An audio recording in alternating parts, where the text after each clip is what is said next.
A very, very warm welcome along, everybody. Let's move that microphone a little bit closer to my face. Goodness me. How is everybody doing? Happy Thursday to all of you to the west of me. Happy Friday to all of you on the eastern side of me. I hope everybody is doing very well here on this Thursday, Friday.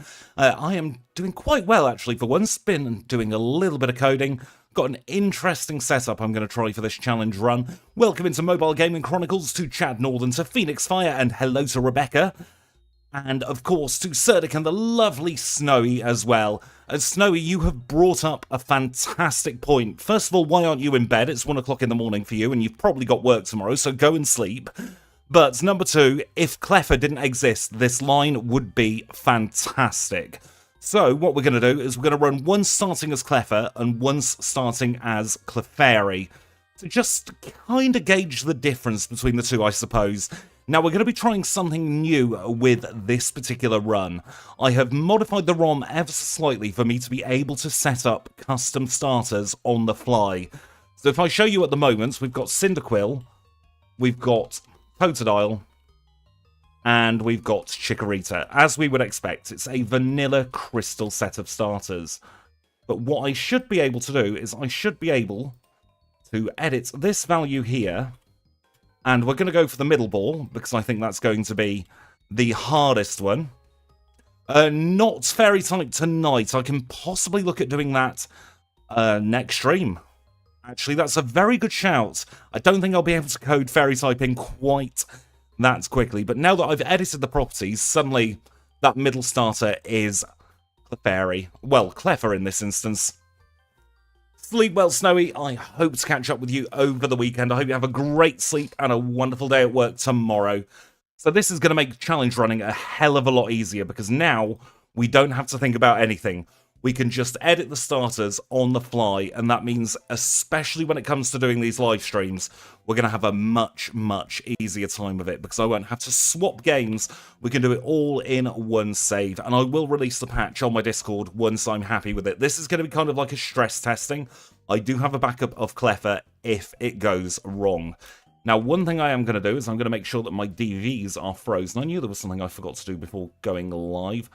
So what we're going to do is we're just going to have perfect DVs for this, I reckon.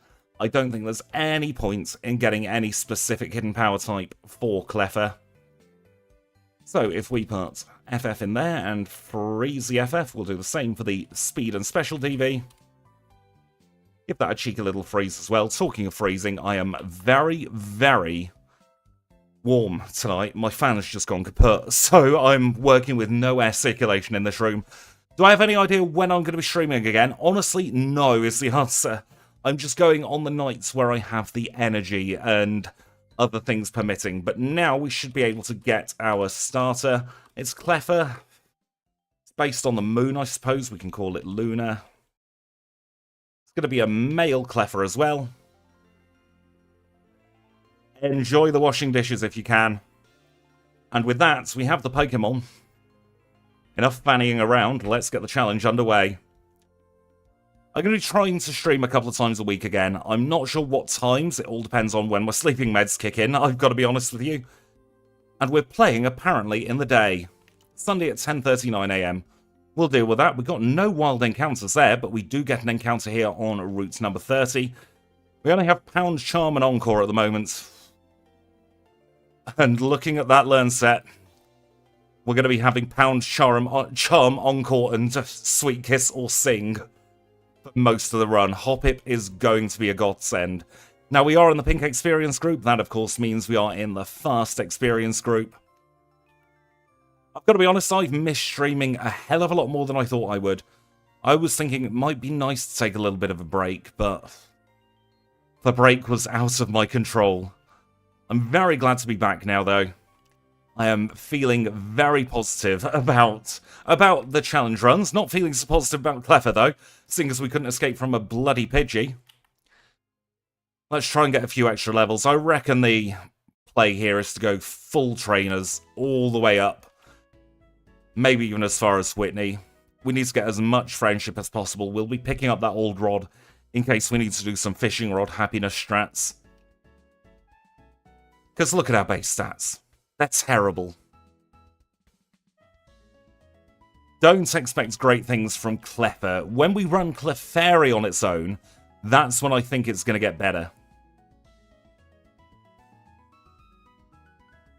Goodness, we were cutting it a little bit fine there. We have a potion. We'll use that potion. I'm going to get up to level 7 in a bit, I reckon. I was hoping for a couple more hop-hips here, but such is life. We're getting the Pidge with the critical hits instead. That gets us up to level 7, though. And you know what? We'll do one more for good luck, seeing as we use that potion. Another Pidgey. 2 shots knocks it out. Cleffa's going to stomp Whitney. I really hope it's that way around and not the other way around with our base 15 speed. Quickie C is going to be very important in this run as we get ourselves the Pokédex from Professor Elm. I'm hoping during my first break tonight I can get this fan up and running because goodness me, it is so muggy in here.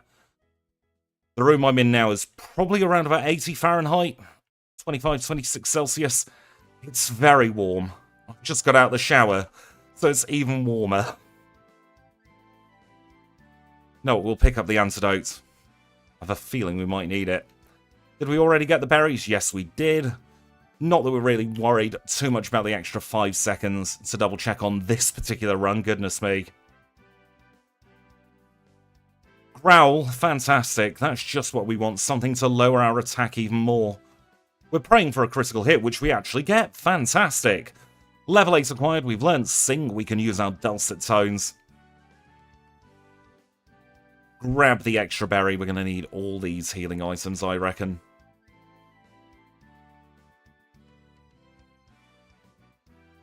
Oh no, I hate it when aircon goes on the fritz. It's the worst feeling ever.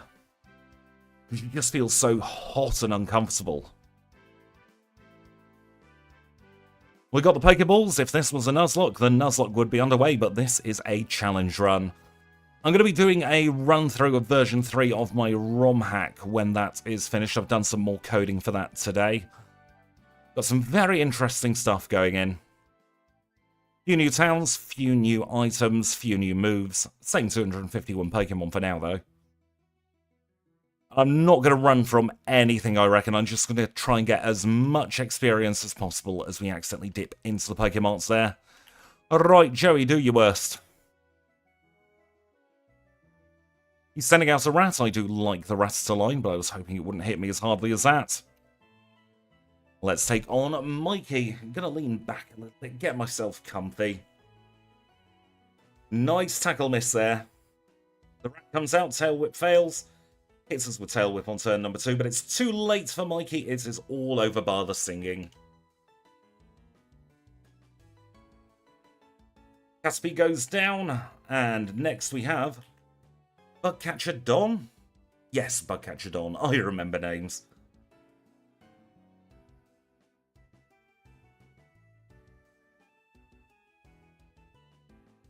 And that is Don, all done and dusted. We're going to get the call from Mum. We're going to say no. No, we do not want you to save money. Because even though she buys a Moonstone, she's got to buy 4 bits and pieces before that. I said I wasn't going to run from anything, Bellsprout being the exception, because I really don't trust that we'd survive a Bellsprout, even though we do have quite good special defense. Oh, that's not a potion, that's a potion. There we go. Let's now take on Bugcatcher Wade. Caspy, followed by a Weedle probably, and then another Caspy. Poison Sting poisons us? Of course it does. Wouldn't be a challenge run if we didn't get poisoned on our first opportunity to. Let's use that Scamtidote we picked up. Grab the extra Pokeball, not that we need it, but we could sell it for cash money moolah later. And get an extra optional encounter with a Bellsprout. Oh, we're absolutely fine against Bellsprout. That gives me confidence for Sprout Tower. Level 10 acquired. Friendship is still currently not very high. It's at 96. A long way to go until we evolve. Luna, yes, Luna the Cleffa that I want to frisbee out the window. I really don't like this line. Although it did just one-shot a Bellsprout. Our first one-shot of the run, I believe. Although maybe we one-shot the Caterpie earlier, actually. First meaningful one-shot, we shall say. Welcome, Al Anderson, Peach, and Chilling Lurking. I hope you're having a fantastic evening. I suppose it is at this time of day. I'm very warm tonight, I've got to be honest. It's one of those nights. Humidity's quite high in this room as well. Welcome in, Andrew. I hope you're having a great day. Luna reminds you of Lunamon. Is that a Digimon, or have I just made a fool of myself?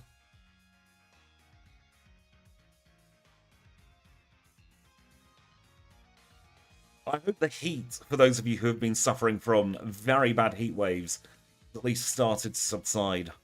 Still pretty muggy here today. Just got heat out of nowhere the last couple of days. We are not prepared. I've got a Black Forest Gatto in the fridge that I'm defrosting ready for after stream. I shouldn't eat lactose, but with the stuff I've been through, I thought I might as well treat myself. And we're going to be doing pretty much every trainer we can come up against. We need all the levels early on so that we can get the friendship, so that we can bloody evolve. Because this is one of those pesky friendship evolutions. Sweet Kiss, absolutely not. It's going to be absolutely glorious. I'm going to regret it tomorrow, but I'm not live tomorrow, so that doesn't really matter too much. Let's have a random encounter with a rat. Humidity's the absolute worst. I would say it's the heat, not the humidity, that makes people feel boiling, and they're not wrong. Parabel Sprout first. Easy going. Here comes the Hoot Hoot. I wish I'd have forgotten about Cleffa Anderson. Believe me. Ooh, leftover Indian takeaway sounds glorious. I am lactose intolerant, yes.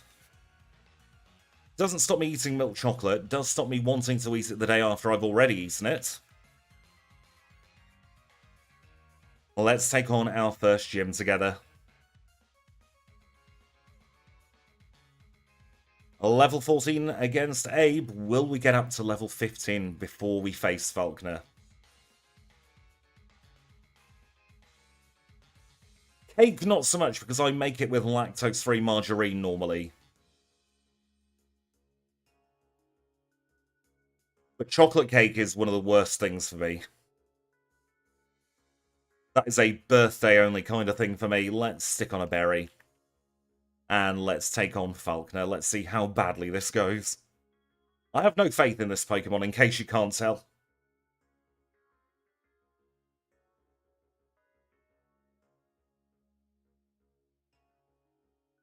It could be Arbe, actually. That would make more sense as we defeat Falconer in 9:31.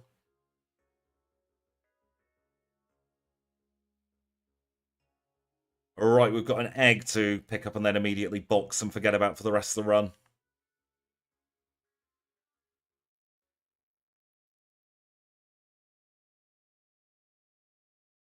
Move Pokemon we outmail, and we'll stick the egg in box 14, never to be spoken about again.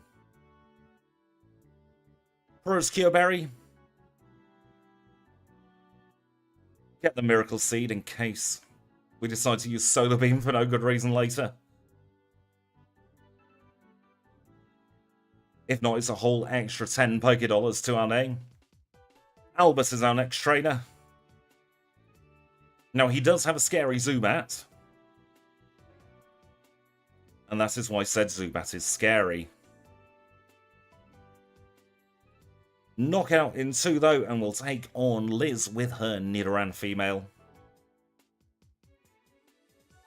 We're not actually doing too badly because Pound is Stab. Is Cleffa going to use Rollout? Probably not. Not a big fan of Rollout. We will pick it up just in case. Never say never, I think, is the motto of this particular run. As we take on Camper Roland. Barry activates as we knock out his Nidoran female. Nidoran male, rather, in 2 shots. Grab the next Great Ball. And Ekans. Ekans gives us level 16. Let's take on Gordon. And Gordon Hall, if you're out there, this one is for you. Your Whooper's doing more than normal, Gordon. There we go. Wooper defeated. Grab the Great Ball. Old Rod.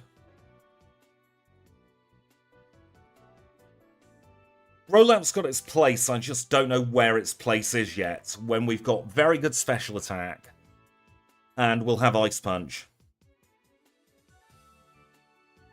Hopefully lower than Pichu, which was 40 Peach. That's my aim. We shall see, though. Our friendship is currently already at 120. Yeah, Pichu was level 40. It was an absolutely hellish time doing the Pichu run. I will be honest, the backseating in the comments really did sap away from the enjoyment of doing challenge runs for a little bit. Don't hypnotize. Bum. We do have the special defense to tank this. It's just wasting time. There we go. Through all the fishes. Another heal and we'll take on Peter.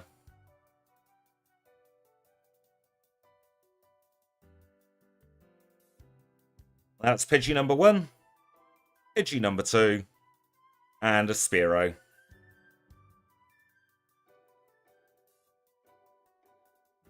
Honestly, I'm kind of lax about backseating at the moment. As if the intention is there and good, I'm more lax on backseating than I have been. We'll stick on the Repel, we'll move the Super Potion. Welcome in LD 2005. You know what, we'll try Mud Slap. I'm not sure it's going to be the wisest or the smartest move. Oh Christ, we have Bind.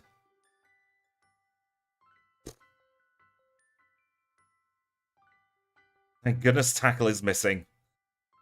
It can throw off the vibe sometimes, you're not wrong. A lot of it depends on what the backseating's about. Like, if I have a plan in mind, then it does annoy me. We don't want to take on this hiker. This is probably going to be one of 2 trainers we miss. Gonna have to go the back way because he's not playing bloody ball. Alright, this is the Fire Breather with a pair of coughing.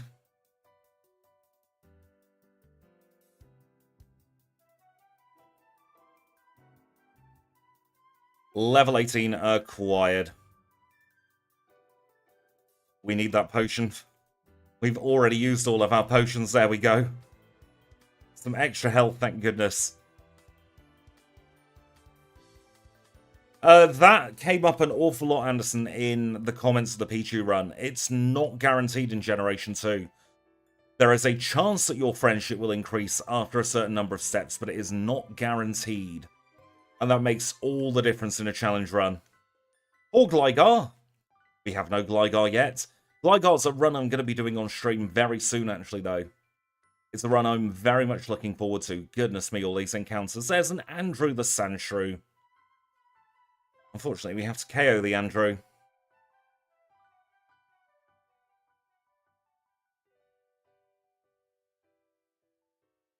We are out of the cave. We'll get the extra PlayStation Network Cure Berry. We won't get Hiker Anthony. He's the other trainer we're going to be skipping. Because that Machomp's going to look at us and see lunch. Alright, let's get 6 repels. 3 super potions. We'll save the rest of our money. Cheeky little heal here in Azalea Town. And we'll have a little chat with Kurt. Vulpix is adorable, isn't it? Right, into the forest to catch HM friends. And after years of not doing this, we now have Automatic Paras and Psyduck as Pokemon 1 and 2. Just to save a little bit of time here on these live streams. So we are guaranteed Paras on our first encounter. We're guaranteed Psyduck on encounter number 2. That's just to save all that time where we spent ages looking for the HM friends.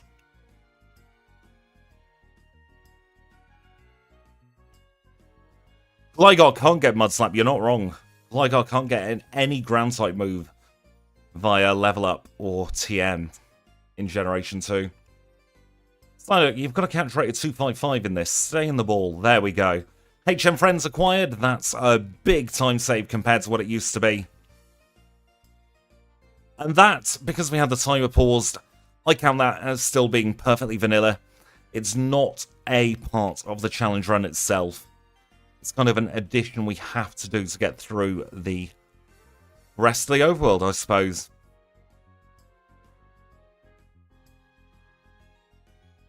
Mr. Zubat's drinking us. I've purposely gone in on lower health here to hope that we don't get statused. We were fairy something like Poison Sting would have been very deadly.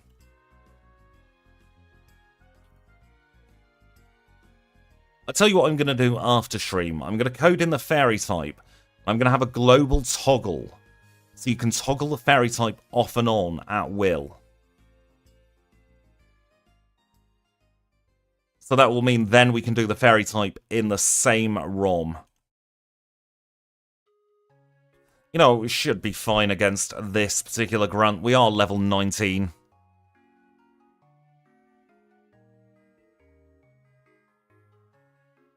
Yeah, we're absolutely fine, even with the crit. Team Rocket was broken up 3 years ago, and yet they're still living in the past. Talking of years, we are, what, I think today, actually, is our 23-month anniversary of doing these runs together here on YouTube.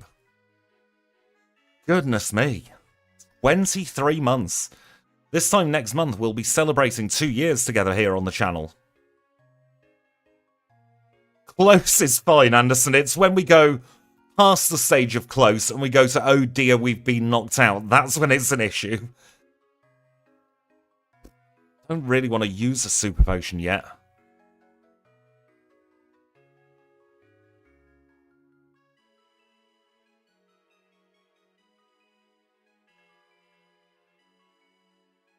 That bee's attacking us furiously.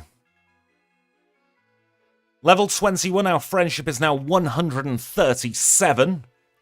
For those of you who are interested in keeping track, we'll probably have to heal after this parish yet. We got poisoned. Do we have a full heal? Yes, we do. We'll use a full heal just to save on flashing.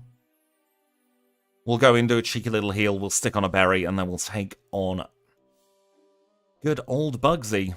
Yes, the growth rate is very, very fast early game. Well, actually, all the way through with this. I'm going to stick on a regular berry. I'm going to hope that we don't get poisoned. Watch that bite me in the bum in about 20 seconds time or so.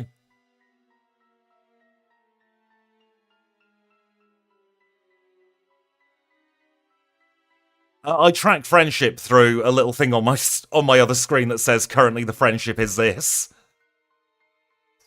Told you it was going to bite us in the bum. First reset. Where's the PlayStation berry? We'll give that a go instead.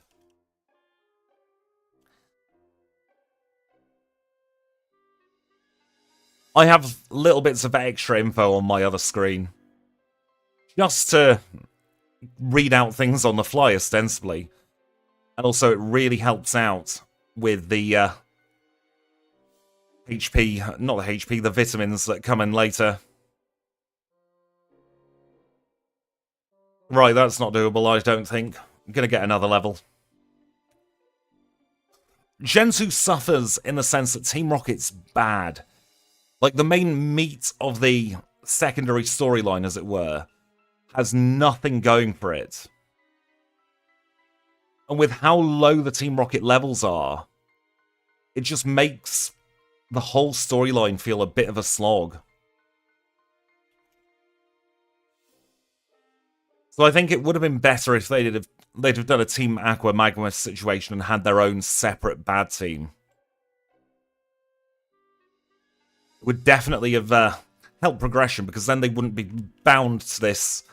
These Pokemon have to be under-leveled for the area because we're trying to show that Team Rocket is a shambles situation that goes on in Generation 2. Because, let's be honest, the whole Team Rocket segment, all three of them, laughable. Even Shuckle and Magcargo could get through very easily. Any psychic type trivializes Hiker Anthony. Got a psychic type, he's free. Level 22 with 140 friendship. Let's take a cheeky little heal. Let's see if we can take on either Bugsy or the rival. You know what, we'll mix things up a little bit. We'll try the rival now.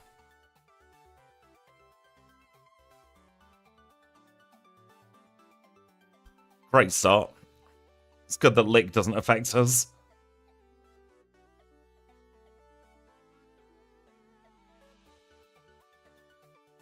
You scam artist. There we go. Zubat next. Supersonic. It's just all the statuses, isn't it? Goodness me. No. We're going back to Bugsy. Goodness.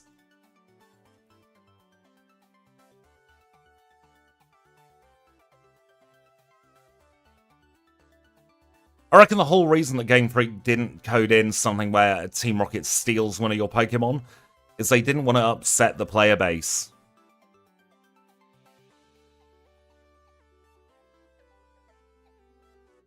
The RNG is not in our favour with either of these battles.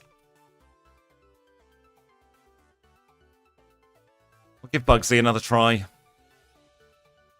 Ideally, what I want to do is hold a berry in this battle. But because it's 3-shot on the Kakuna, it's highly likely that we're going to get poisoned. It didn't happen this time, actually. And Furycutter did, of course, crit in the same place twice. Goodness me, the RNG today. We'll give the berry. Hopefully that extra 10 HP will do something. I knew these two battles were going to be a wall for poor old Cleffa here.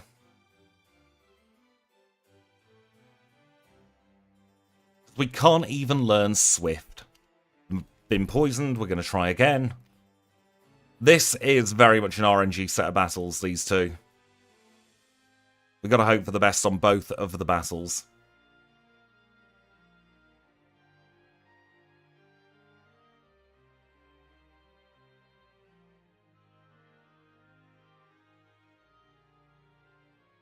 Nope, even with the berry, that is no good.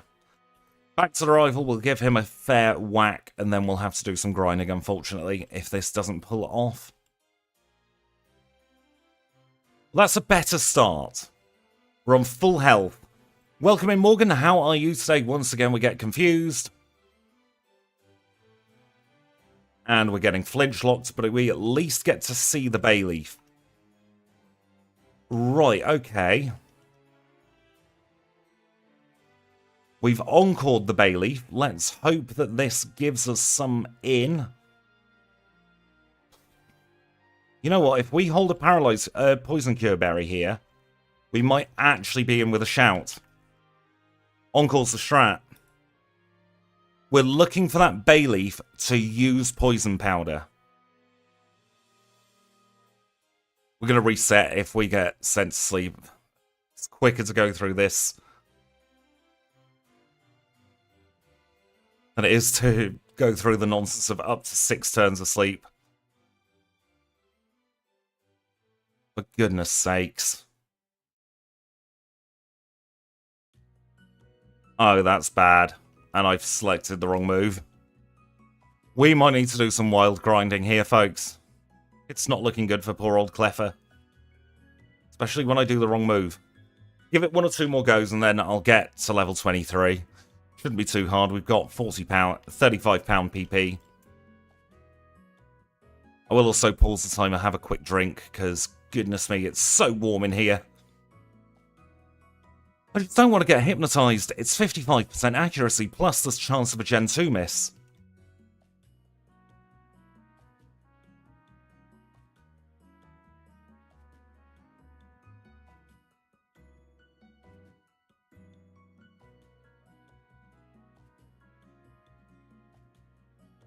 No, not doing that. We'll get to level 23, get our friendship up even more. On the wild grind we go.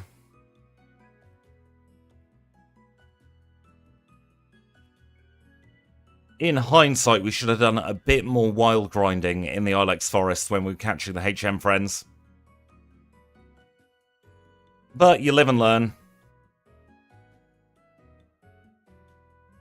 At least it's consistent one-shots here. This is the trouble with baby Pokemon. They are terrible early game.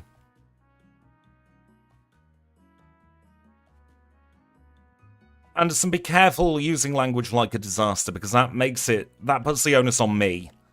And it's definitely not all me causing this to be a disaster. Yep, you're completely right. Cleffa is crap. Let's just put it as bluntly as we can on this channel. Cleffa is crap. It has no reason to exist.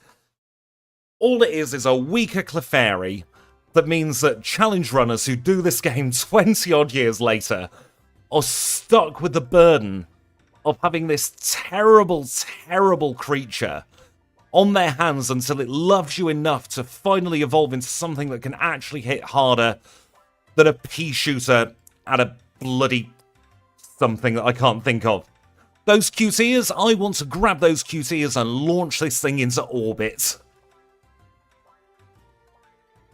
It needs to go back to space where it came from.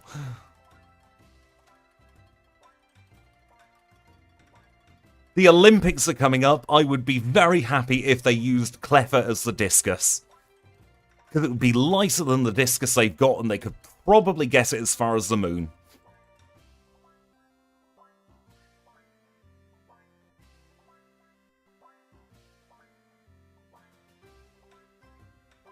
I absolutely detest this line. I wasn't being grumpy at all, Anderson. I hope it didn't come across that way. I was just saying it can be a little bit disheartening at times seeing words like that come up in chat. We're going to just go all the way until we've exhausted our PowerPoints here. I want to take no chances. This also wouldn't be so bad if we didn't have base 15 speed. Our speed is so bad.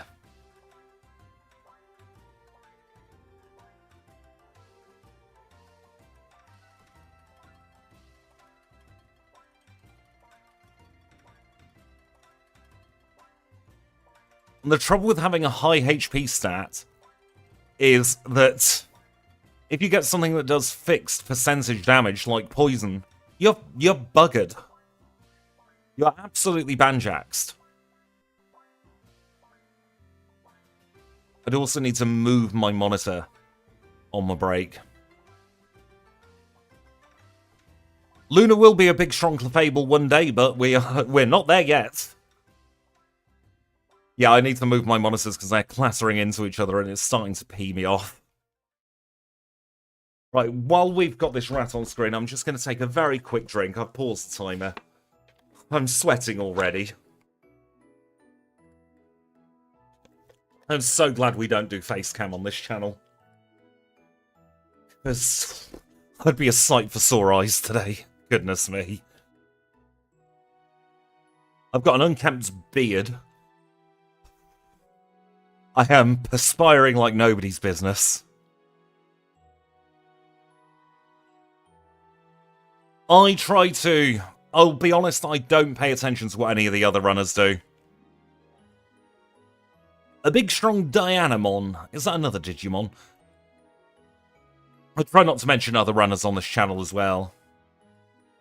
Oh no, we're out of pound PP. What a shame. I'll have to slap some mud in this rat's face. We're out of all attacking PP now. Fantastic. I'm very glad that you like Cleffa, Hannah. It's definitely not the vibe I'm getting from this Pokemon. I am not a fan of it. But every Pokemon will be somebody's favourite. And I will always discount personal feelings when I do these runs. I will always give it a solid whack to get the best possible time. It's just sometimes the best possible time isn't that great. Looking at you, Shuckle. Although I do have to say, Shuckle goes into that category of it's so bad that it's actually really fun to run. Because every single battle feels like you're beating a boss. 1 XP point off the next level. We'll try again at level 24, shall we? Coin toss, who do we do first? Honestly, I'm thinking give the rival another go.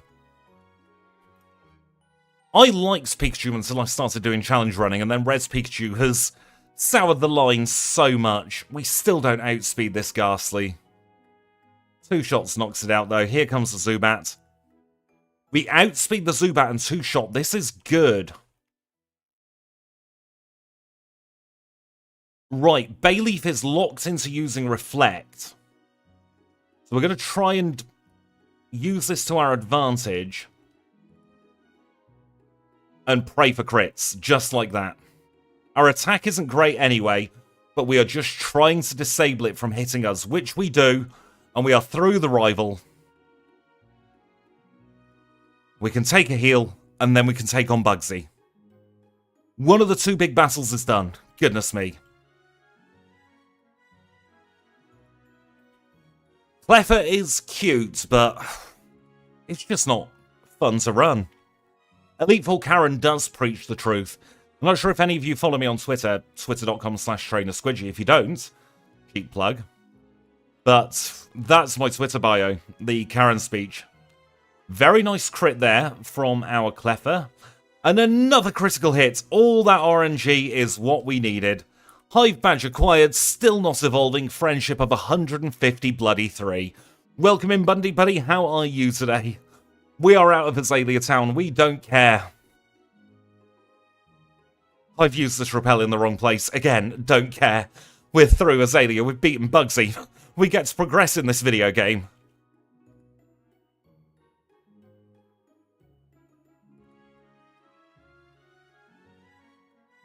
Good morning, Paul. How are you today?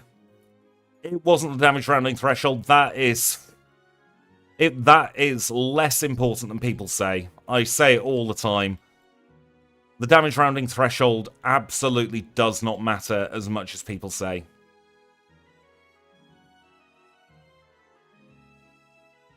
It was the crits that did it there. Wrong move, Squidge. There we go. Cut down that tree. Can we learn Headbutt? Can we bonk things with our noggin? Yes, we can. Yeah, the 2 crits absolutely did matter. That's what saved our bacon there. We very much lucked our way through that battle. There we go.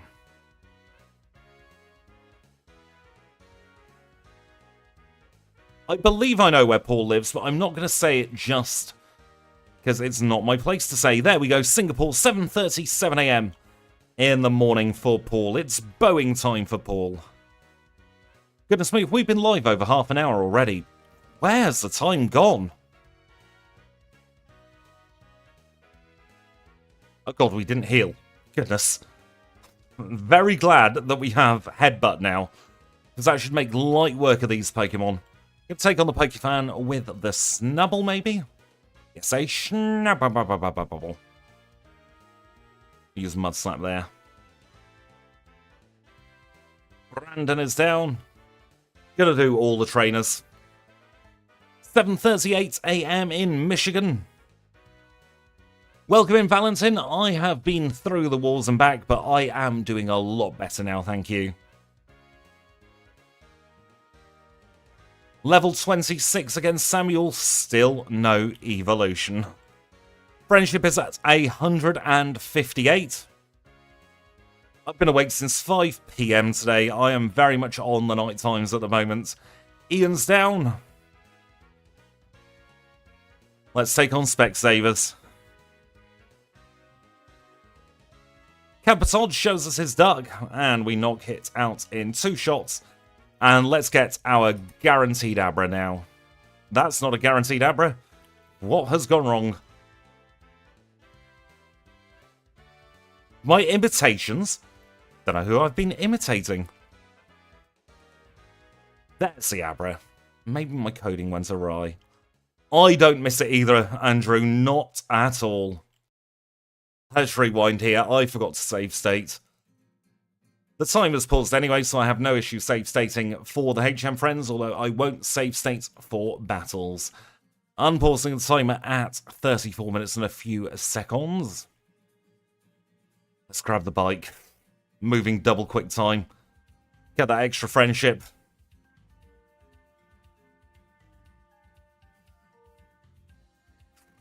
My coding must have gone awry. I don't know if I'm running the latest version.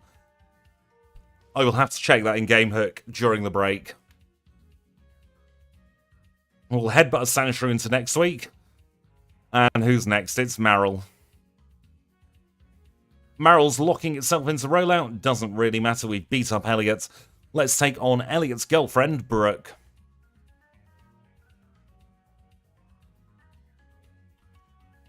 Imitations of the cries are you talking about? Oh, cripe. We're poisoned again. Let's hope we have some kind of poison healing item in the bag. Those bumhead fire ducks just totally messed our day up. There we go. Now, we don't want to get Juggler Irwin. There's no point in battling him. Quickie C, thank you very much. Give it to me in my face right now. Completely forgot that I did that. It comes so naturally that I forget that I do it every time. You didn't use the wrong word. That was me having a brain fart, Anderson. Goodness. I'm glad somebody's paying attention to what I say. Let's beat up the Abra line. Oh god, our accuracy's down.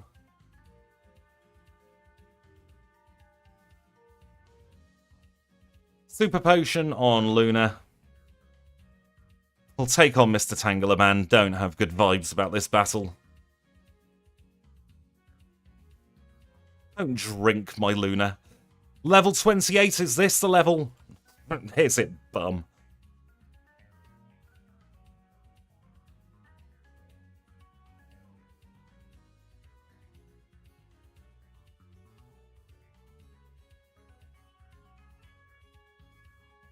We'll take that off there. And then what else do we need to do? We need to teach Dig to our Paris.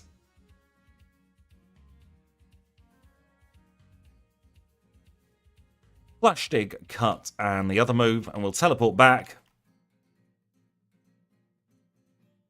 I mean, if you love Digimon, you might as well ramble on about it. I haven't the foggiest about it, but if you enjoy it, that's all that matters. Now let's beat up a Beauty's Pokemon.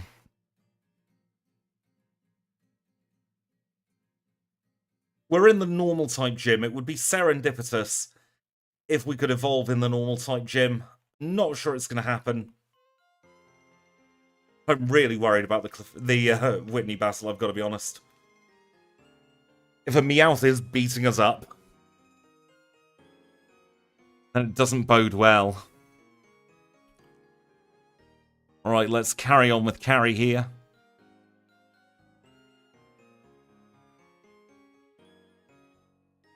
I always forget this beauty's name. It's because she's a lass. She's Bridget. Hopefully we will bridge the gap between failure and success.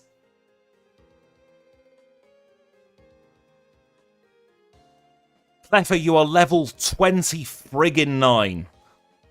Can you just please love me enough to friggin' evolve? We'll go and take on Bugcatcher Arnie. We'll go and grab ourselves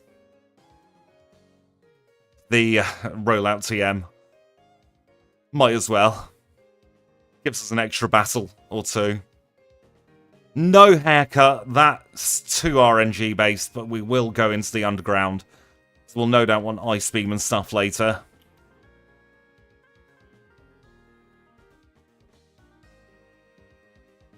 At this friendship level, the haircut's only going to do a maximum of 5 friendship.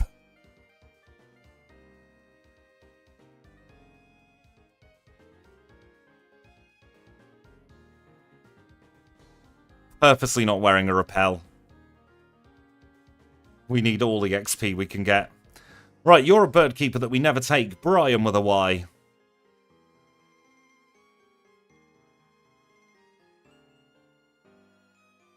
Brian's down. We'll get TMO4, which contains rollout. Let's go to the underground, shall we? I don't even want to risk Whitney until we're level 30.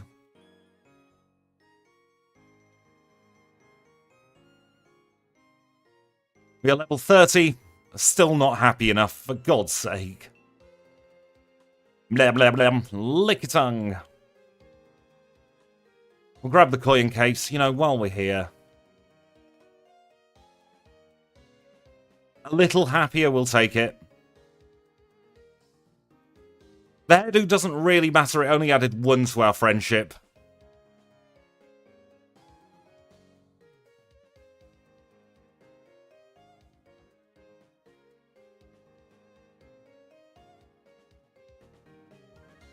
And 1 is not enough, honestly.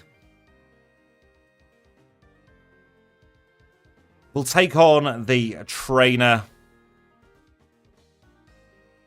with the Slowpoke, I think. And then we'll do Whitney.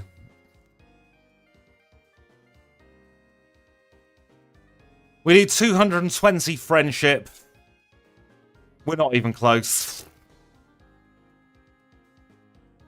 We'll get on Wilds. We'll get up to the next level because it's only 3 or 4 more battles, hopefully, on the bike.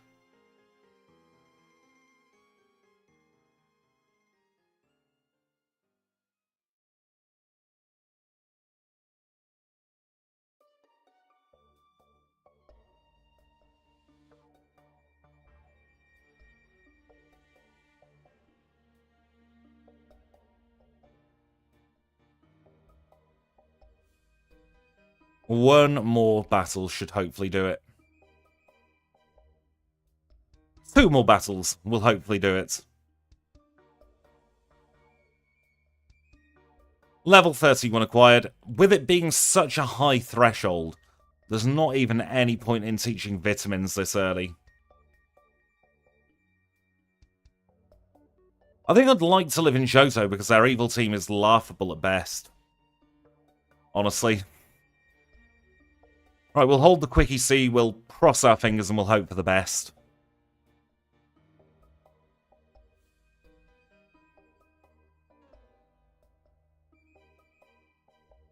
The cow's locked into rollout. Quickie C activates. That wasn't a terrible battle. Playing badge in 42-14. Jesus Christ.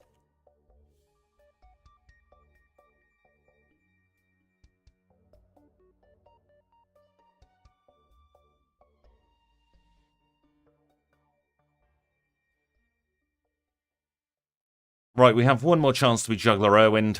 We did get Juggler Irwin, but we'll ignore that and move on.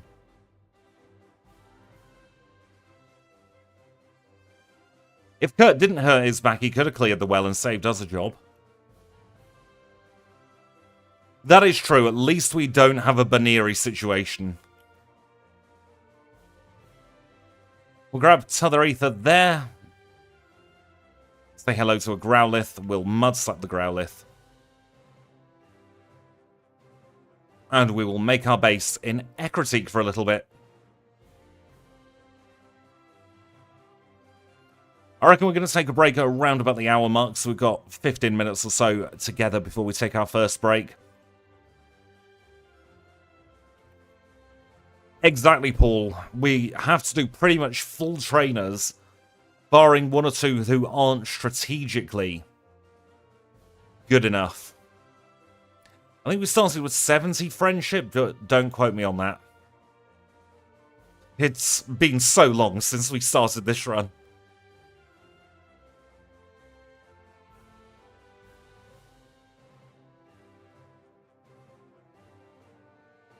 Oh, that's easy. The geriatric craftsman every single time. What he lacks in physical prowess, he makes up for in mental power. He can outsmart them.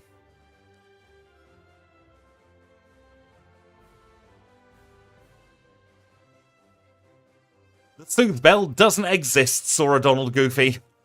To make my life even worse.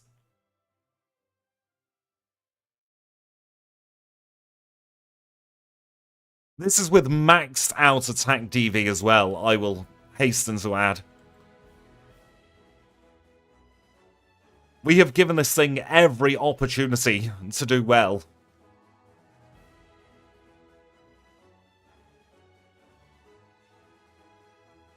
Want to take on Camper Miller. and his Nidoran line. Get the experience here.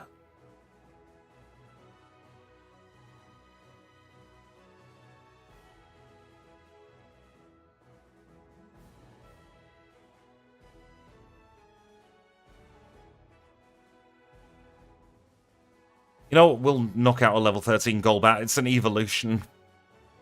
It's going to give us better than nothing.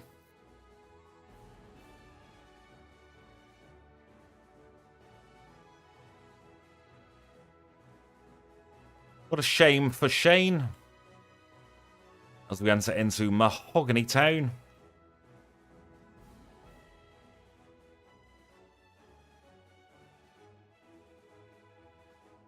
Another Nidoking here.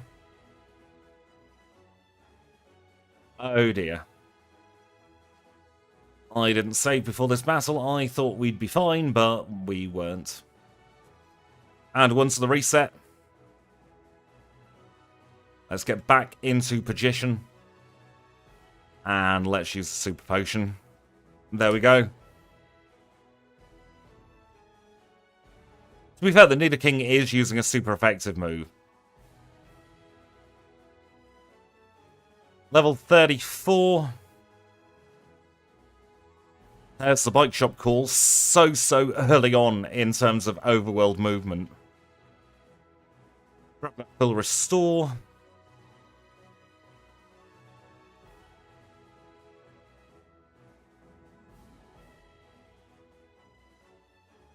Grab ourselves the rare candy.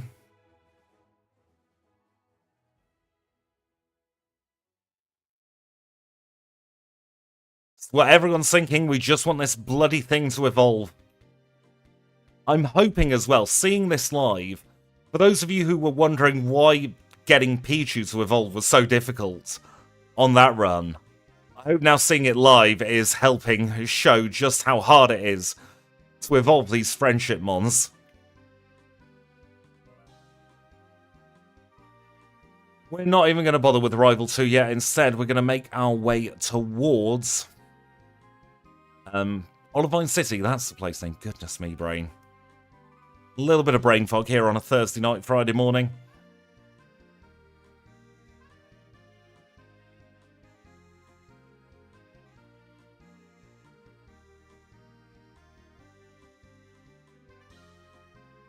Will eventually evolve. Friendship is currently at 190. Welcome back, Mobile Gaming Chronicles? No, Gaming Chronicles. And welcome in, GG. I hope you had a fantastic end of your birthday the other day. This baby Pokemon is old enough to get its driver's license. Mint Berry, we might need that. We'll get the Cow Poo Nugget as well. Right, you, what's your name? Norman.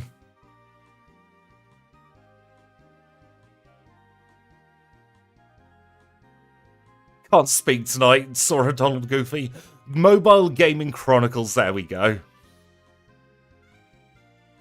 My health is not that terrible today. In little bits of pain, I might have to take something on the break to take the edge off, but nowhere near as it was a couple of weeks ago, that's for sure.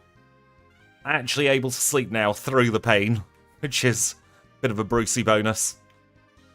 It's a very British thing for you all, Brucey bonus.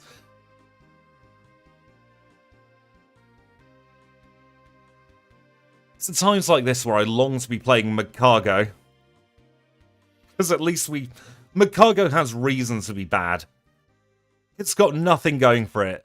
This is just arbitrarily locking a good Pokemon behind absolute nonsense.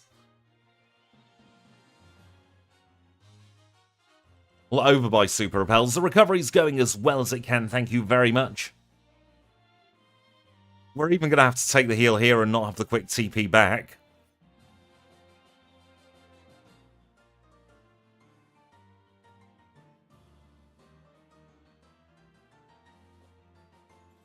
$193 friendship at the moment, Kamikiku. I will let you know what we get to actually right about now. We are now at 196. I had a growth on me, Phoenix Fire. A growth in a particularly delicate area, shall we say, that needed to be examined and chopped off and all kinds of nasty business that was not pleasant to go through by any stretch of the imagination. Has been worrying me sick since I discovered this lump back in November last year. And the process of trying to get something done about it has been a nightmare. Leveling up there added 3 friendship points for some reason, not quite sure why. I'll have a look at the friendship formula after this run.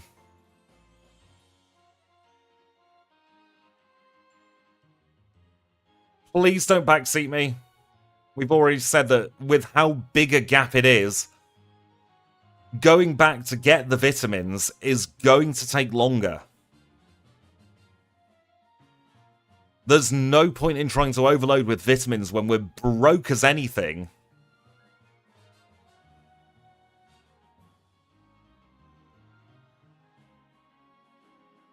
So we'll only have money to buy 1 or 2 vitamins at most, and then we won't be able to use them.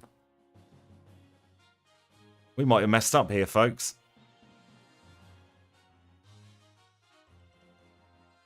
Oh, nuts.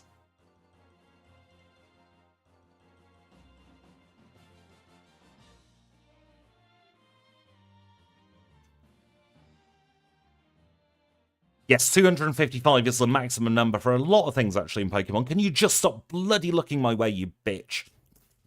Apologies if anyone's offended by that word, but... goodness me, he was getting on my nerves.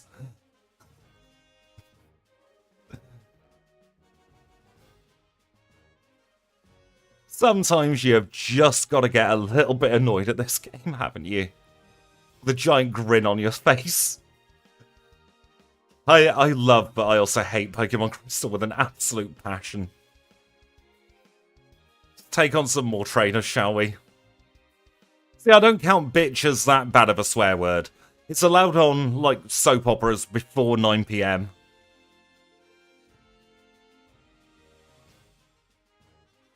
I love the time reversal powers. We're going to take on Birdkeeper Toby.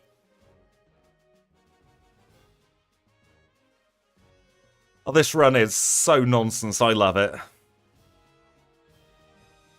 It's one of those runs. It's a run for the ages. Cleffa's so bad. I hate it with a passion. I feel like I'm slowly losing my marbles. And we've got another rival battle to do now. We use our last repel. We're going to be doing Clefairy from the start next time.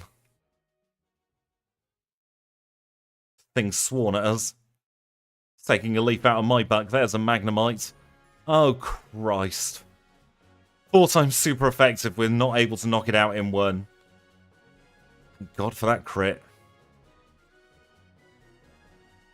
We're through the rival. We're level 38. Our friendship is now 202.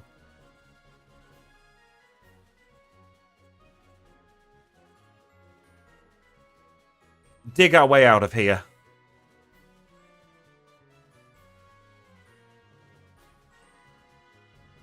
We'll do a heal. Cleffa cannot learn the punches, no. It's to make a bad Pokemon even worse. However, it can learn Hidden Power. We'll get rid of Charm. We'll Hidden Power our way through this gym.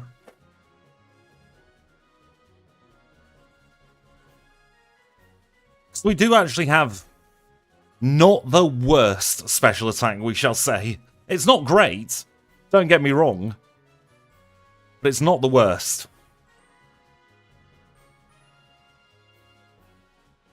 Stage Ping has Zing. Let's move on to Medium Grace.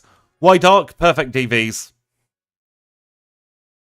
We only really care about Hidden Power for this gym. And if Perfect DVs gives us a good Hidden Power, that's super effective against ghosts. I'm going to grab it with both hands and run straight out of there. Yes, Hidden Power Dark. Because we won't need Hidden Power at all as a Clefable, or even as a Clefairy. We'll have moves that we can use as the Clefairy. We just have the grand sum of nothing as a Cleffa. IVs, DVs, potato, potato, isn't it really? They mean the same thing. Anyone who gets fussy about the wrong terminology, it's on them, really, isn't it? It's like when I play later gens, I still call them DVs. I'm so used to them being DVs. We get a quickie C here as opposed to the good old Bitterberry. Don't eat my dream. Bloody critical hit. There we go, we've woke up. Goodbye, Gengar. Welcome in, Deadpool. I've been in the wars, and I'm out the other side of the wars now and on recovering. But we do have another badge. That's the wrong button. I've just added to the resets. It's muscle memory at this point.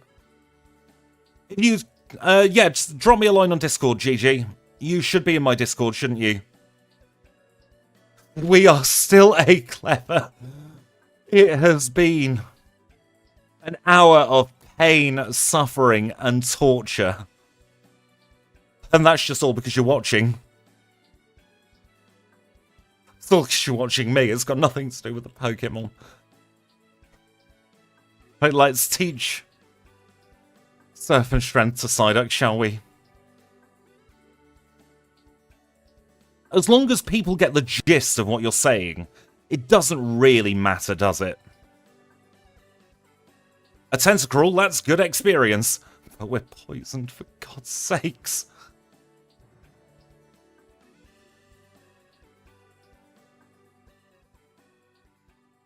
I don't even know why we're going to Cinewood at the moment.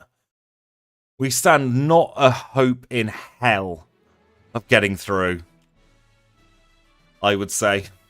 I could be proven wrong. I'd love to be proven wrong. Do we even have any kind of healing item? No, we don't. We've got the full restore. We'll piss away the full restore.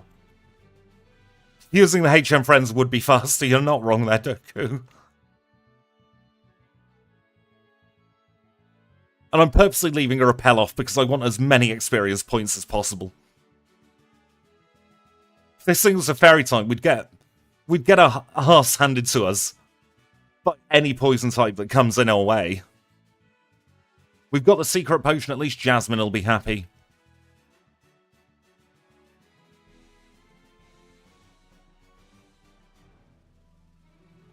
Oh, holy cow. Strap yourselves in, folks. It's going to be a long ride. Exactly what you said, Paul.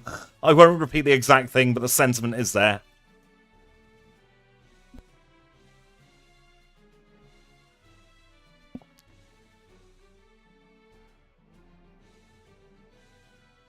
Yeah, we flinched something.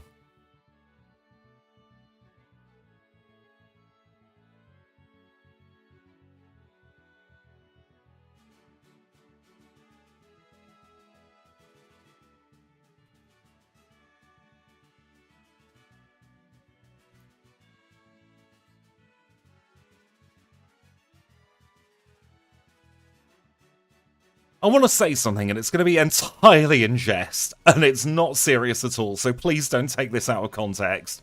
But for those of you who sympathise with the pain and suffering, my PayPal link's down below, and I don't mean that at all. I swear to God, if any of you put money in there, I will be unhappy.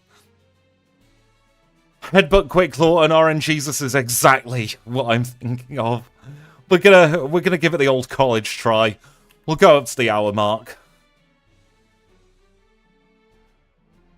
We got nothing from that swim to Cinewood. We got really bad luck. The RNG. Right, Cleffa, I'm going to need you to flinch this thing. And again. And again. Please break through. No. Togepi starts with higher friendship. It is absolute nonsense. That egg starts with significantly higher friendship than all the other Pokemon do.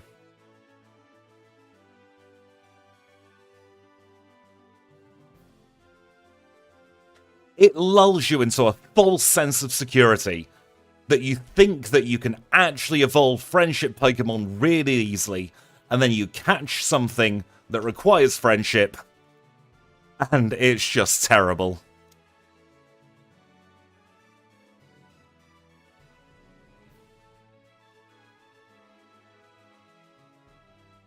The thing is, this battle's winnable. We just need the 2 heads in a row, as it were, of the coin toss. Or we need a Quickie C flinch on this bloody Primeape. I'm being stubborn here. I'm playing against sense. But at this point... Right. Flinch it. Quick Claw. Nothing. I am broken.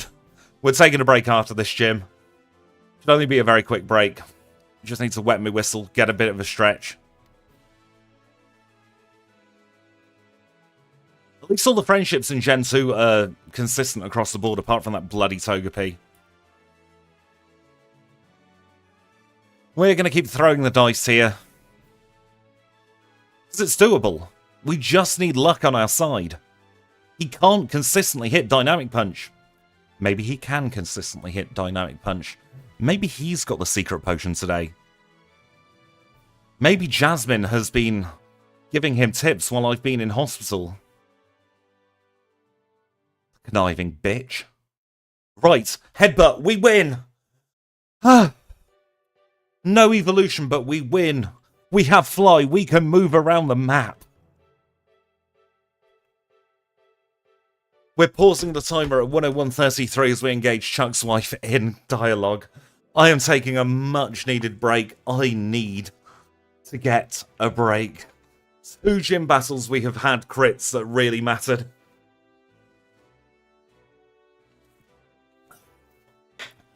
This run has been something else. I'll tell you that for free, D1. I'll catch up with you all in a couple of minutes. I'm going to have a quick stretch, probably going to get a Rocky Bar or something in to eat. Yes, I've had surgery, Deadpool. I'll tell you all about it after my break. My bum's gone numb. I need to have a stretch.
And we are back. Thank you so much for your patience, and thank you, Sora Donald Goofy, for the $10 super chat. That is very, very kind of you.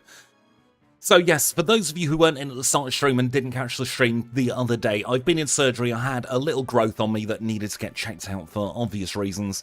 It's all completely benign. I've got the all clear, but this has been going on since November. And goodness me, it has been horrible. We'll unpause the timer. It's 1:01:33. We'll do a little burp that hopefully didn't get picked up by the microphone. And we'll get on with the run. We now have Fly. That gives us access to all of the Johto region. We'll swap Kenya and Abra around. And let's go to, not New Barktown, for God's sake.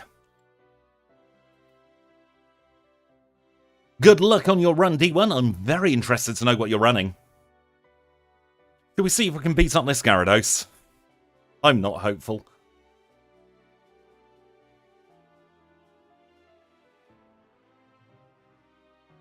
Although my hope was misplaced. Yveltal, very, very fun Pokemon. Definitely the stronger of the two box Gen 6 legendaries.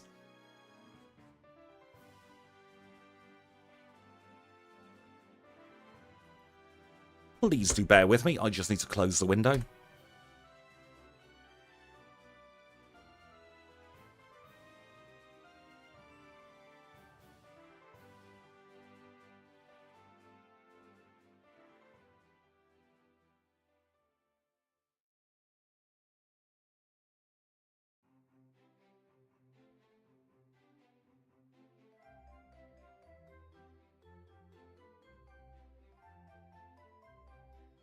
Apologies about that. There seems to be something kicking off outside. And we don't want that picked up. We don't want the vibes ruined by that.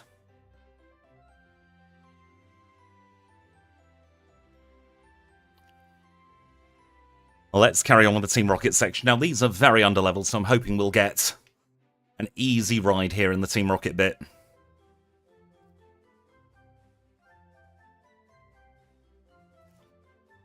Let's get that timer going again. 30 seconds or so isn't going to make any difference.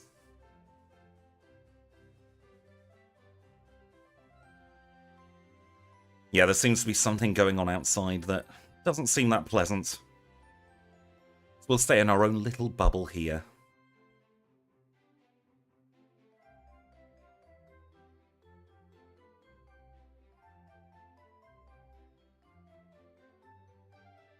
Now we one-shot Magnemite at long last.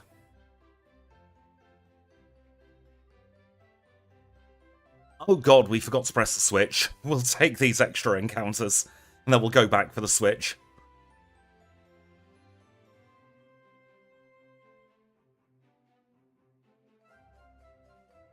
First time ever on a challenge run we've seen someone come from that way.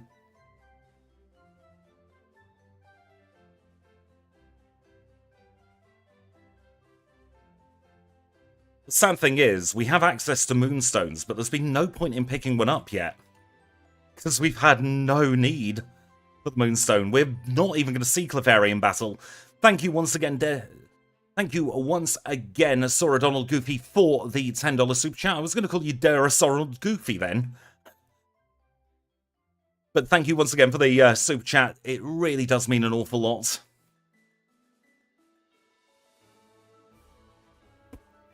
Let's keep ourselves warm. Well, keep ourselves cool as possible. I'll try that fan again on the next break. Eventually it'll have to spin, right?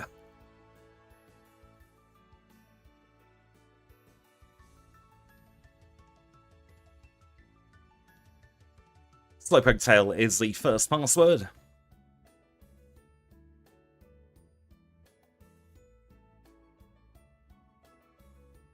And the second password is, of course, Eradicate Tail. Grab the protein. We've got that protein, we might as well stick it in now.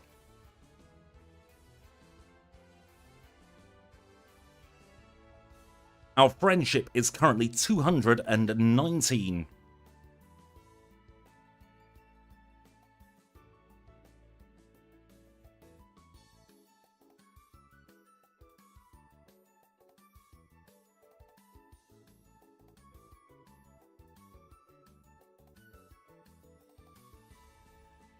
Yes, I completely agree there, Andrew. Removing the mahogany section would have made the game flow an awful lot better.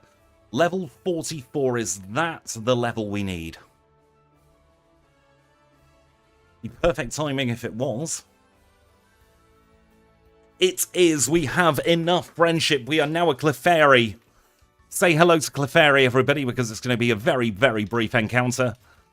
We'll dig out of there now. Fly to Newbark Town. There are a couple of times where the rival shows up and doesn't battle.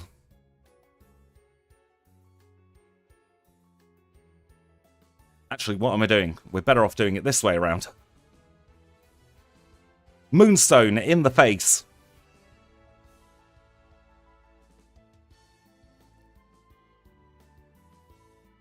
Rare candy. Teleports back to mahogany. We might as well heal, actually. You know what? I'm going to keep Clefairy. We just missed Moonlight. That would have been so handy. I'm going to keep Clefairy until we get Light Screen, because that could be very handy, you know. Thinking against red in particular. Because the lion's share of his Pokemon are special attackers.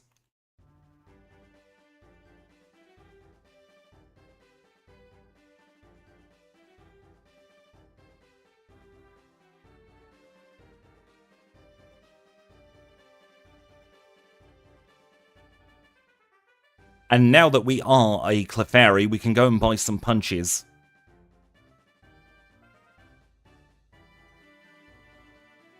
Sweet relief, though. I will easily say at this point, we will have spent most of the run as a Cleffa. Hope that one went boom. Thank you for the $5 super chat, Sora Donald Goofy. You were right enough for me. 44 is very much closer to 50 than it is to 5 when we started.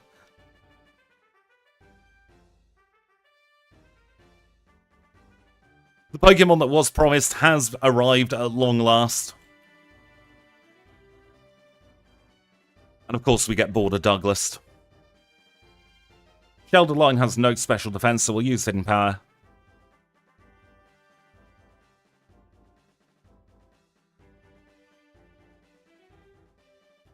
You're not wrong there, Kamikiku. It feels like I'm playing with the strongest Pokemon in the game now. Haunter and Pyroar are two very, very fun Pokemon. Nice crit there to defeat Price. We get the Glacier badge in 108.19.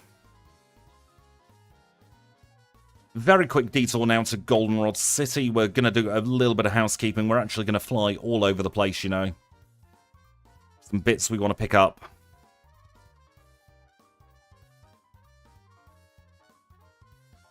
First thing we're going to do is get a bunch of the punches each.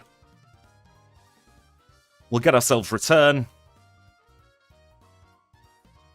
And let us buy some of you and some of you.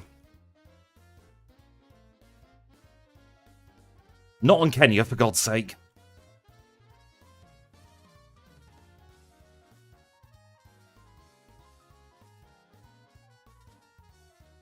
Yeah, light screen's going to be very handy.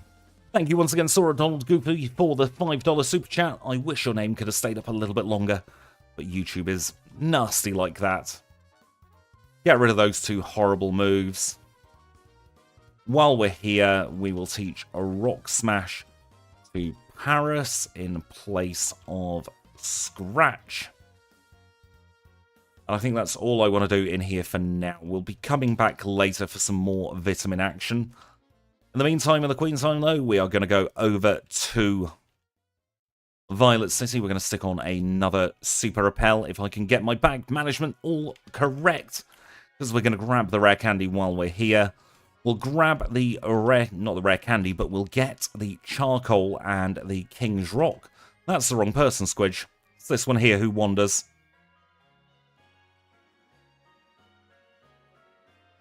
On the bike we go. We're going to ignore all kinds of health and safety regulations by biking in a very rocky cave. King's Rock acquired, might come in handy later.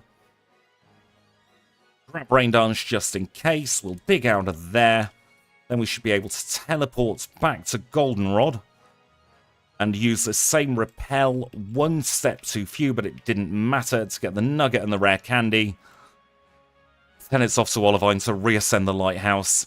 Remembering we do have that one spinner who I think called a bitch earlier. Gotta be honest, that first part of the run's a bit of a blur now.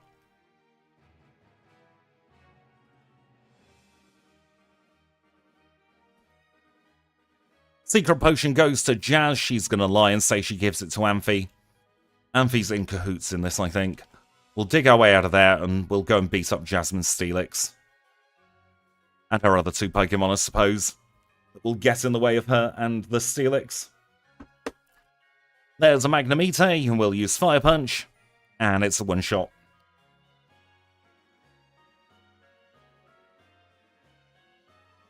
I think he does live in the well. 3 one-shots. Not entirely unexpected. Mineral Badge in 111.35.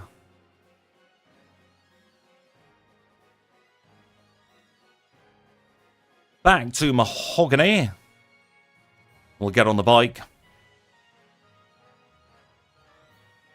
Zygarde did deserve a game of its own. I'm really hoping that that's what the new Legends game is going to be. Normal types have great coverage in Gen 2. Even the bad normal types have good coverage. Trouble is, some normal types are just not destined to have a good time. Looking at you, Lickitung.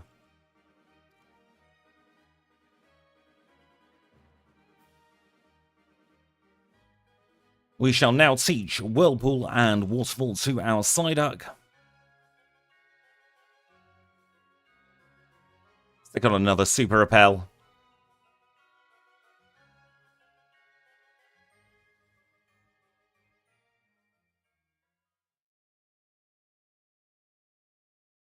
On the bike first time, always happy to see that.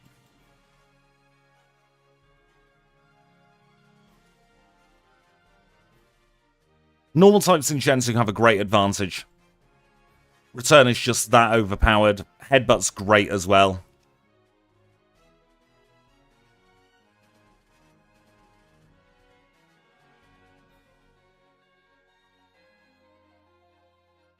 Lickitung in Gen 1's an entirely different beast.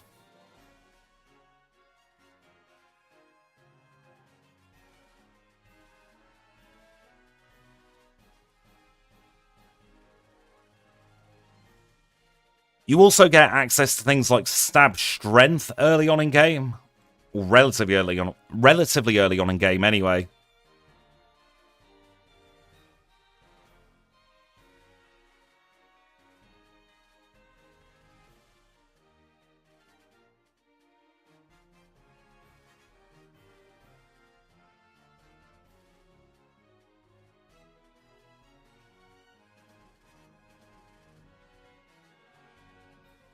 Right, we're going to get a couple more calcium.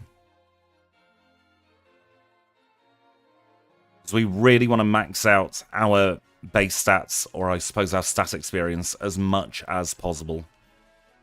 There we go. Alright, let's do the radio tower.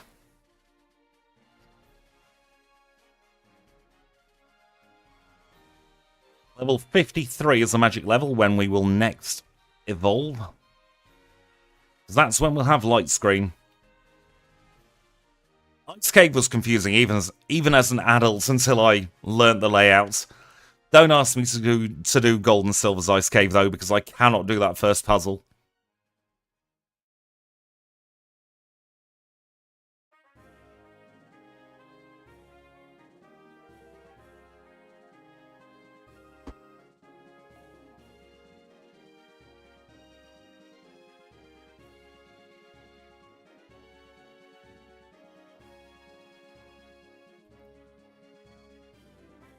We don't actually need to do all the battles now either.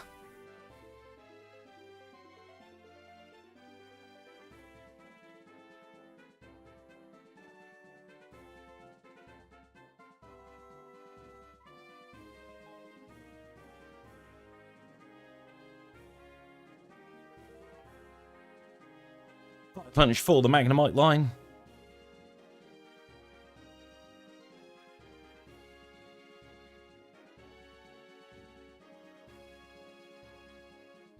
I've already done him.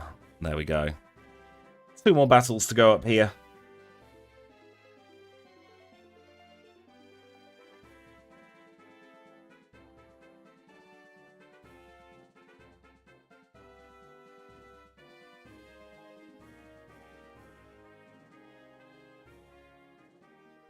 And we'll teach return right about now.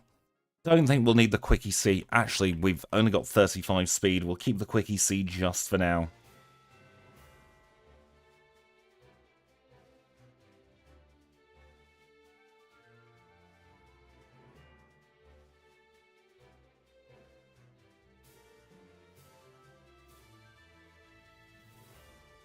Sludged isn't poison. That was the biggest threat there.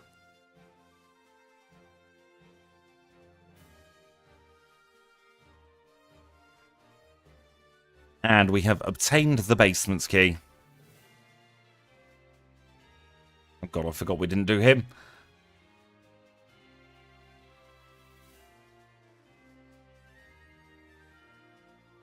Into the basement we go, and our next battle is going to be rival number 4.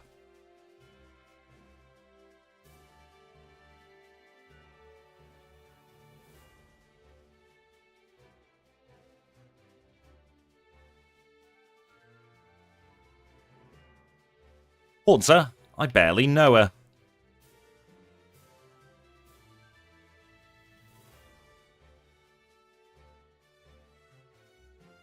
There's the poison we were expecting.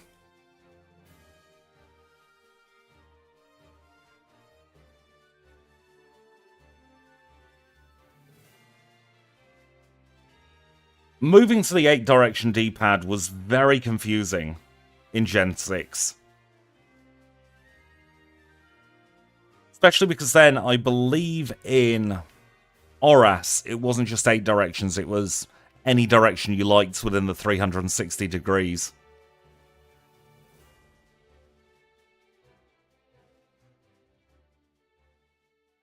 I'm looking forward to starting it as a Clefairy. The entire run will feel completely different.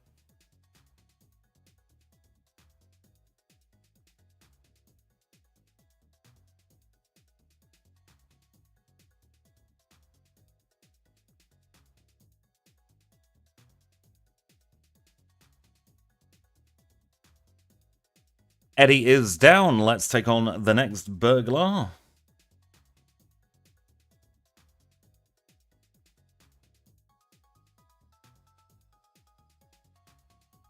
And we've been poisoned again, for goodness sake. More punches, early speed, and a better level up learn set. Gonna have to take an unnecessary heal here. Maybe one bit of flashing on screen, we just about avoided that.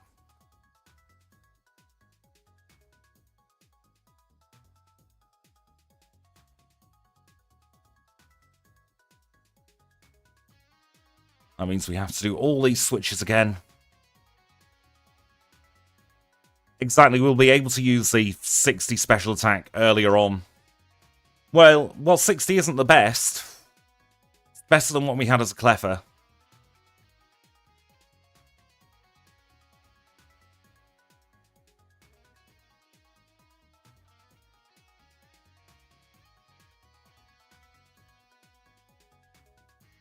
This does mean we shouldn't have to heal now until we get to Blackthorn at least, so we're not going to be losing too much time. We'll get that max ether.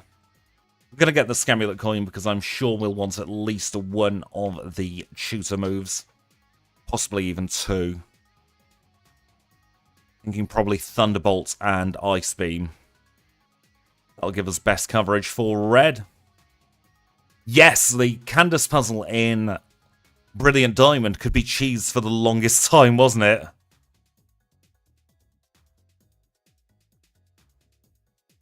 TM 35, Sleep Talk, we won't be using that. We're not fans of using Sleep Talk here.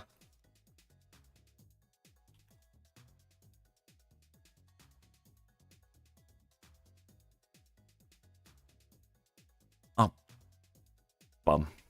There we go. Trouble with skipping optionals is you then walk in the path of optionals thinking that you've already battled them. Grunt goes down. It's the Team Rocket's Fortress next with the gold mats, not a fortress.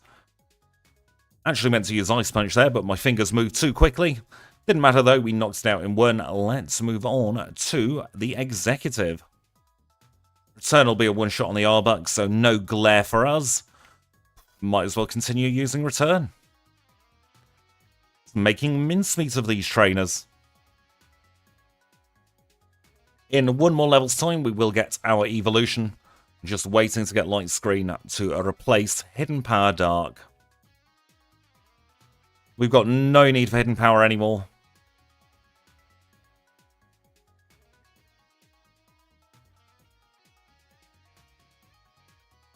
Clefable acquired. Of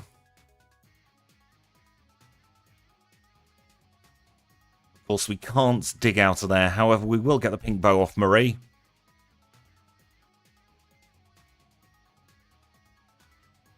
Grab ourselves TM11. While we're here, we'll do the radio card.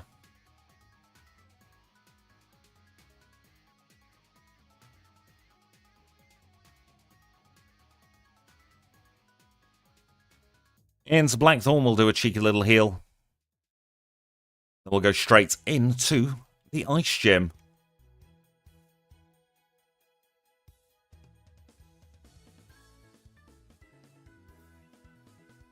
We'll use Return when we can, because that'll save the super effective text box. Goodbye, Hidden Power. Hello, Light Screen. Here's where it turns out that Clefable learns it at 53 as well, and I just didn't know.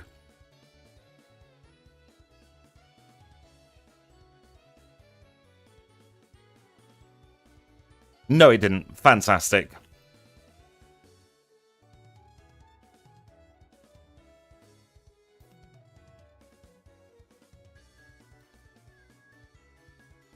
And now we have very, very cromulent base stats to work with.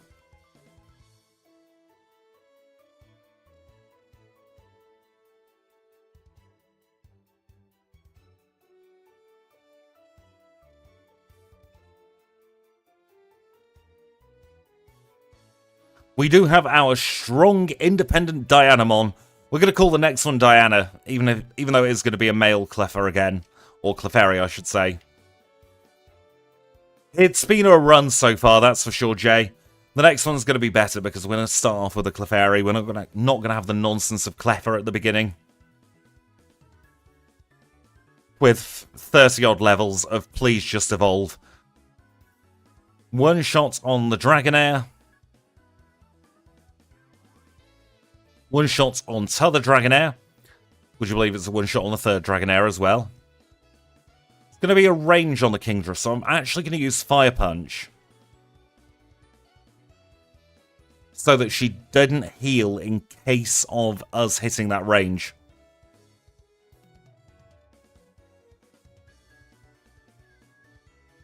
The burn there was just a lucky coincidence.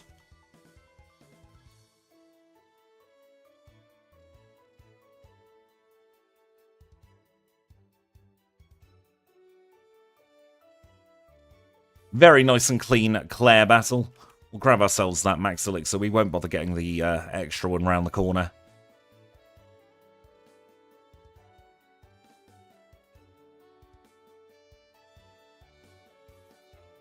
Exactly the same answers for the Dragon's Den and the radio card. 11212 gets you the correct answers. There we go. 124.47. Giraffe Rig would have been well done by now.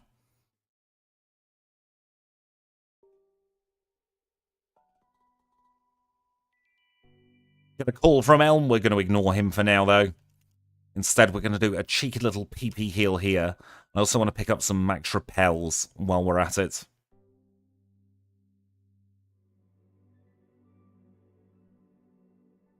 Get some of those. Then we can fly to New Bark. And we'll enter through Tojo Falls. Now, I must stick on the Scamulet coin, actually. I'll do that after this battle.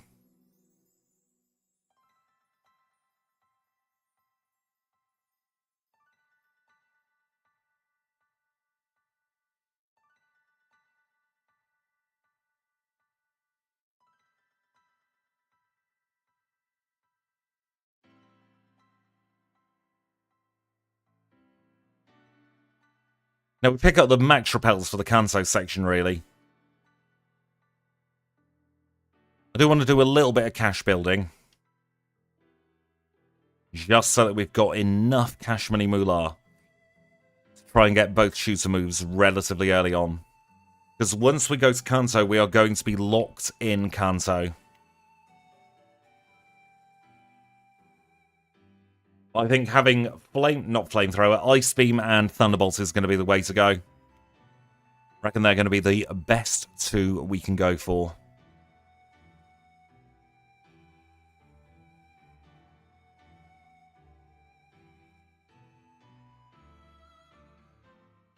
Also, for those of you interested in doing challenge runs yourself, I'm going to clean up this patch that I've made and then I'll release it on my Discord.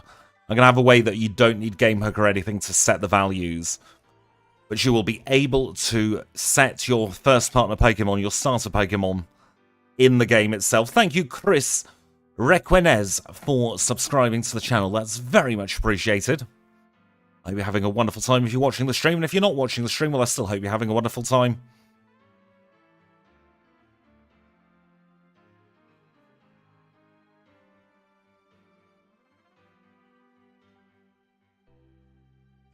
See, I have no idea about Digimon whatsoever, so I'm going to trust all of your words for this. I use RetroArch because it talks to Gamehook. Gamehook, unfortunately, has bitten the dust now, but I have a backup copy of the source code, so I am still able to run it. And you never know, maybe update it in the future. Although I wouldn't be able to release it to the public because Gamehook is very much dead at this point. Kingler, you scumbag.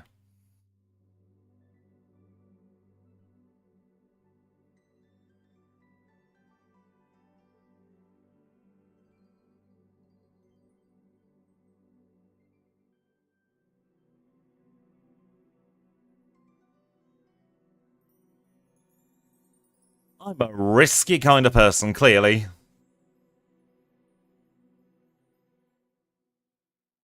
I think it's pretty common knowledge that anyone playing a Pokemon game pre-Generation 8, well, I suppose Generation 7.5, on stream is using some kind of unauthorized hardware and or software.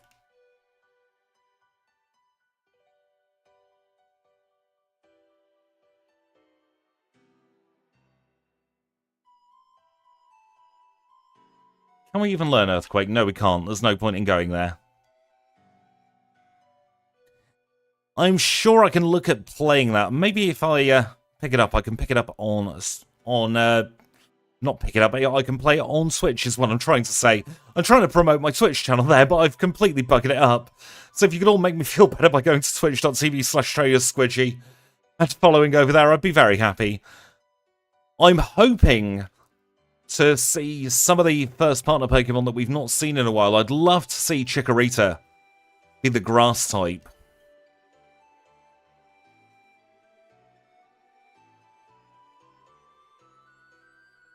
I'm using all original hardware. It's just very special original hardware.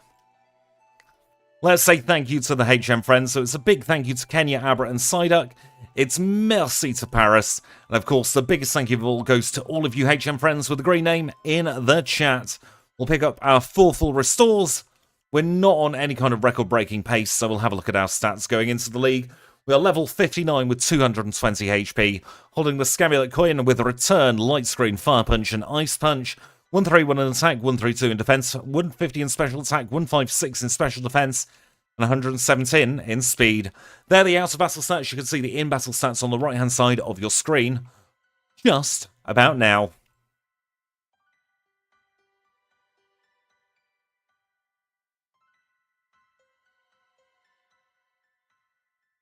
This is a range, you know. And we high rolled, but that was the range. Amnesia, yes. Pick the right move. Will's free. Let's move on to Koga, the poison type specialist. Starts off with a return against the Gyarados. That'll be a simple one-shot. We are powerful enough to one-shot the Venomoth. Up next is going to be the Fortress. We have a Fiery Punch with its name on it. I do have a feeling that you're not wrong about Snivy there. One-shot on the range with that, and we will also outspeed and one-shot the Crobat. Bruno's next. We will take some damage with Bruno. It's inevitable because of that Mach Punch. Let's see how else we do.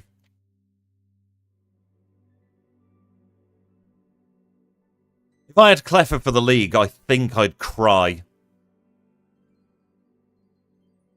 There's the inevitable damage from the Mach Punch.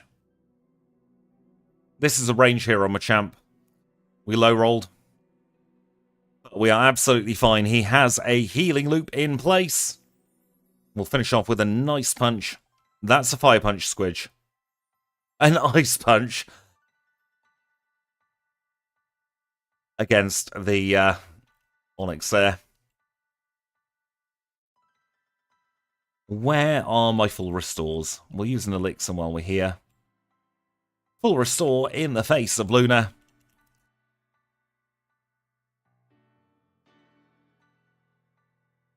I'm very much looking forward to this new Legends game. We didn't HP up strat, not that it mattered there. One shot on the Vileplume. Not sure what we're going to do again against Gengar, I've got to be honest. Kind of hoping it just swears at us and goes away just like that.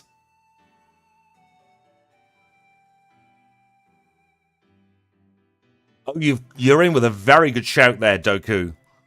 With Piplup because of Napoleon. That's a stroke of genius and exactly the kind of thing I could see Game Freak doing.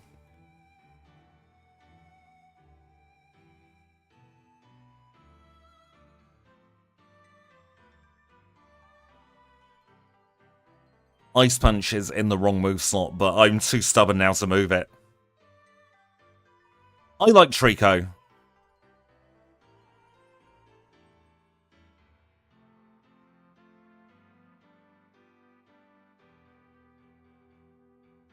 Wrong move, Squidge. Not that it matters.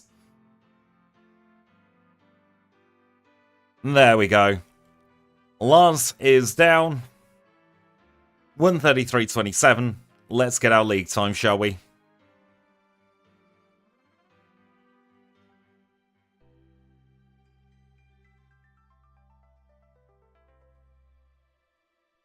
And we have a league time of 133.43. I've just seen my ID number, completely random ID number, 28. Has anyone ever got a random lower ID number than that? I'm going to take another very quick stretch break. I didn't play adverts in the last break. They're going to be a very quick ad break now. And then we'll come back, we'll do Kanto, and we'll get the next run underway.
And we are back. I forgot to play the end credits there. Thank you so much, Kamikiku, for the £5 super chat. That is very, very kind of you.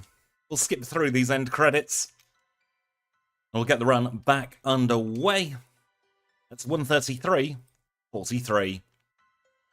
If you need to sleep, very much go to bed. Anderson, thank you for popping in today. We'll get to the SS ticket. And we shall leave and make our way towards Kanto. Now, one thing I didn't check on the break is how much cash money moolah we have.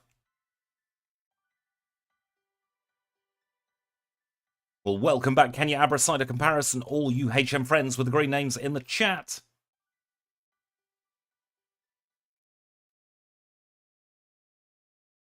We don't have enough for both, so we're going to prioritise Ice Beam, I reckon. And we'll get the other before a red. So what I do just need to do is pause the timer to change the day. So where is that in my game hook? Game clock day, we'll move that back a day. So that we are on Saturday, and that should now mean that the bloke is outside. Yes, he is. So we'll get Ice Beam now, we'll come back for Thunderbolt later. Thank you for popping in, Anderson. I hope you get a wonderful rest, and I'm sure we'll catch up very, very soon. We'll PP up that when we are in Celadon. In the meantime, in the Queen time, we're going to go over to Acritic City. Going to get other rare candies. And remember, the run is still young. Oh god, we didn't have a repel on. We just got very lucky with encounters in that first part. We do have another run starting as Clefairy straight after this one.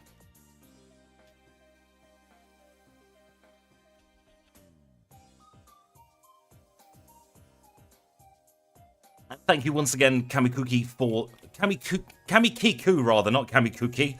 Kamikiku for the £5 super chat. It's very much appreciated. I always try and thank people as they come on the screen at the top and as they leave the screen. I wish there was an option to just have everybody who super chats stay on the top of the screen for the rest of the stream. Because it feels a bit harsh. People donating certain amounts and staying up there longer. So I appreciate everything. $1, I think, is the minimum, up to like whatever someone wants to give. All of this is very much appreciated. But by no means expected. As I always say, the ad revenue more than covers the costs of running this channel. Anything else is just a Brucey bonus, as we say here in the UK. Let's beat up that sailor and let's leave. Have a little chat with the captain. Well, the granddaughter and the captain. We'll get ourselves the metal coat. We shall get out of there.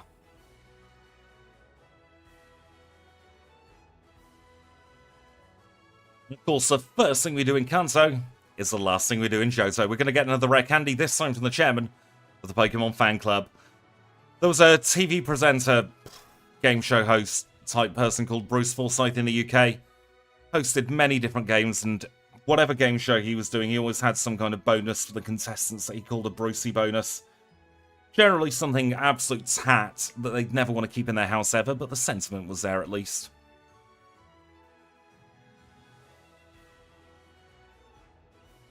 He lived until he was about 408. Older than time himself was Bruce Forsyth. I used the wrong move there. Wasn't paying attention. I was supposed to use Fire Punch there, not that it matters. I was too busy looking at Pokemon Go where I had a Galarian Meowth spawn next to me. Thunder Badge in 137.37. I like that. 37.37 at the end there.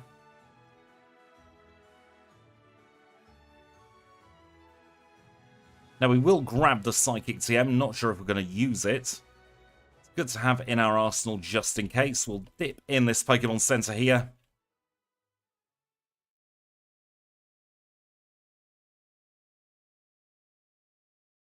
Oh god, our bag's full. What can we toss? What don't we need? Metal coat, get in the bin. We'll swap the leftovers for the metal coat. You're not wrong at all there. Cammy, you're absolutely correct. Bonus points if you remember the game show 321, where the booby prize on that was an actual dustbin.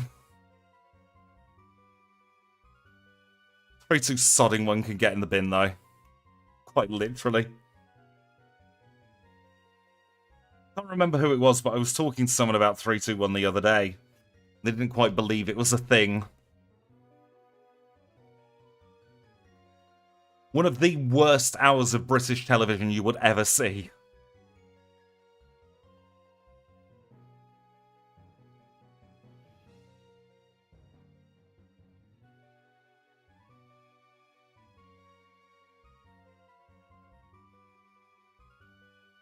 Oh, without the E at the end of Forsyth. Don't get me started on Anne Robinson. What a horrible cow she is. Absolutely awful person. But yes, 321 is the weakest link. Goodbye. I did love Dick and Dom in the UK. They did Saturday breakfast programs. They did a skit of that called The Leakiest Sink. Erica's gone in 2 minutes and 7 since we got the Surge badge, 139.44 overall. Hopefully we'll get sub 2 hours with this thing. I don't want to count my chickens before they've hatched, but I reckon we'll get sub 2 hours and then some with starting as Clefairy.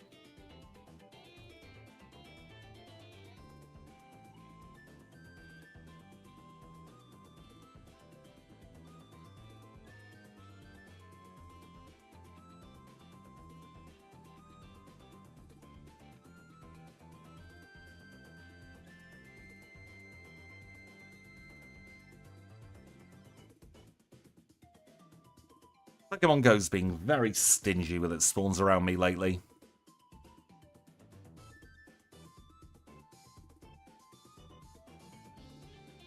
Level 67 on our Luna. As we are beating up Janine, she wastes some money with a dire hit. I keep telling her not use it, don't use it. But does she listen? Does she heck? 140.48 for the next badge.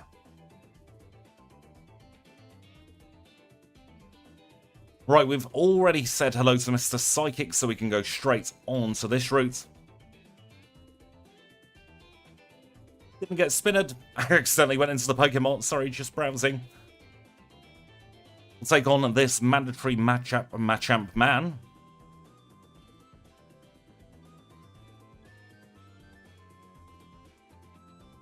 Stick on a Max Repel there, not a Super. We'll move those up to Tippy Top, actually. We'll flash, and we'll go through the rock tunnel.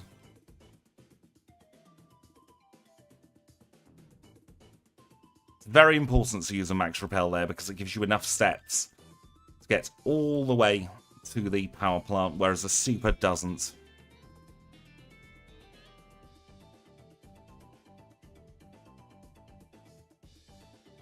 Right, so we chatted with the manager. Let's make our way back to Saffron City now, where there are places and people to see. Those places being Saffron Gym, and those people being Sabrina. Or Sabrina, as I like to say. Didn't get spinned in the gym. So we can take on Sabrina. So one shot on her first Pokemon. It's going to be a one shot on the Mr. Mime. And would you believe it's going to be a one shot on the Alakazam as well? 142.31 for Sabrina's badge.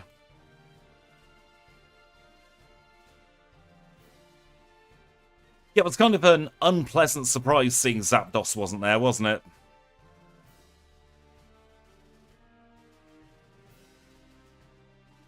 So with Moltres and Articuno.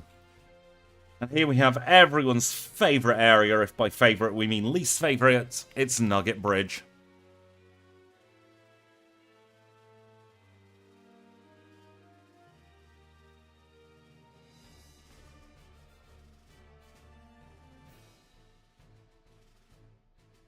Oh, that is true. After Red Court Zapdos, they did have time and space to renovate. They got the old trading places people in. It was them and the Lavender Radio Tower people. They did a whole game show of it. Does anyone remember changing rooms, trading places as it was in the USA?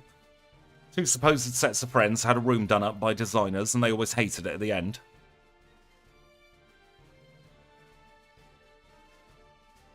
To be fair, some of the things they did to those houses.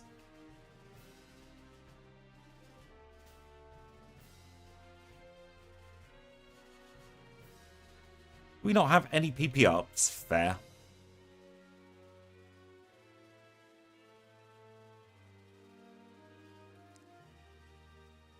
To ignite these parrots instead. I don't know what is Gordon Ramsay's favourite Egyptian god, Phoenix Fire.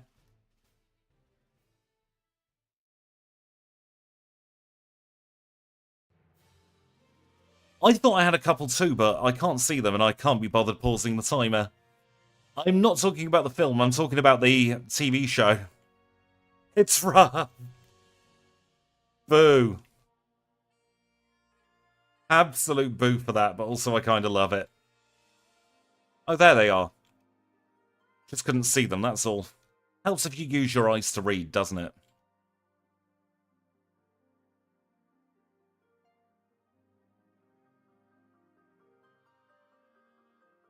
At some point, Doku will find out, but today is not the day.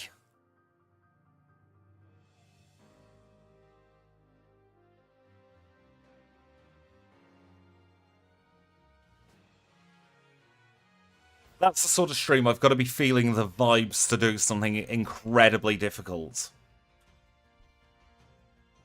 And also, it's got to be a stream where people know to tune in. Because, as I'm sure we've all seen, the viewer numbers aren't that high compared to my normal streams today. And for something like that, I want it to be a bit of an event.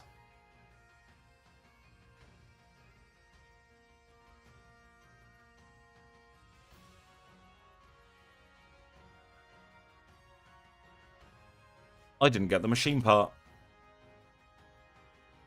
This is player error, so the timer is going to be paused.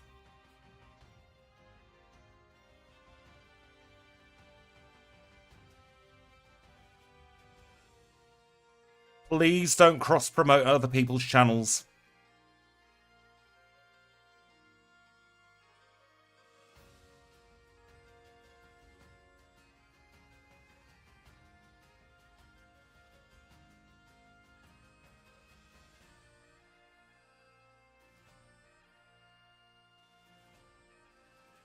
It will need a PG-13 rating for language, you're not wrong. Right, Lavender Town, that's where we need to go. We'll get the X-Wing card so we can wake up the Snorlax.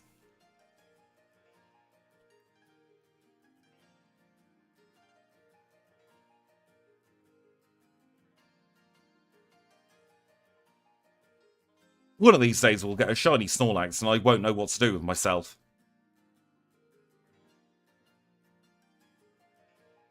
Right, 3 drill, it's time to beat you up. 3 drill, of course, big friend of the channel.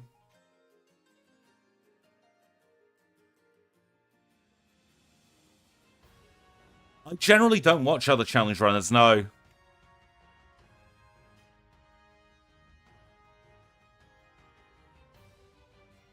It's one of those I found when I did watch other challenge runners. It was terrible for my mental health. Because I'd constantly be comparing myself to them.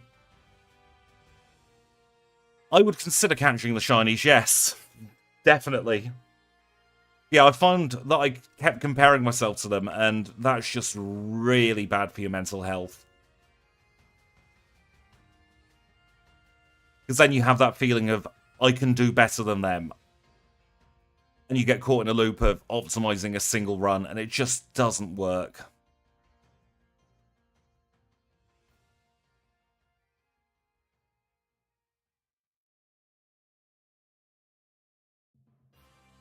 And you've got to look after your mental health. That is for goddamn sure.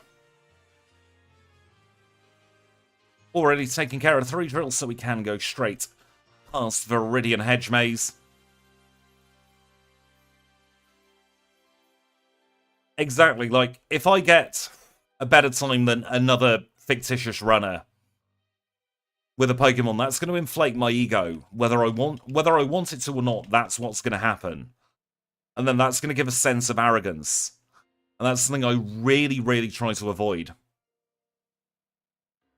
Because nobody knows everything about challenge running. Nobody knows the perfect route. There will be a single perfect route out there. Whether we've stumbled upon it or not is a completely different matter. And one of the things that really does frustrate me with certain challenge runners, I'm not going to name names here, but with certain challenge runners, they will very much kick down and punch down against the other runners because they do something differently that they think is not as optimal. When it really does not matter. There's no right or wrong way to challenge run. Everybody has their own set of rules. Everybody has their own way of playing challenge runs, but as long as they are happy with what they're doing, that's all that matters. Welcome back, Amarak. I hope your dishes are all nice and sparkly clean now.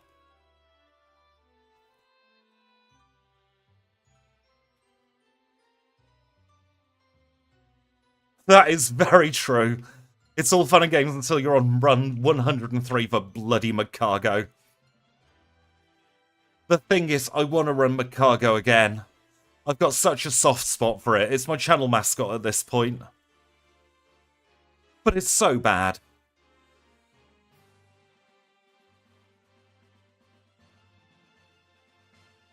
Healing loop here on Gary the Gyarados.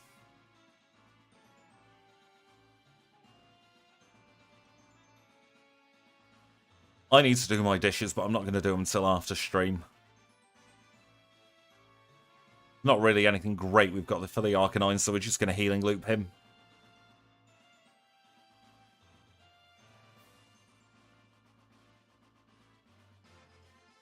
The Bumhead Duck being the mascot. That's my mascot in terms of catchphrases for the Pokemon, I suppose. It very much is called Stockholm Syndrome. You're not wrong there at all, Kamikiku. It really is Stockholm Syndrome. I recognise it's Stockholm Syndrome with Magcargo. But it doesn't stop me wanting to run it all the time. The other one I always really want to run is Smeargle. I've not done a redo of Smeargle yet.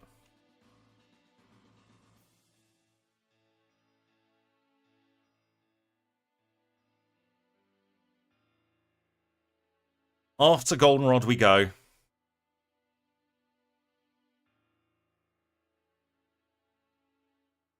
So I don't own a washing machine. Generally, I wash my dishes before doing a load of hand laundry. Gonna pause the timer once again just to change the day. Right. Hopefully this will work. If not, we have backup strats. Yep, he is back there now.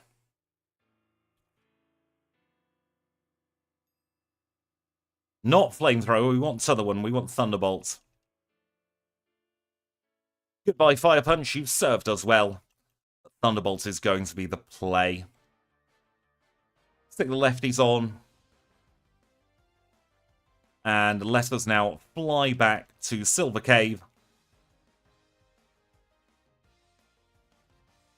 Oh, I suppose we should actually heal, shouldn't we?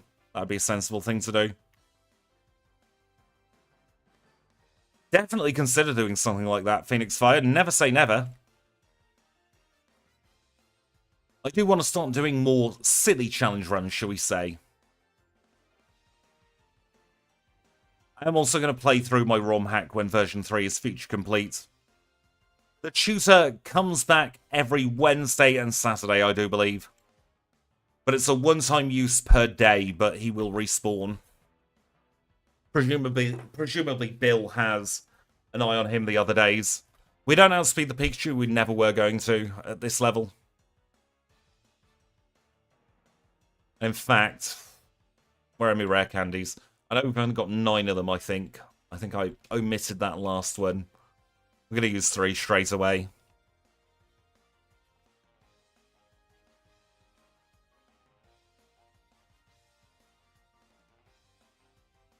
It's going very well, actually.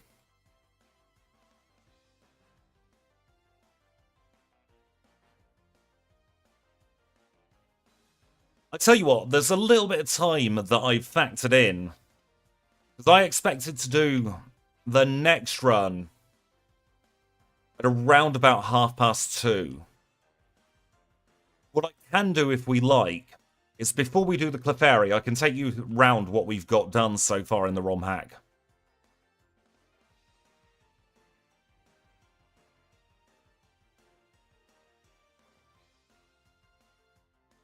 That wasn't a crit, jeez. Oh, the sun's up. That was a crit. I thought we had it in the bag then, but we were pipped to the post. No, we're going to use another 3 rare candies.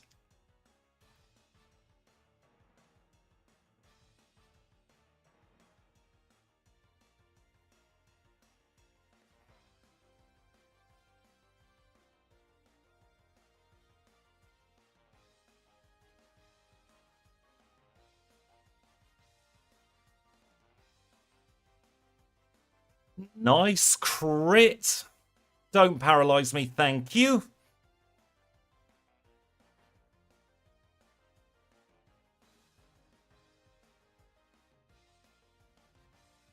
Please keep light screen up. I'm going to risk it. A crit will KO us out, but hopefully we don't get crit. 10 HP, that's hopefully all we need. Oh god, there's a Blastoise. I forgot about the Blastoise. Please paralyze or one shot. Blizzard hit, for God's sake.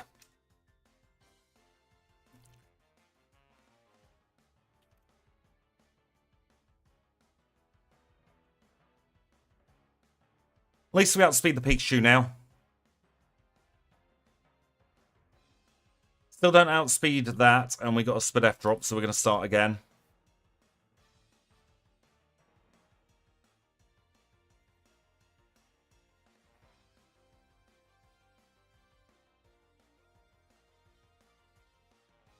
Trying to figure out where the best place to set up light screen is. I think it might be against that pesky Venusaur, you know. That's a range there, interesting. We should be able to two-shot the Snorlax. So yeah, if we set up the light screen against the Venusaur. It's always going to use Sunny Day. It's going to hit us with a Solar Beam. Hopefully it won't hit us too hardly. There we go. We should recover almost full. Then that means we can go straight onto the Thunderbolt on the Zard. We crit. This is good. I think we've won. Didn't even need the light screen this time, for God's sake. Always the way, isn't it? There we go. 1:55.45 was the time for the Clefable.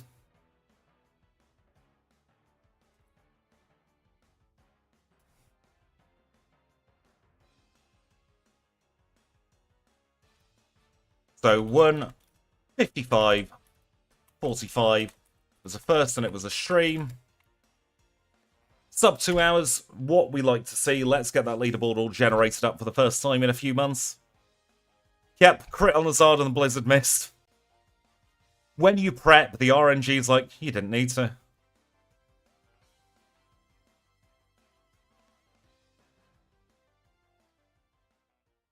Just wait for the leaderboard to generate up now. The game did just give up. You're not wrong.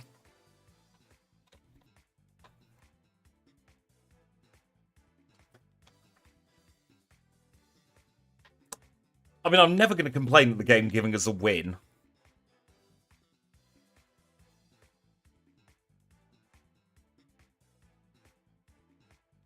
Yes, a Clefairy tail ending. Keep those puns coming, please.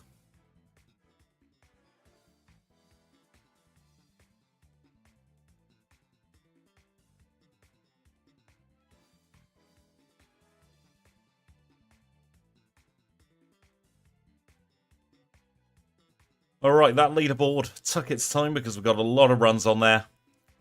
But we are in 114th place, starting as a Cleffa. We're faster than a Bomber Snow and just behind Arcanine for what that matters, but not the best, is it? Honestly.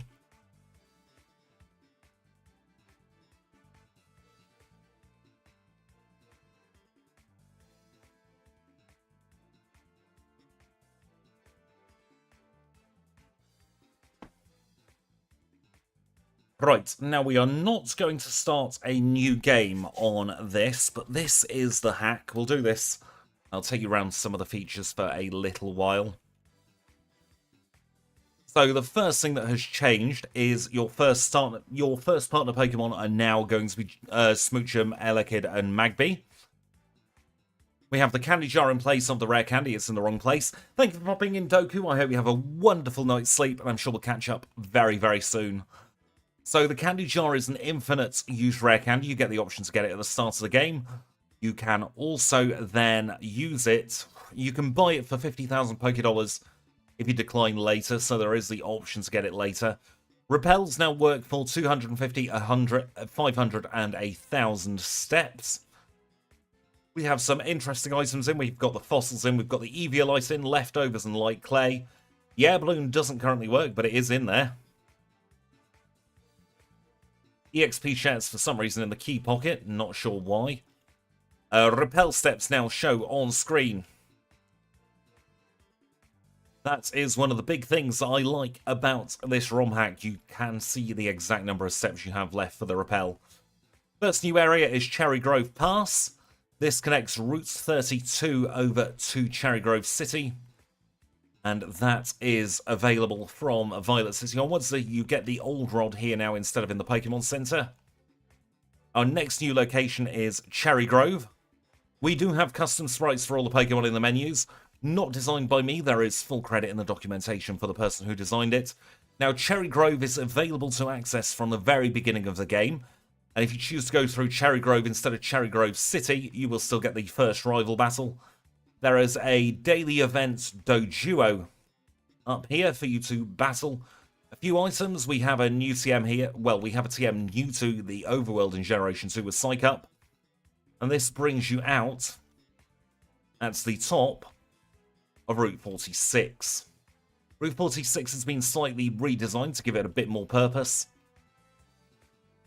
And then we can go over to Violet City. Violet City has a new connection, and also while we're here, we have flower beds. This is to allow for more Nuzlocke encounters. So you will be able to access flower beds in every single one of the Johto towers, barring Blackthorn City and Cherry Grove, Cianwood City, I beg your pardon. We have a little waterfall route here to go up to Route 42. That's a new connection up to Route 42, connecting Violet City and ostensibly Mahogany Town. You may notice on the town map there are a couple new towns. We'll get to those straight away. First one we'll go to is Spruce Town. Now, Spruce Town is in a little cove behind the Dark Cave. And this is where Slowpoke have eventually ended up, as well as in Azalea Town. They were a little bit slow getting there. And this person's wife has a special talent. We've got some custom moves in the game, Trick Room being one of them, to give those slow Pokemon more viability. Random NPCs who will chat their nonsense. Black Sludge is now an item to give something for poison types.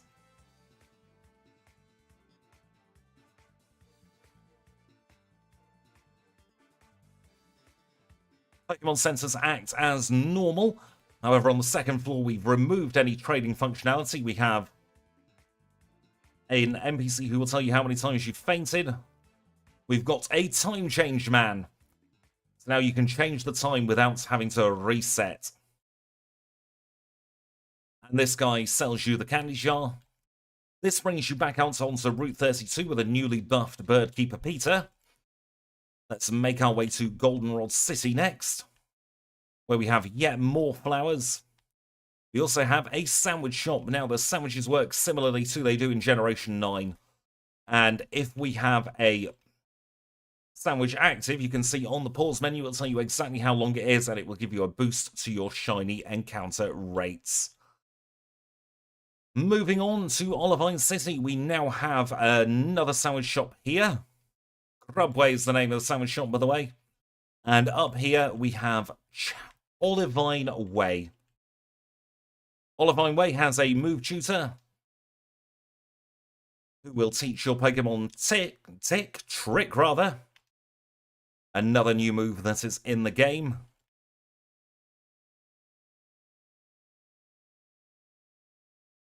This is the Daily Safari. There are only Gen 1 and Gen 2 Pokemon in the pack at the moment, barring 2 exceptions, which I will not spoil. The Daily Safari rolls 3 random non-legendary Pokemon a day, and you can encounter them until midnight the following day, though your Pokemon will change every single day. At the moment, we've only got Jolteon. There we have a Lapras as well today. And let's see what our third Pokemon is. And just like the Friend Safari in Generation 6, you have boosted shiny rates in here. I promise you there are 3 Pokemon. One thing you may notice is my Gyarados is the third one. My cursor's going straight over to run. I've added in the B button. When you're on a wild battle, will go straight over to run. You may also notice if I go into the fight menu here against this Gyarados, move power and accuracy is displayed on screen, so you don't have to guess in battle. He will just tell you that the Pokemon change once per day. And we have another encounter. This is a cute little Ledion. This is Maplewood Town. Now, Maplewood Town has a lady who is looking for a pearl. You give her a pearl, she will give you an item called the Skill Link. The Skill Link works just like the ability, where 2 to 5 turn moves will always hit for 5 turns.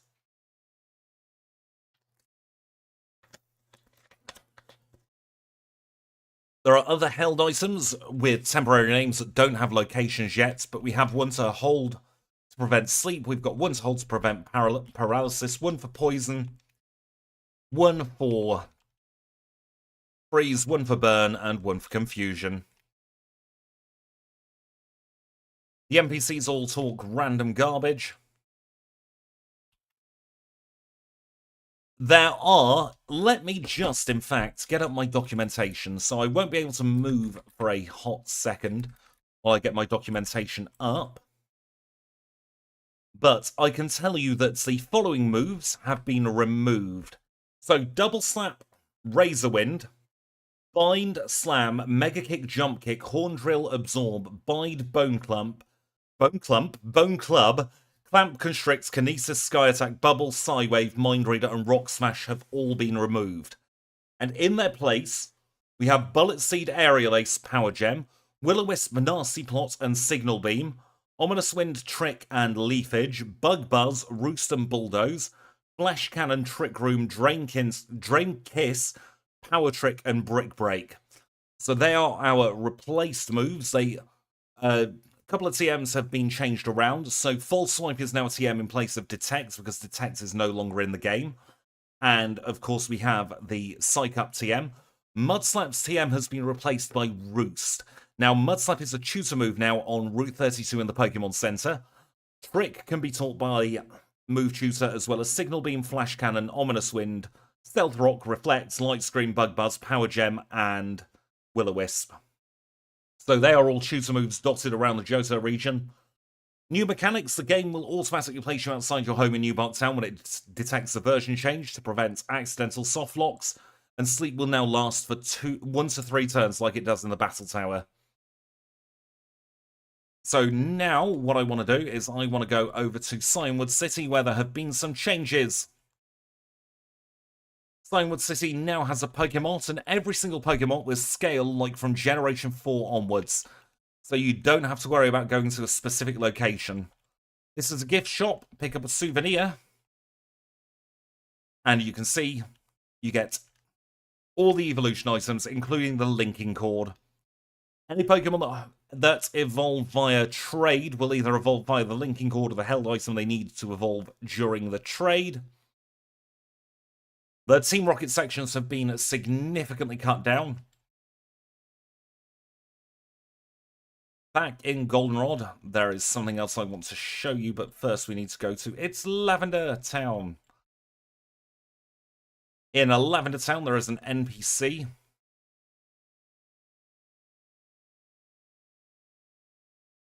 Who will give you a Team Rocket uniform to wear. And if you've ever wanted to see a rocket on a bike, here is your chance.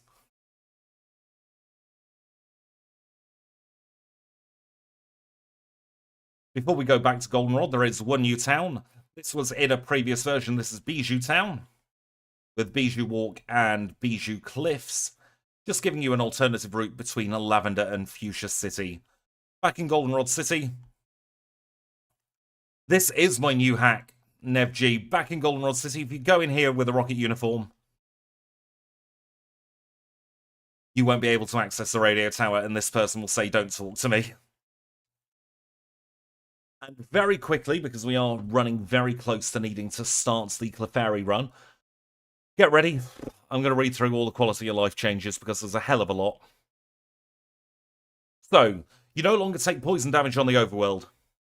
That's a very good idea, Kamikiku. In fact, while I'm at it, I'm going to get a link for my Discord so that anybody who wants to play this can in fact play it. But also, that will mean that any ideas can go in the Discord. So here is a Discord link. I shall stick it in the chat, and then we'll get on with the Clefairy run after I've run through all these bloody quality of life changes. There we go. There's the Discord if anyone wants to join. So you no longer take poison damage on the overworld. Rare candies are now the candy jar, infinitely reusable. You turn around after healing at the Pokemon Center. Your Nurse Joy text has been significantly shortened after the first one. Nurse Joy now yeets the balls onto the machine at lightning speed. The game clock can be reset with an NPC on the second floor of the Pokemon Center.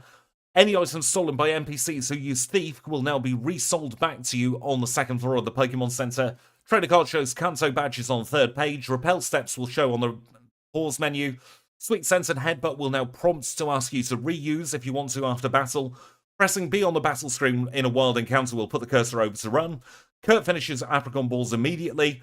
TMs contained in item balls on the overworld are recolored to be green. Shiny Pokemon now have an extra dialogue box when encountered and you can't run from them.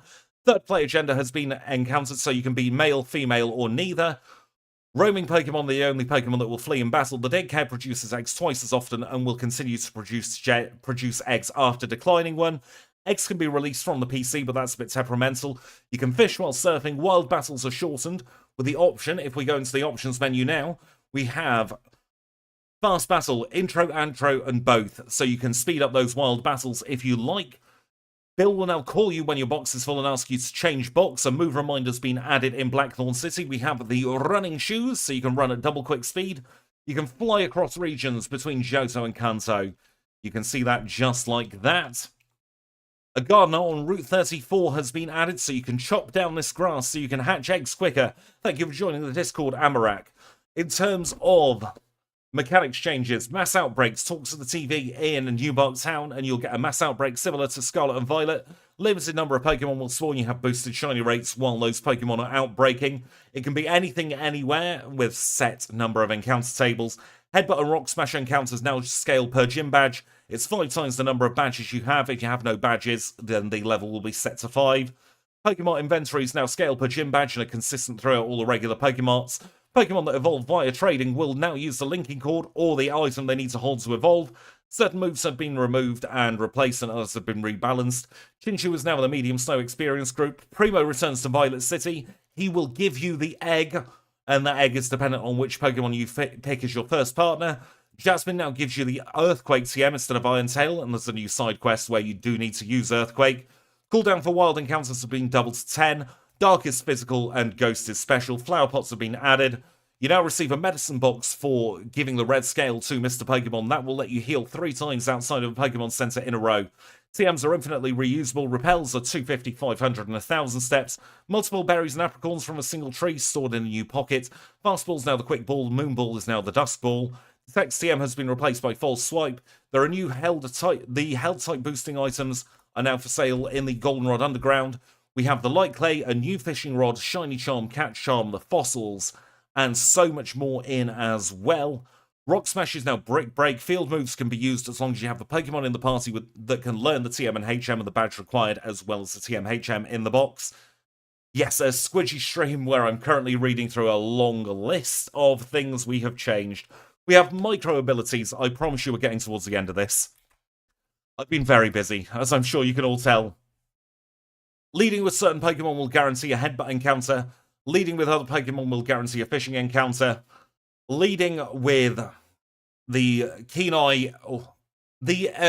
words, please, don't fail me. The out-of-battle abilities for reducing and increasing encounter rates also work if you lead with them. You have Compound Eyes in the game. You have the... what's it called? Flame Body, Magma Armor. The fast egg hatching ability is in. Meowth, Apom, Teddiursa, and Fampi all have a chance to pick up items at the end of a battle. The shiny rate's been doubled to 1 in 4,096. You have the shiny charm for completing the dex. You can complete the dex in a single save file. The Daily Safari is in, which we have seen the encounters change at midnight. Shiny rates of 1 in 819, 1 in 512 with the shiny charm. Goldenrod gives a flat 1 in 256 chance. That's the new fishing rod.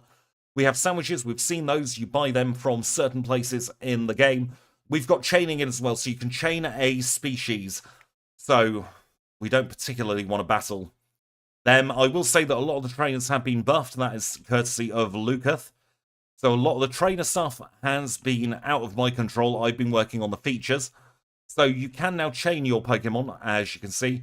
Chain will display on screen. The greater your chain, the greater your chance of encountering that species and a shiny of that species. Mass outbreaks we've talked about. There are some side quests, some really fun ones there, including something with Team Rocket, which I absolutely love. New areas, we've got Cherry Grove Pass, Goldenrod Cape, Violet Falls, the Bijou areas, and the islands, which are only accessible by boat. Viridian Forest is back to normal, Cinnabar Island's back to normal, Pewter Museum's back to normal, the Trainer House will now assign a random NPC, the second floor of the Pokemon Center has a lot more functionality. At the moment, version 3 is in development. This is the one you're seeing. Join the Discord if you want to see more. I'm going to now very quickly go on a couple of minutes break to set up the second run. It's going to be Clefairy as opposed to just Cleffa. I'll see you all in a couple of moments.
And we are back. Thank you so much for your patience there. We need to reset the on-screen furniture, actually, so we'll reset the resets. We'll reset this. And we are back on another challenge run. And thank you, of course, to 282413 and Amarek for joining the Discord. Ooh, banana nut bread sounds fantastic. We are ready for the next run. Now, in case you weren't in at the start of stream, we have a new way of doing these ROM hacks. We're no longer doing the Universal Pokemon Randomizer. Instead, we are changing our starters on the fly. So, just to demonstrate, at the moment we have Cyndaquil, Totodile, and Chikorita, just as we would expect. And I think this time I'm going to replace Chikorita, because I think Cyndaquil is the only one of the 3 starter types where we won't get a super effective move for it. Easily, anyway, in the run. So now, I can change the starters on the fly, just like that. So we have Clefairy there. We'll pick up the Clefairy. And we'll call it Diana. After Dianamon, that was mentioned a lot earlier in chat.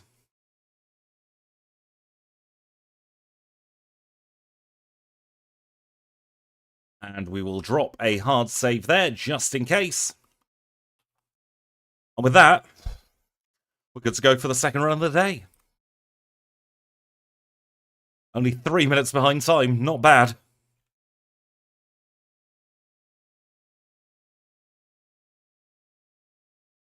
So we don't have to worry about friendship in this one, so it's going to be a completely different run. I'm going to finish off a couple of things on this particular modification to the game, and then I'm going to release it on my Discord as a patch.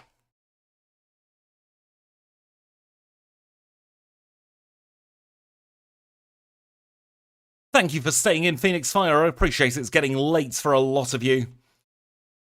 But yes, I'll be releasing this when I've figured out how I want to have the players select the starter Pokemon in-game. Now, it will only affect the players' starter Pokemon. It won't affect the rivals, because I want this to be used mostly as a challenge run kind of thing.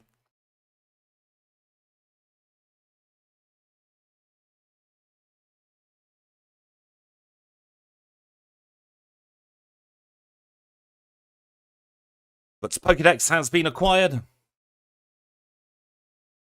I'm going to try and rush through this one a little bit. Clefairy's pretty cromulent. We'll still take on the odd 1 or 2 battles.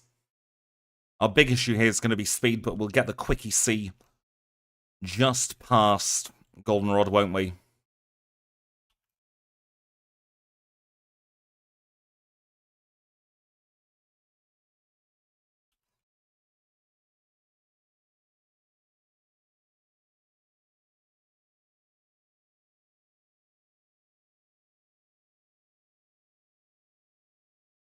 There we go, we've defeated Rival 1. Kept hold of our berry as well, which is very nice to see.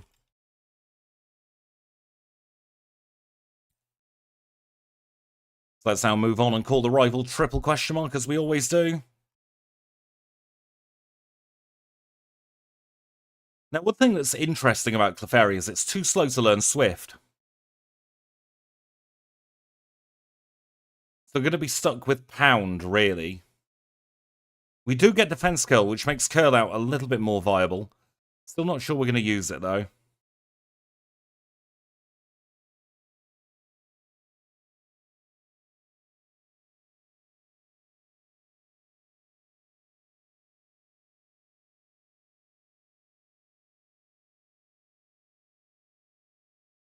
I'm so used to going slowly that I was doing my first route 29 routing then.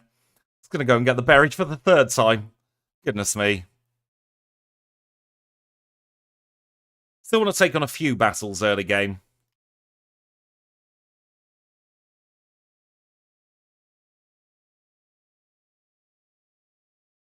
But I wonder how much of a difference the rival having the Cyndaquil line is going to be. One of the things I like about this patch I've made is I can just pick and choose And if chat has a better idea for who the rival should have, we can absolutely just modify it at the start of the run. We're not locked into a single starter anymore.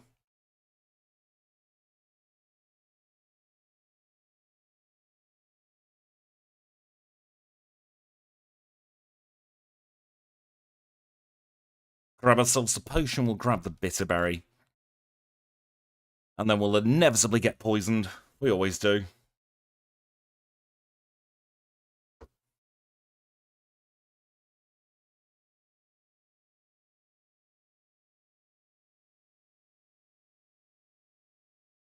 Hard Mountain Dew, I hope it's went down the right way and tasted not terrible. I'm on the old Coke Zero at the moment.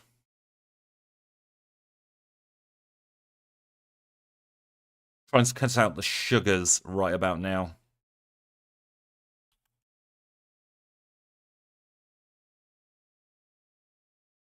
It's a good litmus test for the first gym.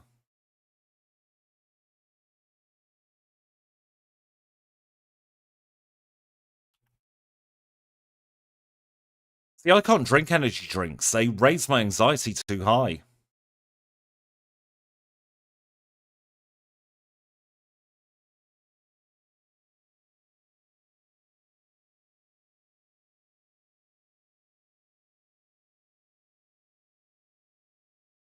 Hopefully we'll be fine at level 10 for Falconer.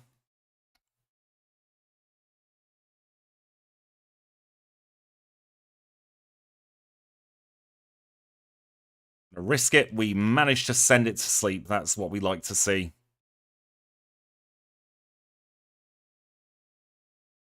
Didn't even need the berry. Yeah, they have far too much caffeine.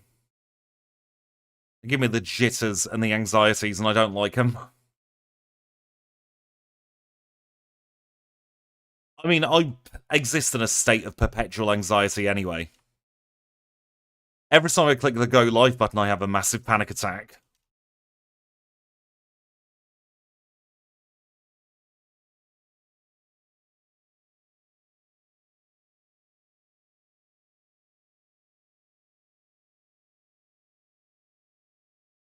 Alright, this could be a dangerous battle. Save state just at the beginning of it.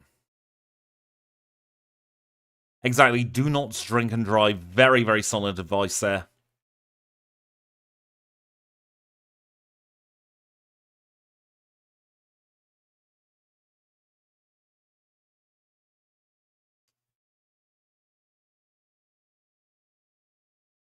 Oh, the caffeine withdrawal headache is awful, isn't it?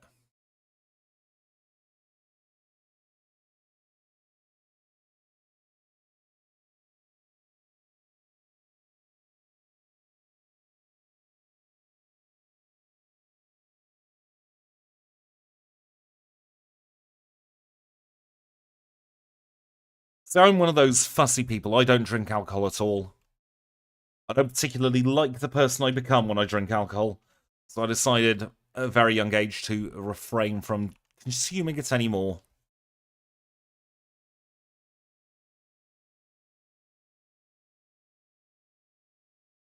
Double slap is terrible, so we'll say no to it.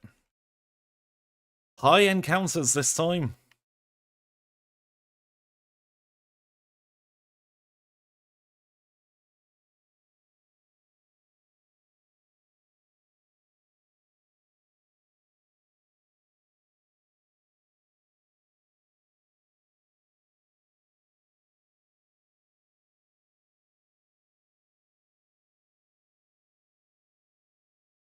Don't want to get into a text loop with joy there.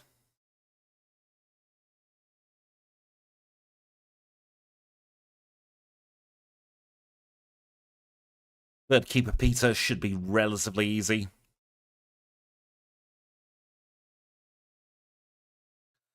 Level 14 as we enter the Union Cave. Stick on the repel, we'll move the Super Potion up to Tippy's top spot, and we'll also teach Mud Slap in place of Growl this time.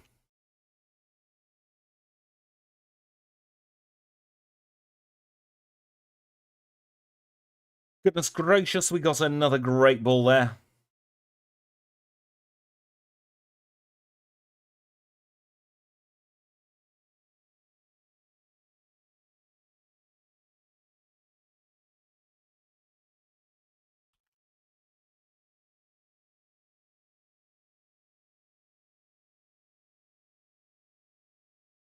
Ray was a ray of light for us in this run. PlayStation Network Cureberry acquired. We don't want to get Hiker Anthony. I said we don't want to get Hiker Anthony. Thank you very much. Full heal, and we'll go and do a cheeky little shop. 7 repel should be more than enough. We won't bother with any super potions. Haven't had to heal that much. Outside of the Pokemon centers anyway. Kurt gives us a absolute nonsense story, and we're pausing the timer at a very nice 9:09. To catch the HM friends. First up is Paris, of course. So we'll catch Paris. I said we'll catch Paris. Paris, please play ball.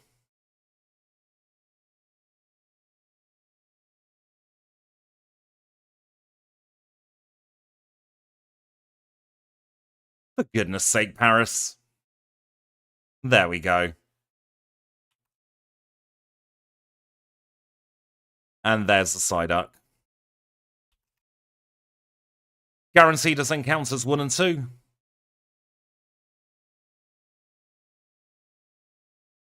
We'll now unpause the timer, leave the forest. Welcome in, Malik. I hope you have a wonderful rest. Very nice to see your... I was going to say see your face, but I'm not seeing your face. I'm seeing your words. I don't drink coffee, but I am a very much self-confessed soda addict.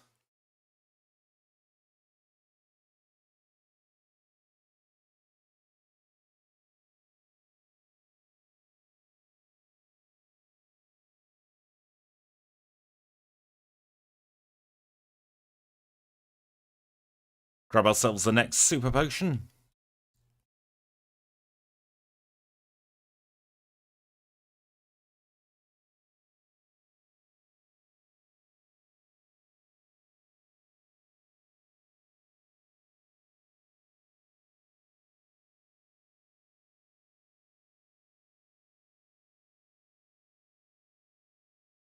And we encounter a Zubat, of course we do.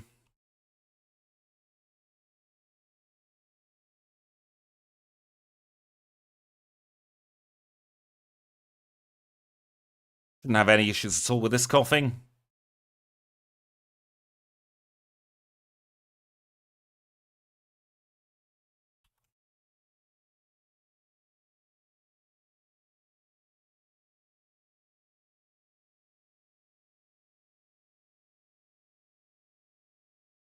Yes, there is a rug at the entrance to the building in the forest.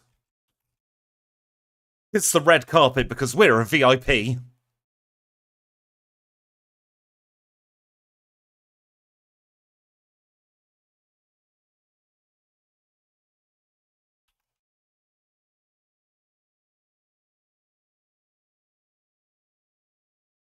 Wheels are 1 shot. Let's move on to the Kakuna.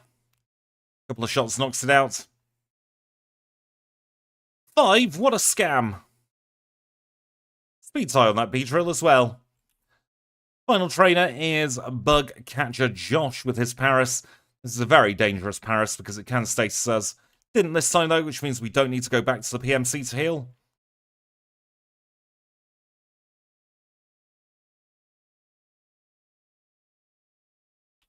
Let's take on Bugsy. I reckon this second gym and Rival 2 are going to be the hardest parts of this run. Can't see it being too difficult afterwards.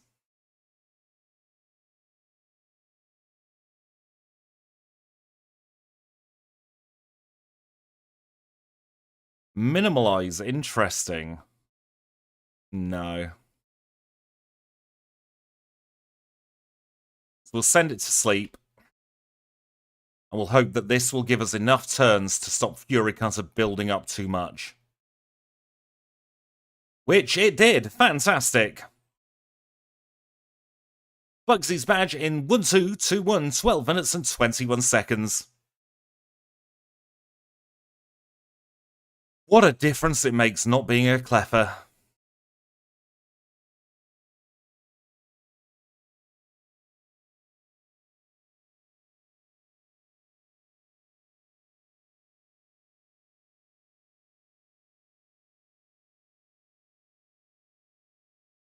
Of course, we get the full sleep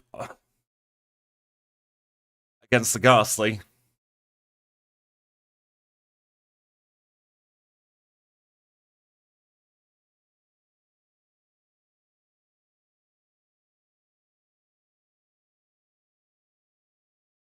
Well, I said we don't have anything super effective. I'm not counting Mud Slap because Mud Slap is just that poor of a move. But there we go, no resets on the Rival 2 either.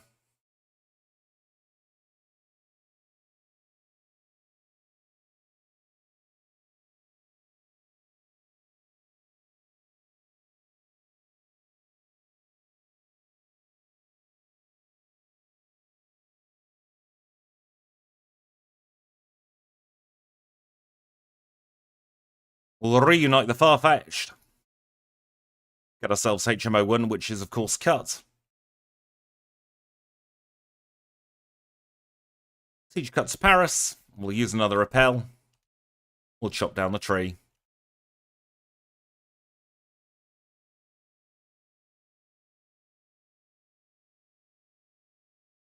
Grab ourselves headbutts from the green headman staring at the tree.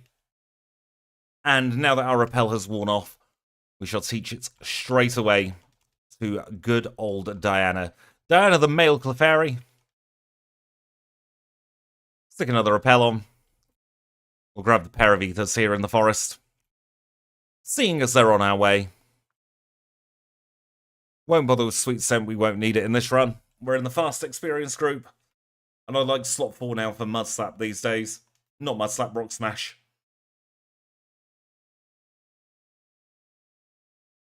Just going to move that microphone slightly closer to my face as I've adjusted position.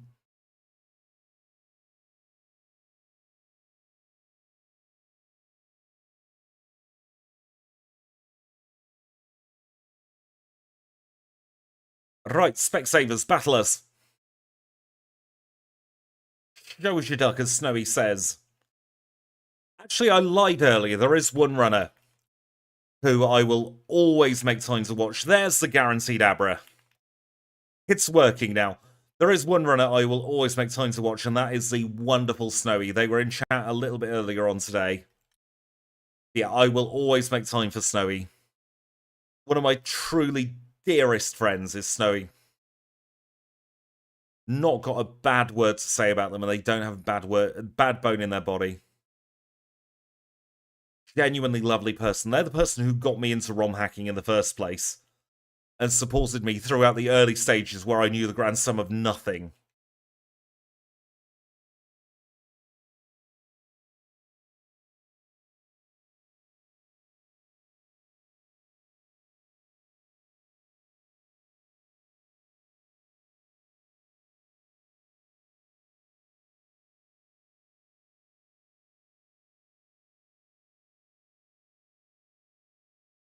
Alright, let's take on Mr. Bumhead Fireduck Man.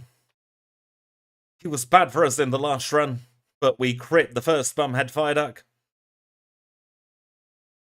And we're poisoned again. We were still holding the berry though, so that didn't matter in the end. Don't get Juggler Owen this time. We still have another opportunity to a little bit later on. In the meantime, though, we'll grab ourselves a quick EC. We'll be sticking that on when we next menu. And I do actually want to take on this Sunkern here, yes. Thank you, Sunkern, for getting us to level 23. I want to take on this Pokefan. He's got a lot of decent stat experience as good old William.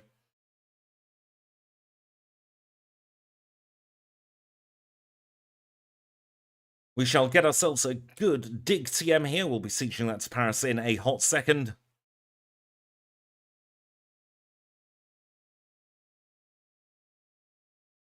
First, we're going to take on Psychic Mark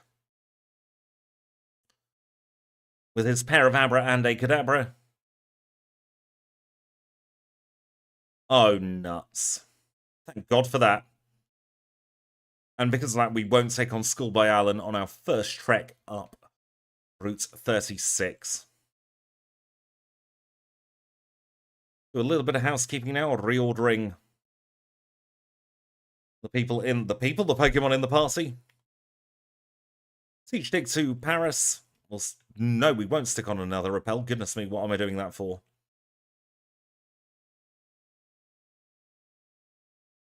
We'll teleport back to Goldenrod. I mean, that's why I called this Clefairy Diana, so that you could imagine a Dianamon. Are we happy enough yet? No.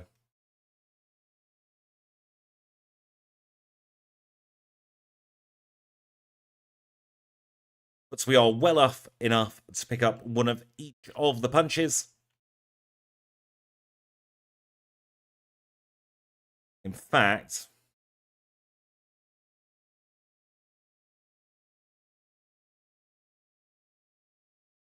what we'll do is we will teach 2 of those now. I am instantly regretting teaching it over Sing and not Encore, as I probably should have done. It's time for that Schnabble. It bites us for a little bit of damage, grew to level 24.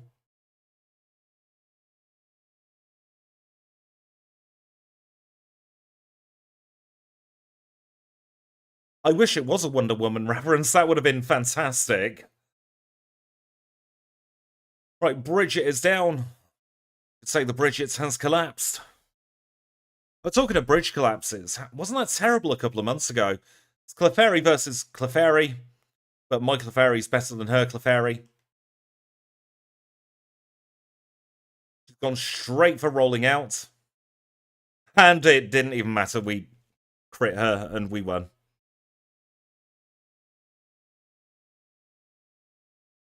Flame Badge in 1923. I think 1923 was the year we started the Cleffa run, or at least it felt like it. Right, give me a squirt bottle.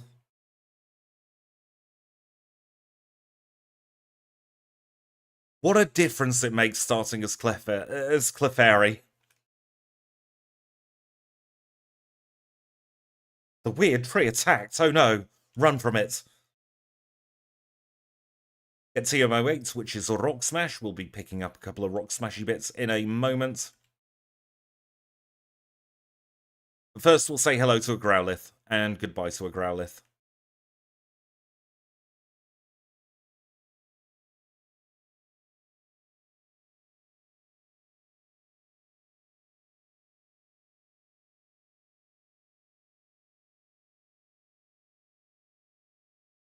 Right, let's take on the Kimono Girls before I forget them. There have been plenty of times where I've got all the way to Olivine City and realised that I don't have bloody Surf. So I'll take them on now.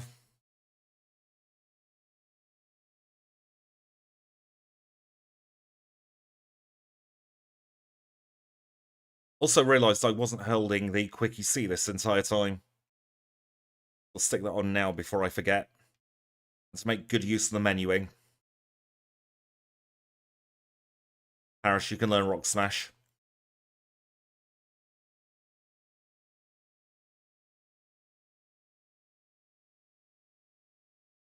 The absolute night and day difference between Clefairy and Cleffa is unbelievable.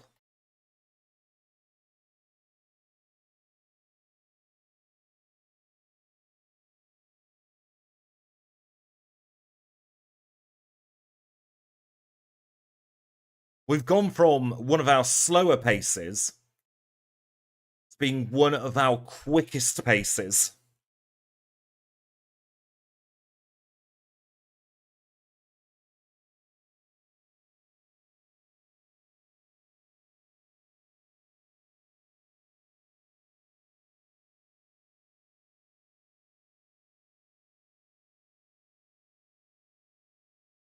Very much worth taking on Miller in this run.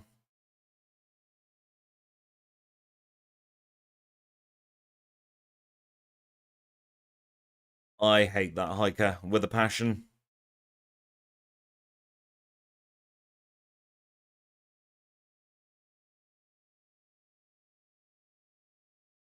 I didn't mean to take on Mr. Lickitung Man, but that's what's happened, so we'll punch it with fire. We're out of headbutts. Good Pokemon, Brent.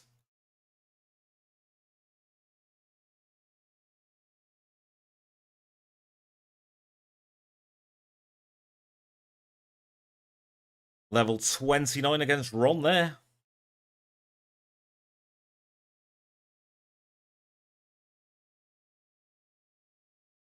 Helps if you face the right way to cut the tree down, doesn't it? Rare candy.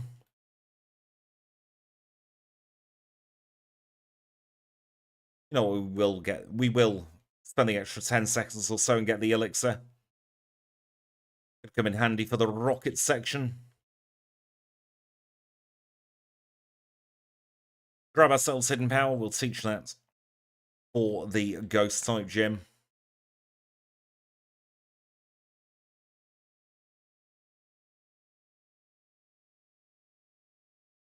First, we'll TP back.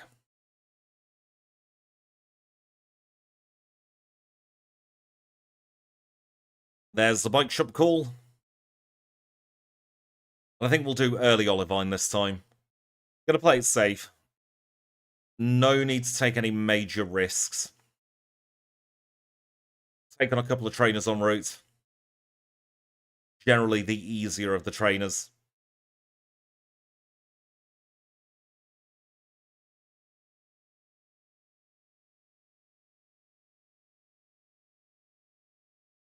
Also gives us access to the mint berry, which could come in useful for Morty. Didn't mean to take on Psychic Norman here, but that is what has in fact happened.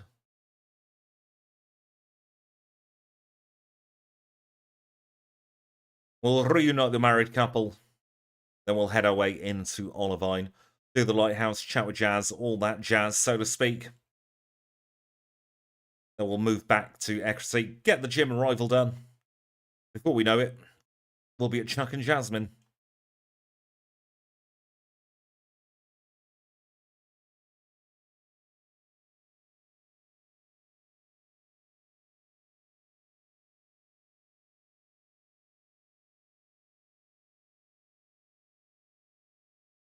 Right, here's cutscene 1 where the rival doesn't even bother speaking to you, doesn't even bother battling you, rather.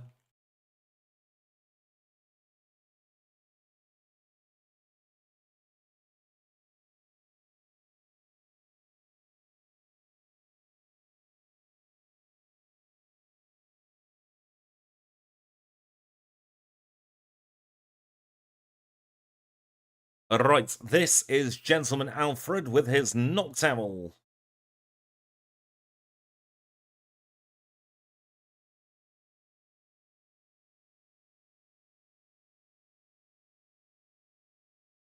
Up next is Gentleman Preston with his pair of Growlithe. They can roar, so we'll headbutt them away with one shot each to make sure that they don't roar at us. Maybe Gentleman Preston should be called Gentleman Gordon, so that he can say that they roar. Words to that effect.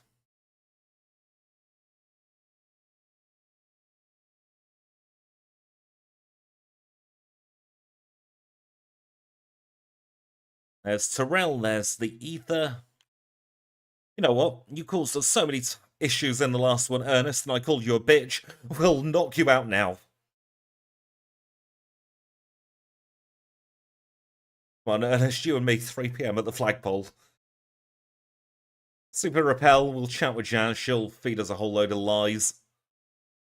We'll make our way out of the lighthouse after grabbing the rare candy. We'll dig, and then we'll use a bra to teleport back to Ekrutiak City, where we'll do a heal. And we'll take on the third rival battle, because we have to. Don't have any autonomy in this. Gonna do it whether we want to or not. The rival knows better than to fight Dianamon. That is until you come into the burnt tower.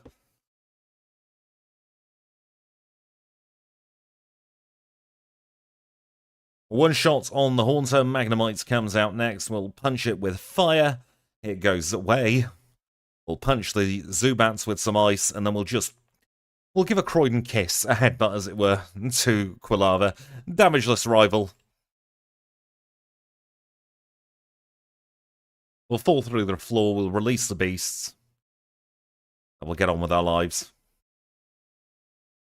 Right out of there, insert gym.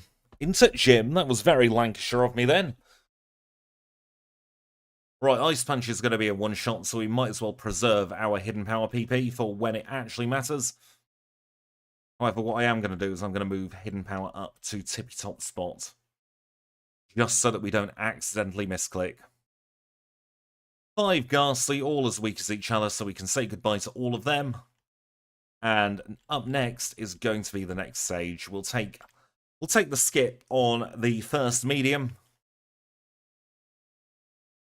Hidden Power's going to be a one-shot on the horn, so that's good to see. And now we have Medium Martha, who says she shall win. Let's find out. Is she lying?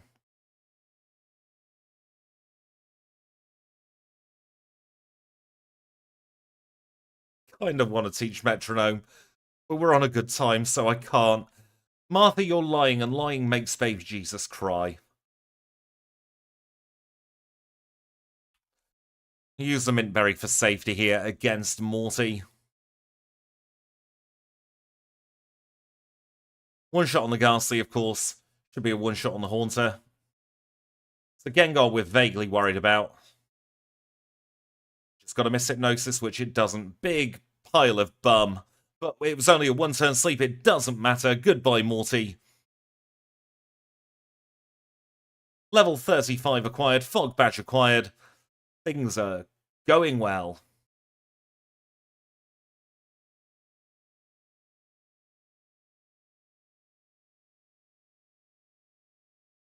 We'll Super Repel our way across routes 38 and 39, and we're going to go very, very quickly to the seashore of Route 40, where we shall go over Surf.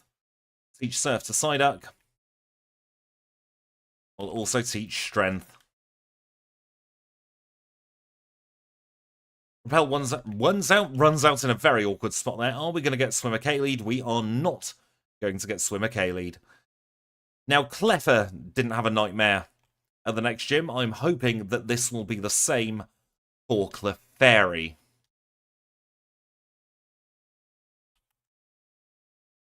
Now, we must move Headbutt up into top spot again. Oh dear. We are going to need to stick on the Quickie C. Oh, the medium sprite is horrible.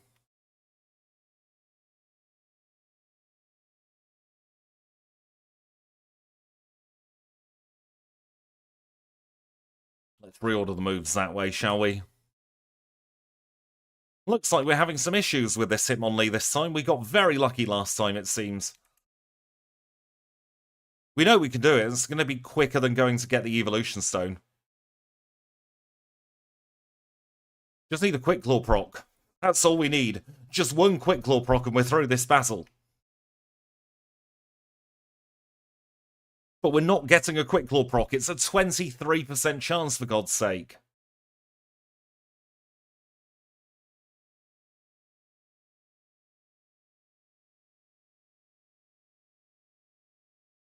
There we go. One Quick Claw proc. 2 Quick Claw procs. Perfect. Got 40 HP for the next Black Belt, who I think just has the Elemental Punches. Doesn't matter, we crit it. Luck balanced out, but we're going to take a cheeky little heal in the PMC.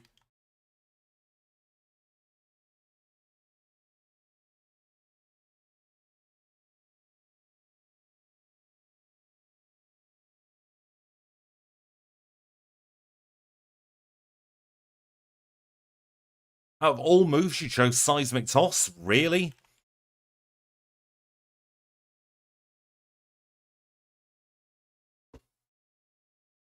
Yes, we're about to butt heads with Chuck.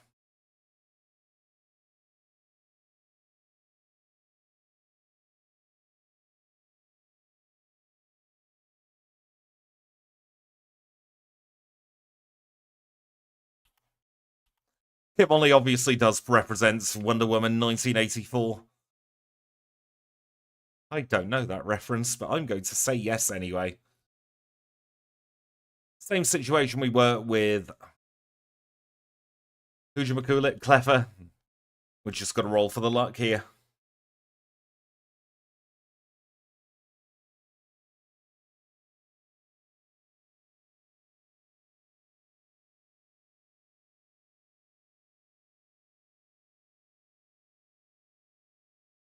We are through on our second or third attempts. That was not bad.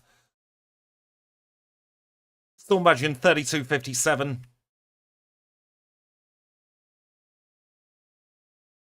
Fly, please and thank you very much. Teach that to Kenya. We'll head straight over to Olivine City.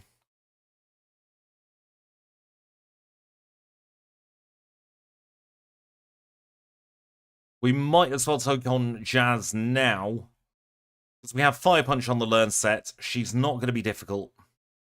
It stops us having to backtrack to Olivine later. Makes the movement a little bit slower and reduces the amount of little bit faster, rather. And reduces the amount of menuing we have to do.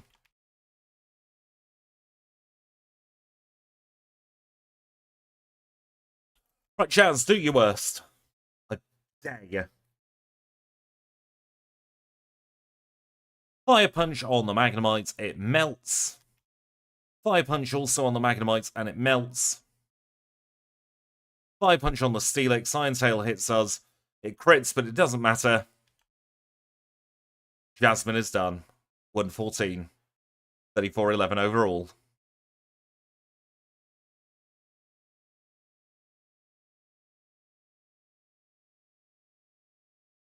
I'm going to do a little bit of housekeeping now before we take on the Lake of Rage.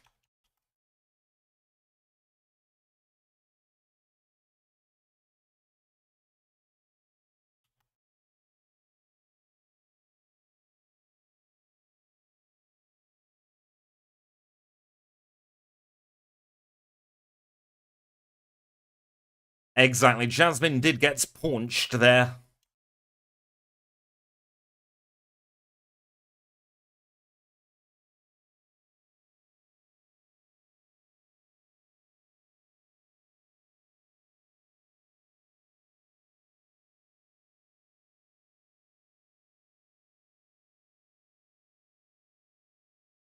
Why am I going to Ecrisig? There's nothing there for me.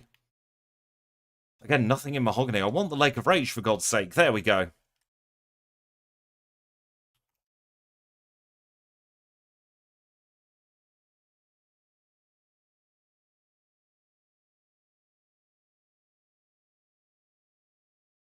Goodbye, Gyarados. Red Scale acquired.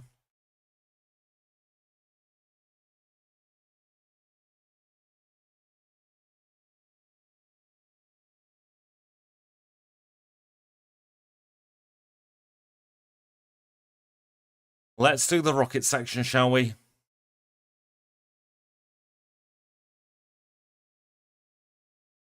We'll remember to turn the switch off this time.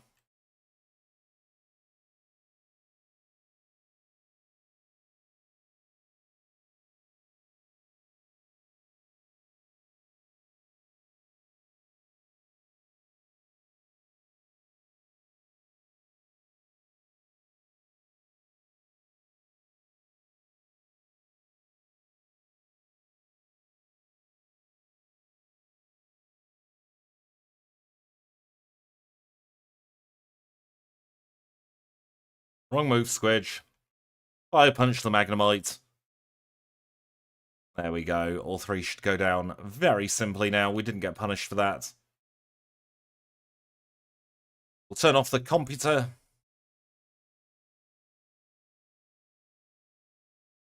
We do want that nugget, actually.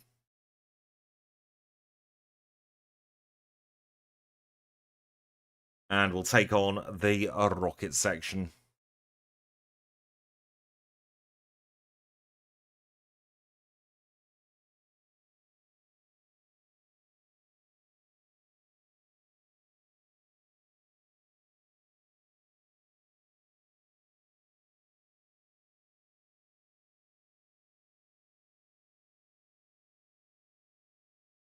First password, of course, is Slowpoke Tail. Second password is going to be Raticate Tail.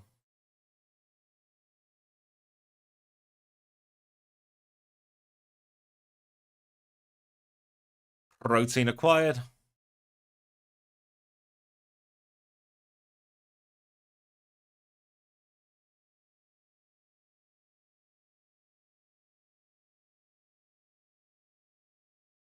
Let's take on the big boss. Lance is still a liar. He's the liar with the flyers.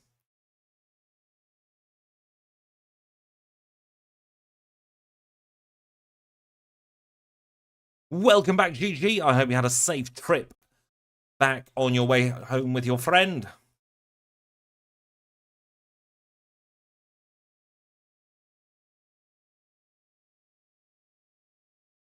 We are on quite a good pace with Clefable? Clefairy.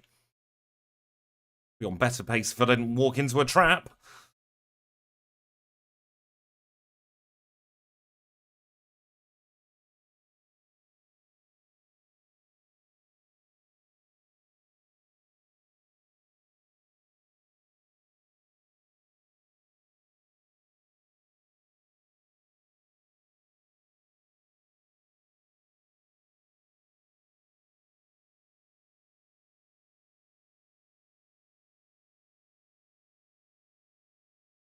Alright, let's beat up 3 Electrode. It's screaming at us because it knows the inevitable is coming and it's getting knocked out.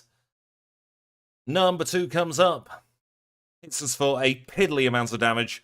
And even now with a boom, we are all good to go. It uses Tackle instead. That's fantastic. And Lance gives us Whirlpool.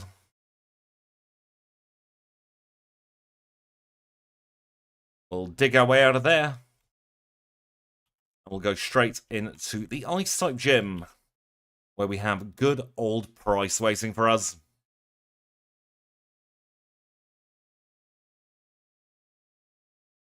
Lance does use secret potions, yes.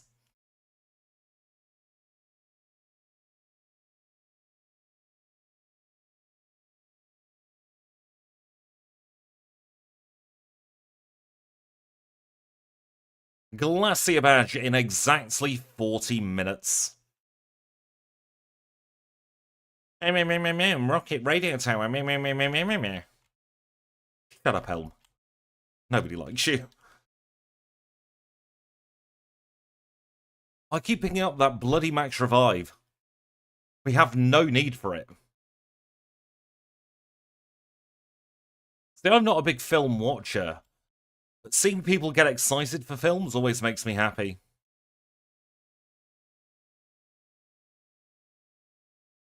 Oh, this has been an absolute breeze compared to Clefable. It's like night and day.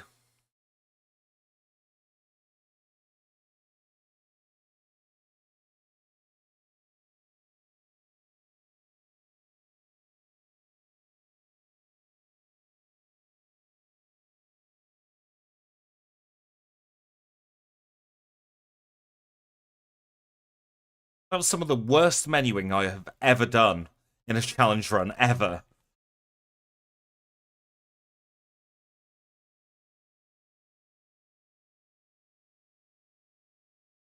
I'm loath to go and see Twister because I'm a bit of a weather nerd, and if they've not got it perfectly spot on, I'm going to be quite grumpy.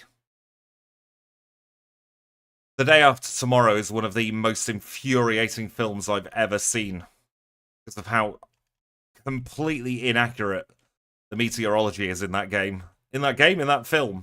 Goodness.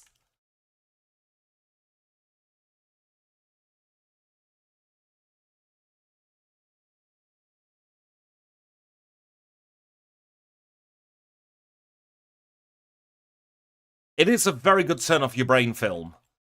Especially if you know anything about weather.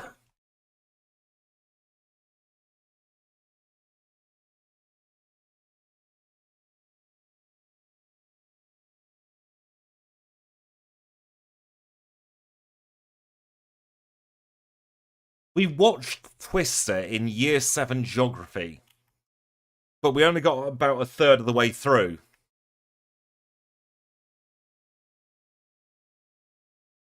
What am I doing? Where are we going? Radio Tower. Of course it's Radio Tower.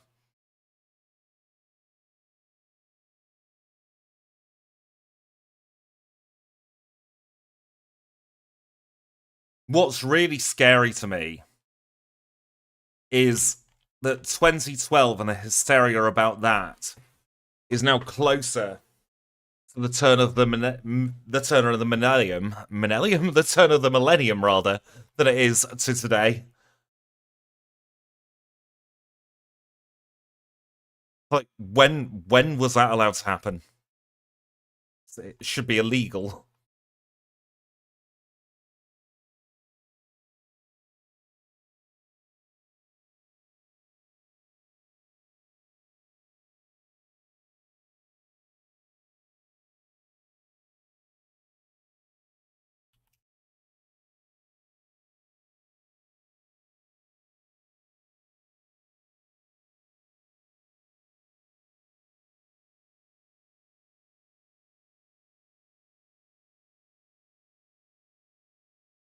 We are holding out for evolving as well once again until we get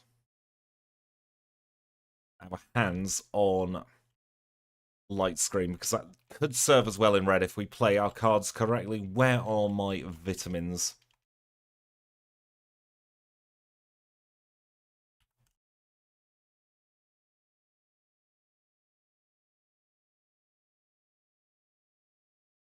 I never quite got the whole reasoning behind the end of the world being in 2012. Because generally what happens is if I finish a calendar, I just start a new one. I don't know if that's just me, but when your calendar runs out, you buy a new one.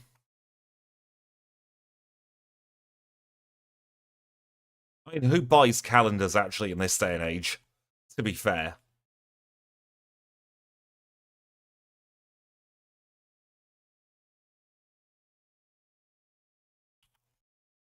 Oh, is that what they didn't do? They didn't carry the one. So it's actually 2043 that's going to be the issue. I was going to say 2023, but that's been and gone. Somehow.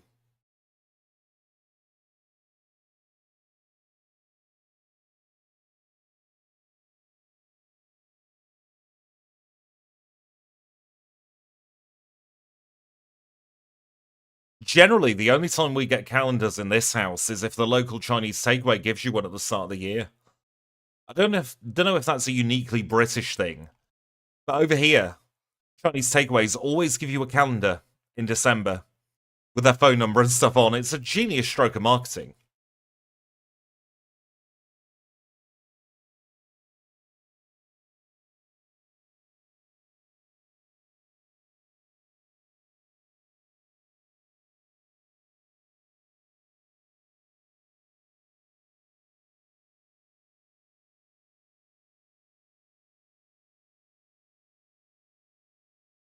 I miss the 90s as well.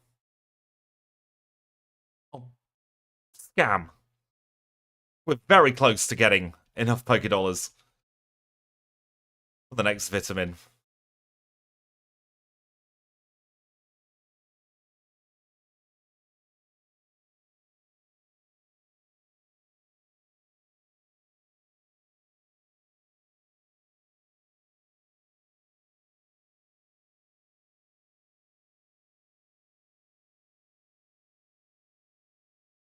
If you're somebody like me who doesn't really know any films at all, what would you recommend?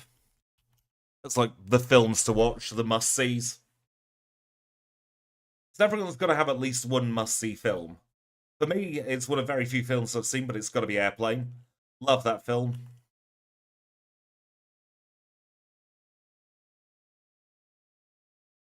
Very much influenced my humour growing up.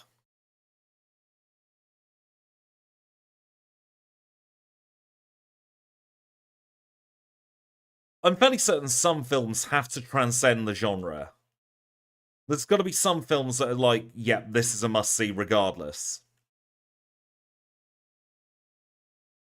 Then you never know. There might not be. I could be clueless. I openly admit to knowing nothing about films. I know nothing about comic books either, though. I've lived my life in a perpetual bubble of just Pokemon for the last 20 odd years. Pokemon and The Simpsons, really.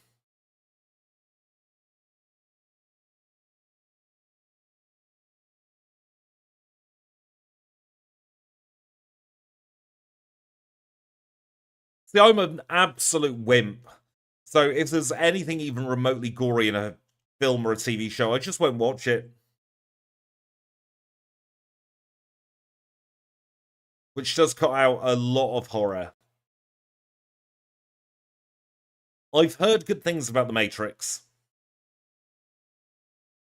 I've heard very good things about Shrek, actually. Never seen Shrek, but I know it's very much an internet phenomenon of a film.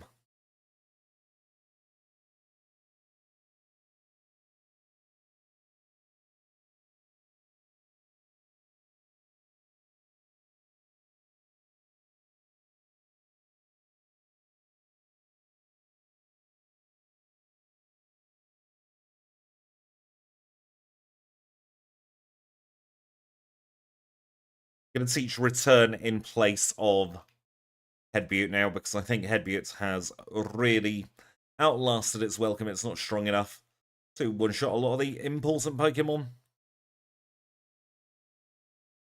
There's a surprise Deadpool with Deadpool in the name that you like the Deadpool movies.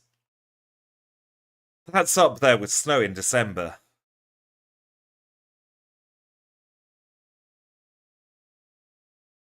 Trouble is, whenever I read Deadpool, I just think of The Simpsons with Millpool. And also, to turn the question on its head, what's the worst film you've all ever watched?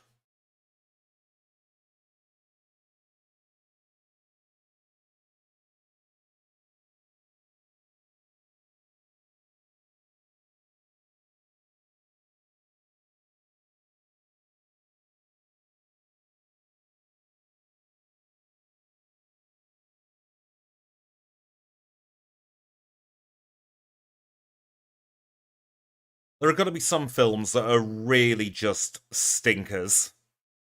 Sharknado. Does that one count? That's by a studio that's very much designed to make low budget crap.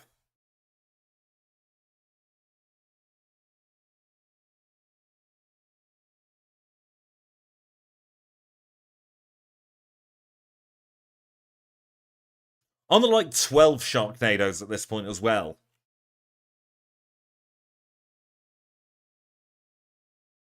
Welcome in, Lord Cooler. It's very good to be back. How are you?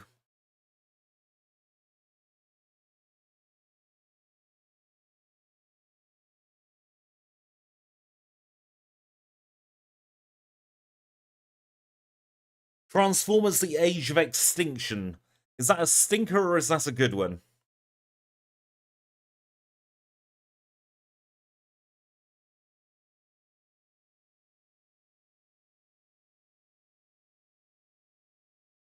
Suicide Squad and Sausage Party came out around about the same time, didn't they? And in my head, it's just Sausage Squad and Suicide Party, which I think would be two infinitely superior films, probably.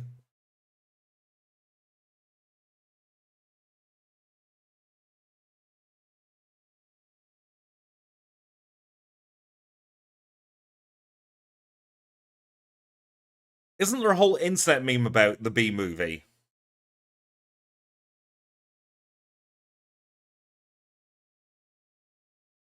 Clearbell acquired.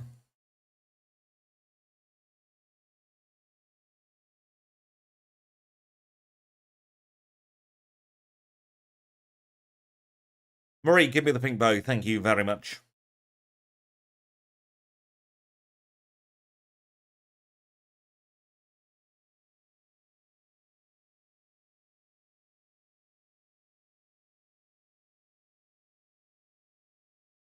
There we go. We have ourselves the radio card. Let's go back to Blackthorn. Let's beat up Claire. Well, I do love a good bit of 80s music, actually. I'm more into my 90s music, though, I've got to be honest. At the moment, Sonic's It Feels So Good is my S tier song. It's my on repeat all the goddamn time.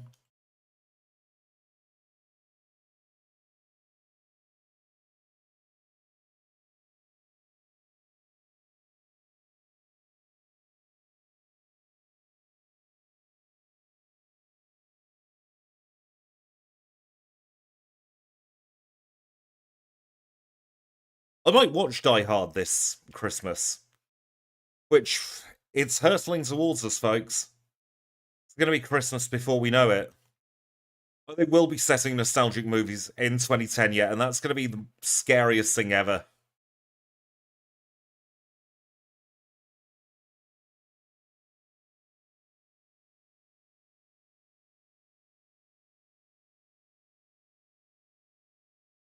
Wrong move, Squidge.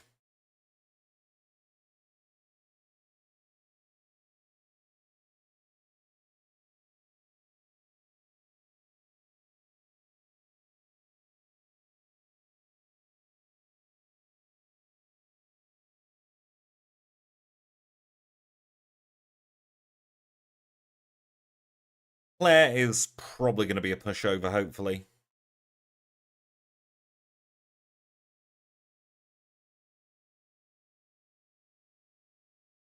Yeah. Easy, Claire.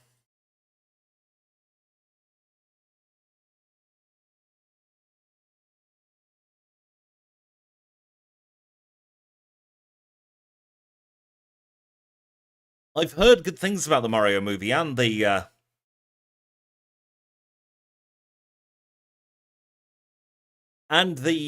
Sonic movie as well. It's going to be a Clefable run as soon as we get light screen. I'm just holding out for light screen.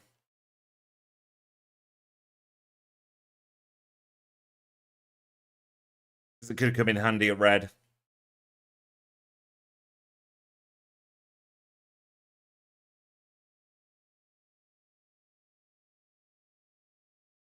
I'm always happy when we get sub 1 hour Claire, and we have got well under sub 1 hour Claire. 5503 for the Rising badge.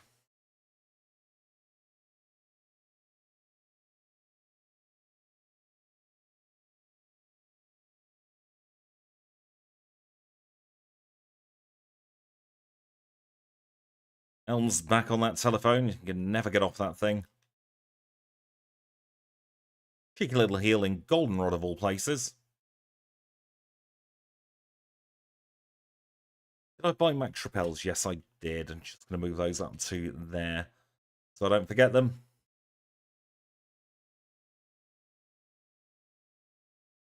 Now we'll fly to New Bark and we'll head onwards towards the Pokemon League. Now, last time we did a lot of trainers on the route up. This time, not so much.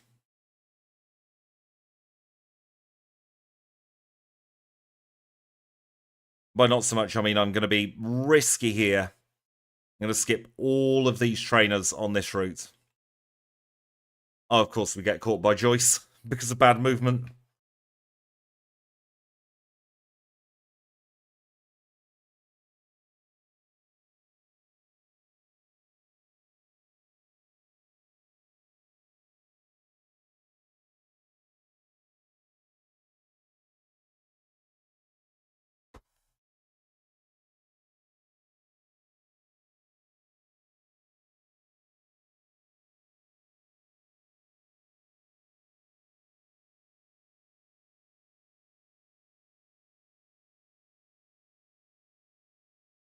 There we go. We're not going to bother with the Max Elixir this time. We're going to go straight into Victory Road.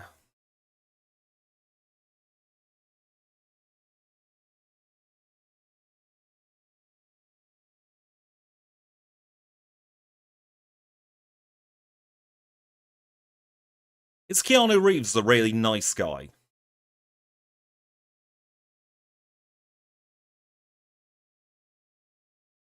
Oh no, if your hose is broken, that's going to be an absolute nightmare.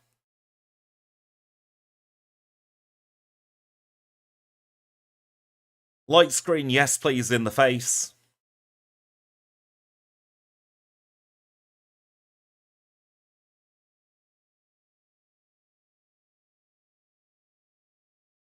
And there we are through the rival. Now that we are through the rival, we'll do a cheeky little heal. We will say thank you to the HM friends. So it's big thank you to Kenya, Abra, Psyduck, merci to Paris, And, of course, the biggest thank you of all goes to the HM friends with the green names in the chat. We'll grab our full restores. We will Moonstone. And then we'll take on the league.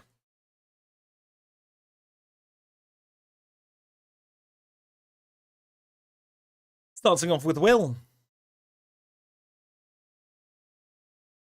His first Xatu was no issue, neither was the Jinx. We'll swap to a nice Icy Punch for the Executor. Growing to level 54. Don't have anything great for Slowbro, so we're just going to use a couple of returns. Then we'll finish off this Xatu with return as well. 58-41 for Will. Let's move on very quickly to Koga.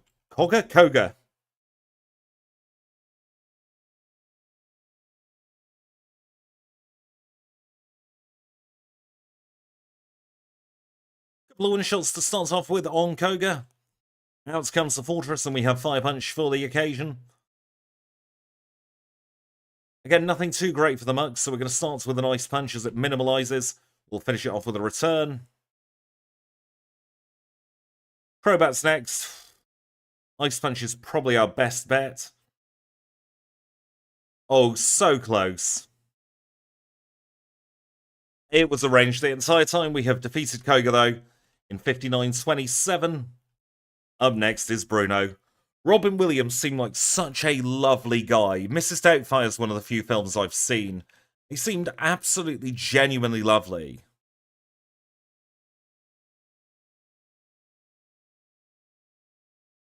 There's our bit of guaranteed damage from this battle.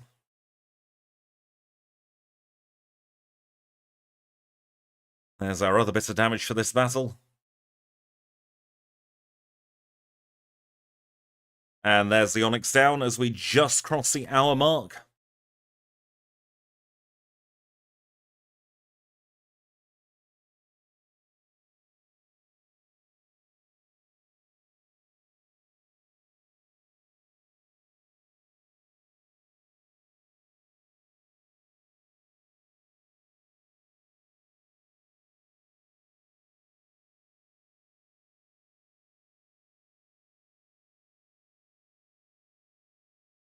Umbreon's down. Moving on to the Vileplume, where we one-shot it. Very, very nice. Don't have anything for the Gengar, so we're just going to hope it swears at us. Instead, it spites us. Murkrow, we don't have any Ice Punches left, so we're just going to have to return it. And then we shall return the Houndoom. 1 hour and 57 seconds for Karen.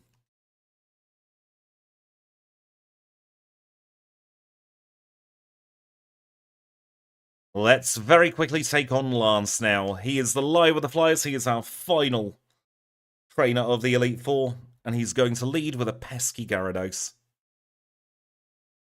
Nice one-shot there on the Gyarados. Moving on to the first of 3 Dragonite. That one goes down in one shot. Of course, it's 4 times weak to the Ice type. Same happens with Dragonite number 2. Brings out a Scaradactyl, which uses Hyper Beam. That's going to be very handy for us if we didn't one-shot, but we did one-shot. We're on to the Zard. We're going to return the Zard. Flamethrower burns us, but that's absolutely fine. Because we are on a Dragonite, so we're going to use a special attack. And in a time of 1 hour, 1 minute and 51 seconds, we have defeated Lance. Going to get our league time. It's going to be a low 102 for the league time. And then we shall take a very quick break and get on with the last part of the run. 102.08 for Diana the Clefable. So I'm going to take a very quick couple of minutes break. It is going to be an advert break because it's the end of the league. And then we shall get back for the last part of today's run.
And thank you so much for your patience there.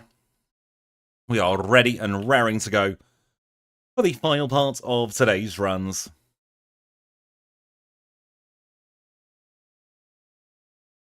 I do just want to check how much cash money moolah we have.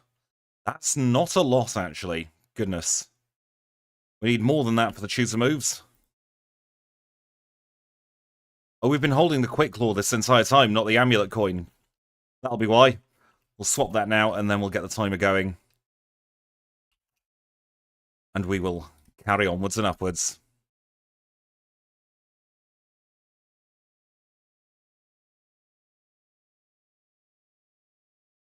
First thing, of course, we need to do is retrieve the HM friends from the box.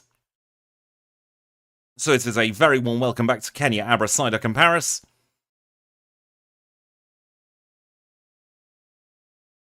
Let's go and do Sprout Tower. If I can remember how to fly. Yes, there are many options for red. We don't want to battle you. Instead, we don't want to battle you, for goodness sake.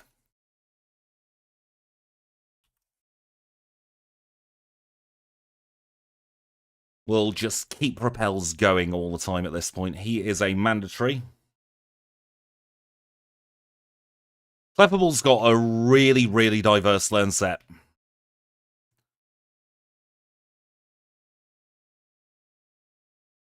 Unfortunately, it's looking like we're going to have to get the beam moves, or bolt beam, we should say, at the very end of the run. So we'll do the cheeky double just at the end.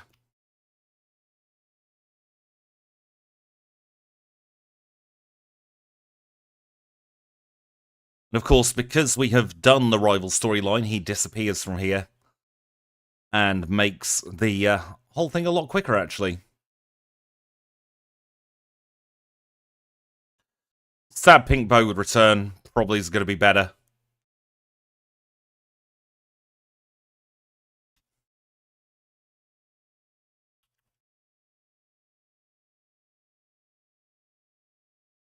With the base power of return being 102.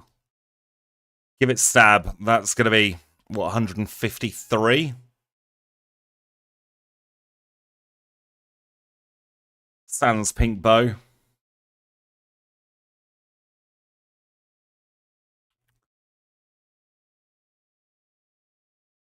Whereas Shadow Ball, it's going to be 160, but you add the Pink Bow into the mix. And it's going to be higher. Not that I think we'll even need it. I'd rather have the lefties or the quickie C.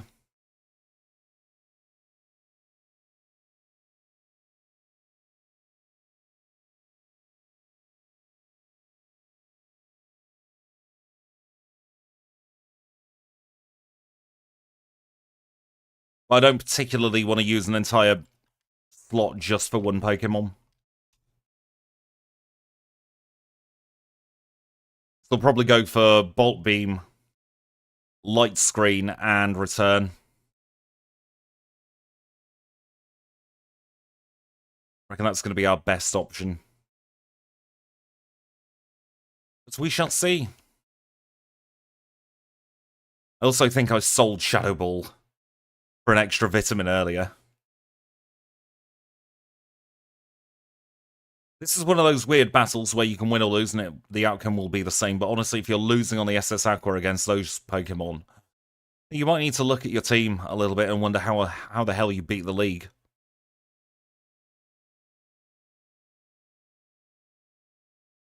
Metal Coat acquired.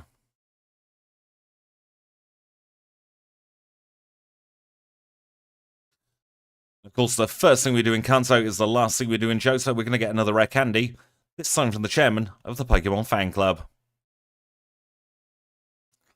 While we're in the neighborhood, we will cross off Lieutenant Surge from our list of trainers that we need to beat. And Lieutenant Surge has a gentleman in the way as well. This is Gentleman Gregory with his Pikachu and Fluffy. Neither of which is going to pose any threat, being in the low 30s when we are in the high 50s. Hello, Surge, you've got a badge with my name on it. Let's take you on, shall we? Starting off with the Raichu at level 44, that goes down in one shot. Electrode comes out to play and we just about outspeed it. Here comes Magneton and we're going to swap to Fire Punch for that, so it's a one-shot. Not getting paralyzed, we're going to swap back to return for the last two Pokemon. We grow to level 60, we beat up the Electabuzz. And there we have Surge's badge in 106.45. Coming up next is going to be Erica.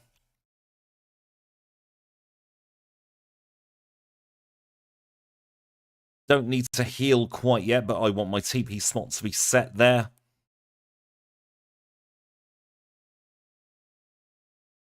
Lefties acquired. Gonna grab that PP up just in case we need extra power points later. We'll go into our next gym together. This is going to be Erica's Grass-type gym. We've got a few trainers to get through before we actually see Erica herself. It's very important, you know. She's adding these trainers in here so she can attend the opening of a fridge in Celadon City later. A very big VIP is good old Erica.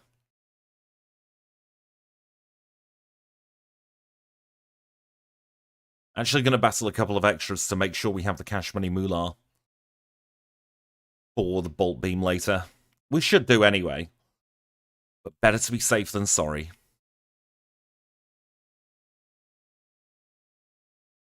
If not, we'll just sell all our worldly possessions in the Pokemarts. We won't need any more of them. For the red fight, we'll just keep rare candies and nothing else except a couple of repels. Alright, Erica, do your worst. She's starting off with a Tangela. We'll guarantee a one-shot with Fire Punch. Could have used Return there, but it might have ranged, and Tangela has a habit of sending Pokemon to sleep. We'll go for Return on the next couple of Pokemon, though, because the Victory Bell and the Jumpluff have relatively low physical defense. Blossom is a slight range, maybe. Knock it out in one shot, though.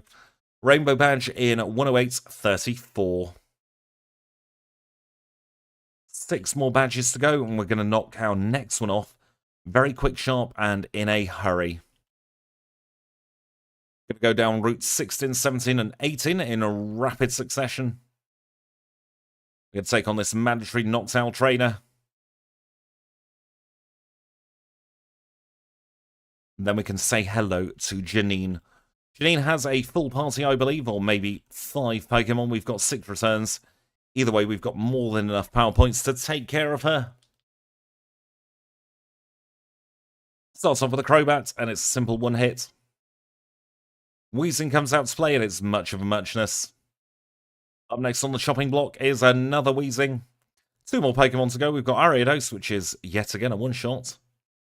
And we have Venomoth. She uses a die hit, wastes some money. And we have Janine's badge in 109.33. Not bad, considering we had a battle in between.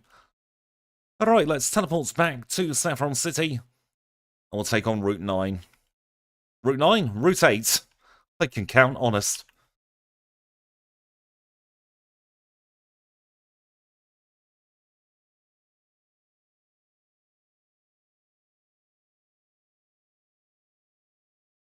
Got a mandatory Machamp, but that's no issue for our Diana the Clefable. Clefable.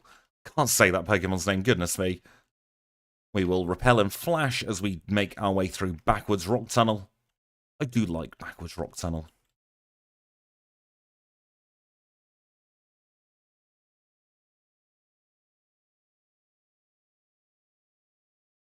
For some reason I find going through that tunnel backwards easier than going forwards.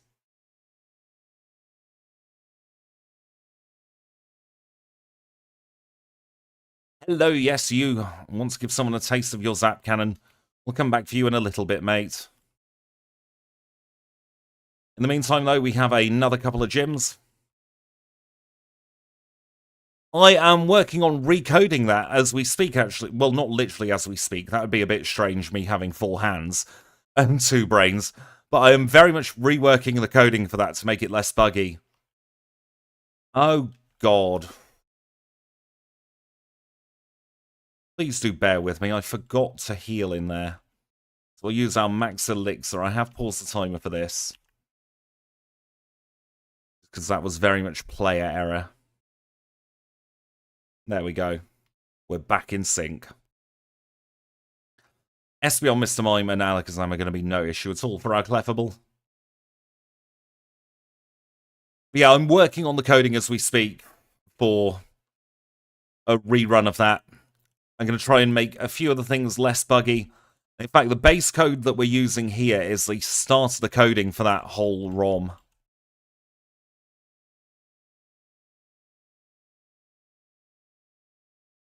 Because we now have a much, much cleaner way of gift Pokemon being randomized.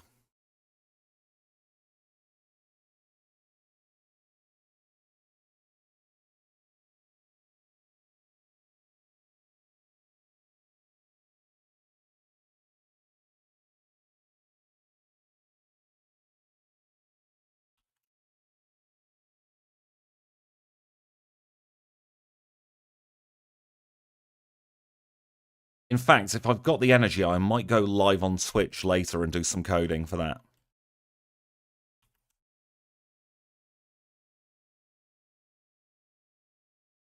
So I'm going to want to add the level cap back in.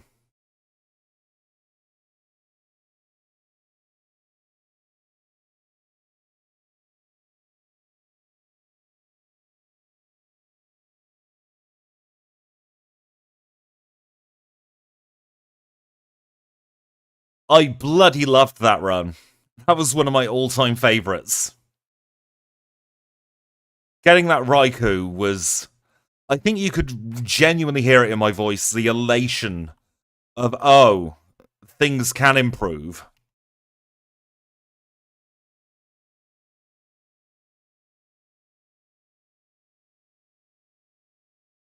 Gonna get called a pest by Misty. Once upon a time, Clefable stomped... It is a Clefable, the penny dropped. It was a little bit slow, but the penny did eventually drop there, Deadpool.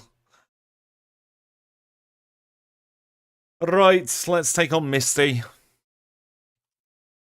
Goodbye, Golduck. Bye-bye, Quagsire. See you later, Lapras, maybe? Oh, it's a range. Finish it off with an Ice Punch. And Starmie, it's goodbye to you as well. Misty done in 113.45. This time we're not going to forget the machine part. That'd be embarrassing doing it 2 runs in a row. TP back to the power plant. Grab ourselves a cheeky little heal on the way. Stick on another Max Repel. This is why we get the Max Repels, to make the most of those 250 steps. Because this should get us all the way to Brock now on a single Max Repel. We do have one pit stop to make, and that's in It's Lavender Town. Well, we'll get the X-Spin card. My favourite run is the one that did very badly, actually, on YouTube. The Smeargle run. Smeargle is always going to be my favourite Pokemon to run because you have so much flexibility with what you can do with it.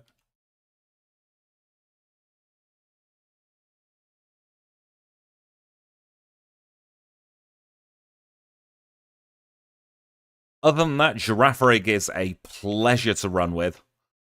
Absolute pleasure to run with Girafarig.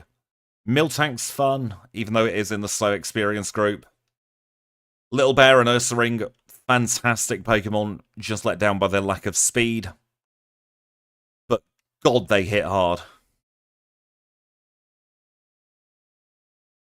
The Teddy Ursa line is actually one of those lines where the only item you need is the Quick Claw. You have enough attack to cover anything that comes in front of you. And because it has hands, or paws, I suppose, anything that it can't really successfully deal with a normal type move, you've got a backup.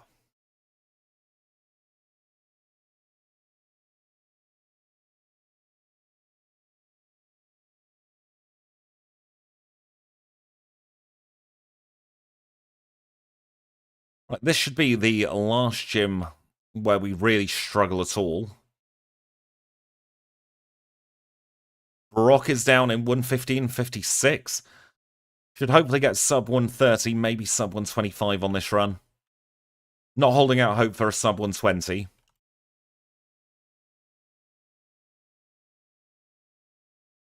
It is better, Wigglytuff. You're not wrong there, David. This one started as a Clefairy, though, I will hasten to add, not as a Cleffa. The Cleffa run was pain and torture. I love Wigglytuff too, it's just... it's not great, is it? Let's not beat around the bush.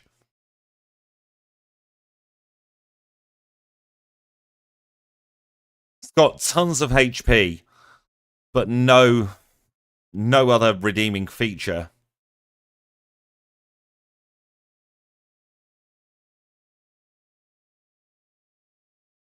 Alright, let's take on Blaine.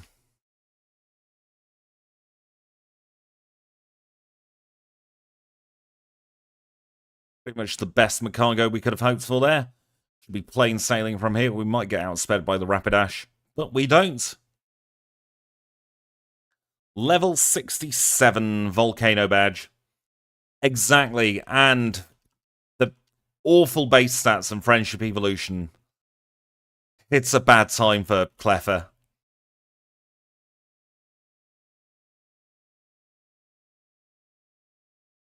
Alright, let's take on Blue.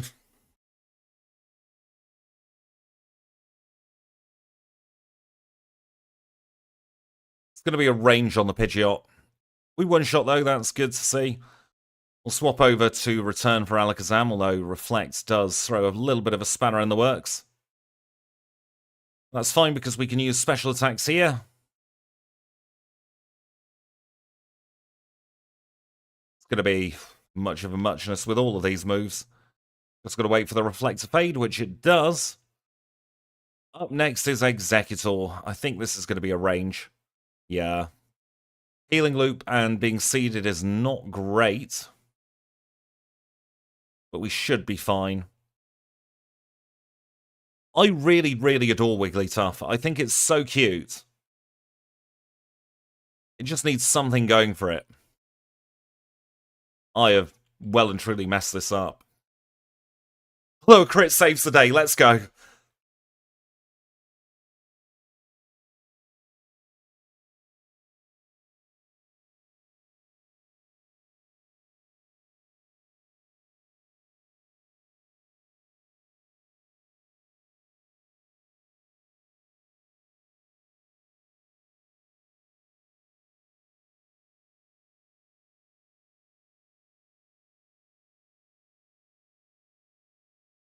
That was very fortuitous, but we are not going to look at Gift Horse in the mouth. Instead, we're going to make our way over to Silver Cave.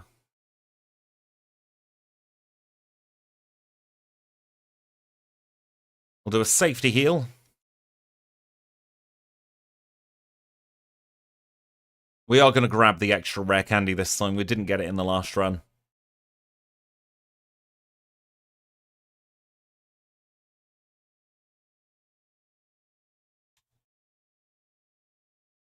Back to Goldenrod we go. The dude is outside. That's what we like to see. And we just about have enough money to get Bolt's Beam.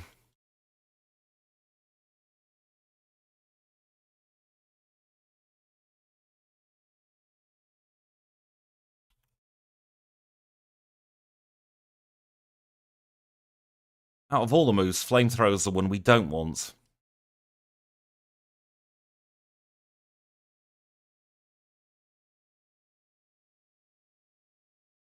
Pausing the timer slightly here to resync because I wasted a lot of time in the menu. I think the next one's Wednesday. Yes, it is. So now I can get my chat back up on screen. We'll unpause the timer and we'll try menu correctly this time. That's one fewer A press than I expect, and that's what throws me off. There we go. Bolt Beam acquired. We'll TP back to Silver Cave. For the last time in this run, we'll flash. We'll use our final, hopefully, repel, and now that we've done that, we will stick the lefties on. And where are my rare candies? Oh, we've only got 9 again. I've missed one out somewhere. Never mind. We should be fine with 9.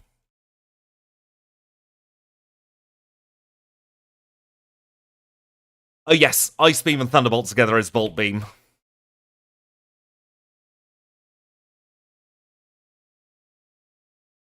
Don't particularly want to be doing the Charm Shuffle with Pikachu.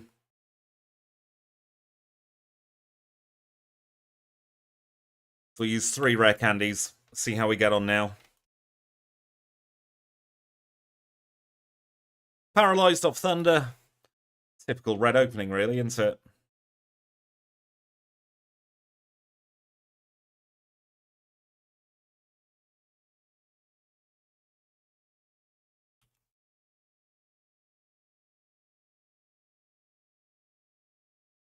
Once again, we're doing the Charm Shuffle.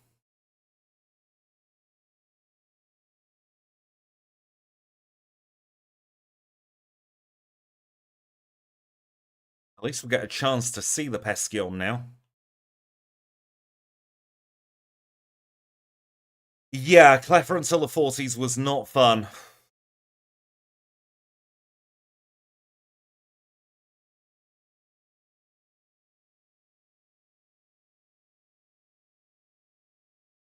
Playing for a cheeky freeze here. Didn't happen. We're going to use our last rare candies.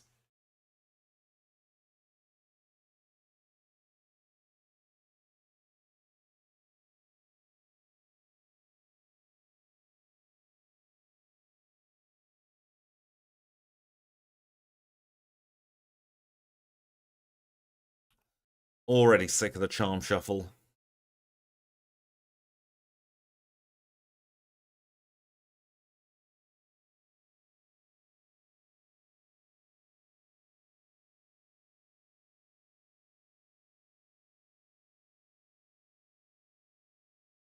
Yes, Gen 2's friendship evolution mechanics are horrific. You know what, I think this red fight might actually be trickier.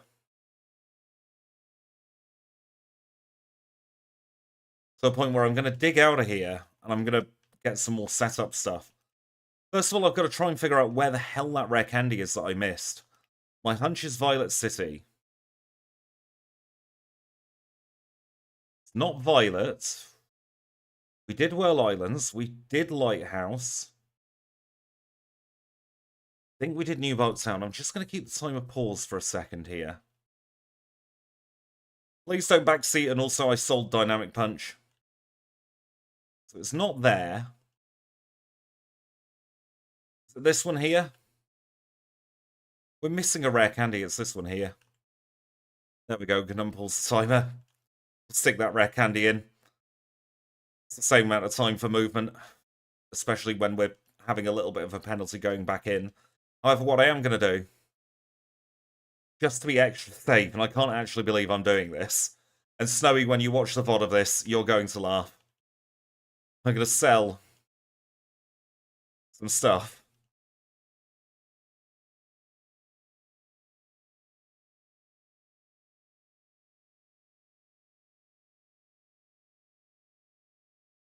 I'm going to buy 2 Carbos. I'm going to stick him in. Because it's actually going to get us over the threshold for the Pikachu speed. Which is ludicrous in more ways than one. Sub 130 is still entirely possible. Sub 125 is now out of the realms of possibility.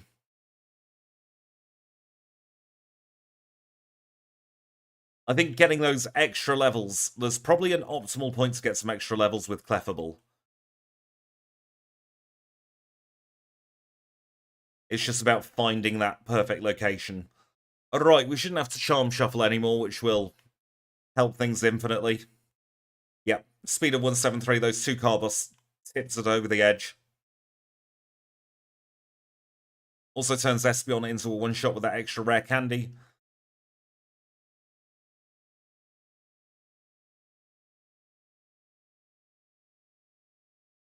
But we still have issues with Snorlax.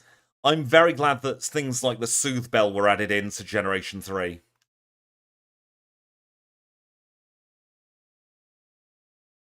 Okay, so it's a range on Espeon. Good to know.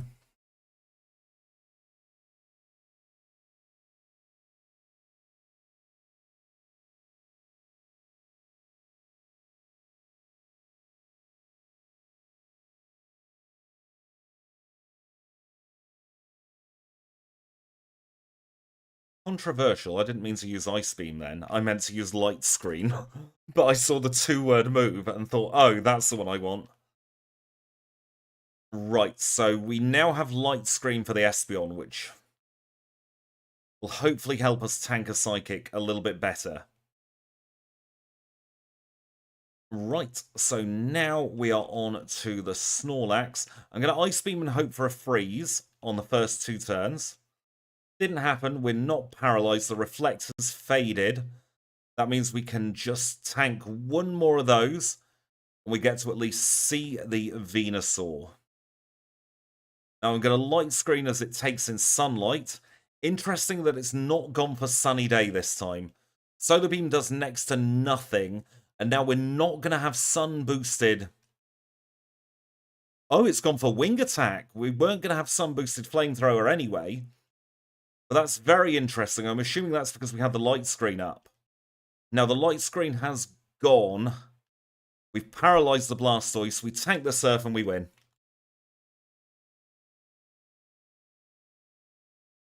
$126.55 with the redo. Now, just before we generate the leaderboard, we will see that our last one was a 155.45. So we saved just shy of half an hour by starting as a Clefairy. So that was 126.55. Just going to swap back to this screen and let the universal leaderboard do its thing. If I can find out where my thing is. Let's get that leaderboard generating. A flaming big improvement, and there's a lot we can do to improve the run even more. An awful lot we can do.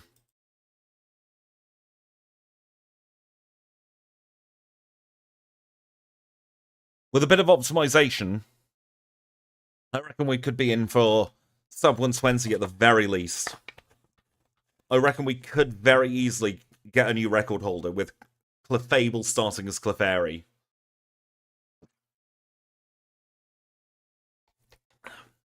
Yeah, I'm very happy with that one. I'm only 6 or so minutes over where I expected to finish as well. I had 120 in my mind. But I can tell you the leaderboard has now generated. Let's take a look at it. And overall, it's just behind Granbull and just ahead of Pidgeotto in 22nd place. A very, very respectable 22nd place as well. Beating the likes of Mew, Pinsir, Scyther, Primeape, Nidoking, Lugia. So many good Pokemon. The legendary dogs, cats, gerbils, whatever you want to call them. So many good Pokemon that Clefable has beaten. And let's just have a look at page 1, see who there is to beat. We've got Zangoose with a 1:15.05, absolutely remarkable time. Probably one of the best times I'm personally ever going to get with the way I play. Girafarig in second, and Flamigo in third. Who is last? That honour, my dear friend, goes to Shuckle. Phew! Phew! Goodness me. 3:49.20 for Shuckle. That was a run and a half, was that Shuckle. I remember playing it even to this day. But with that, there's only one more thing left to do. Thank you for the blessed shoes. Came out of nowhere. Gonna skip through these end credits. Because at the end of all of our live streams, we have to be people of our words here on this channel. We're gonna go over to Violet City. We're going to attach the mail to Kenya. I will say, Kenya, thank you so much for the last 4 hours together here on the stream. You've got to go home. Have a lovely time with your friend here. I'm sure we'll catch up very, very soon. But with that, we're done for the day. It's been an absolute pleasure here on the second stream back after my surgery. It's been an absolute honour to play for you lovely people. I do want to say before I go, an extra special thank you to Sora Donald Goofy for the $10 super chat and then the $5 super chat straight afterwards. And to Kemi Kiku for the £5 super chat as well. I will be back very, very soon, not sure when, but it may be a daytime stream, it may be a nighttime stream, we shall find out together. All of you have a wonderful, wonderful rest of your Thursday or rest of your Friday, depending on which part of the world you're in, and I'll see you all very, very soon.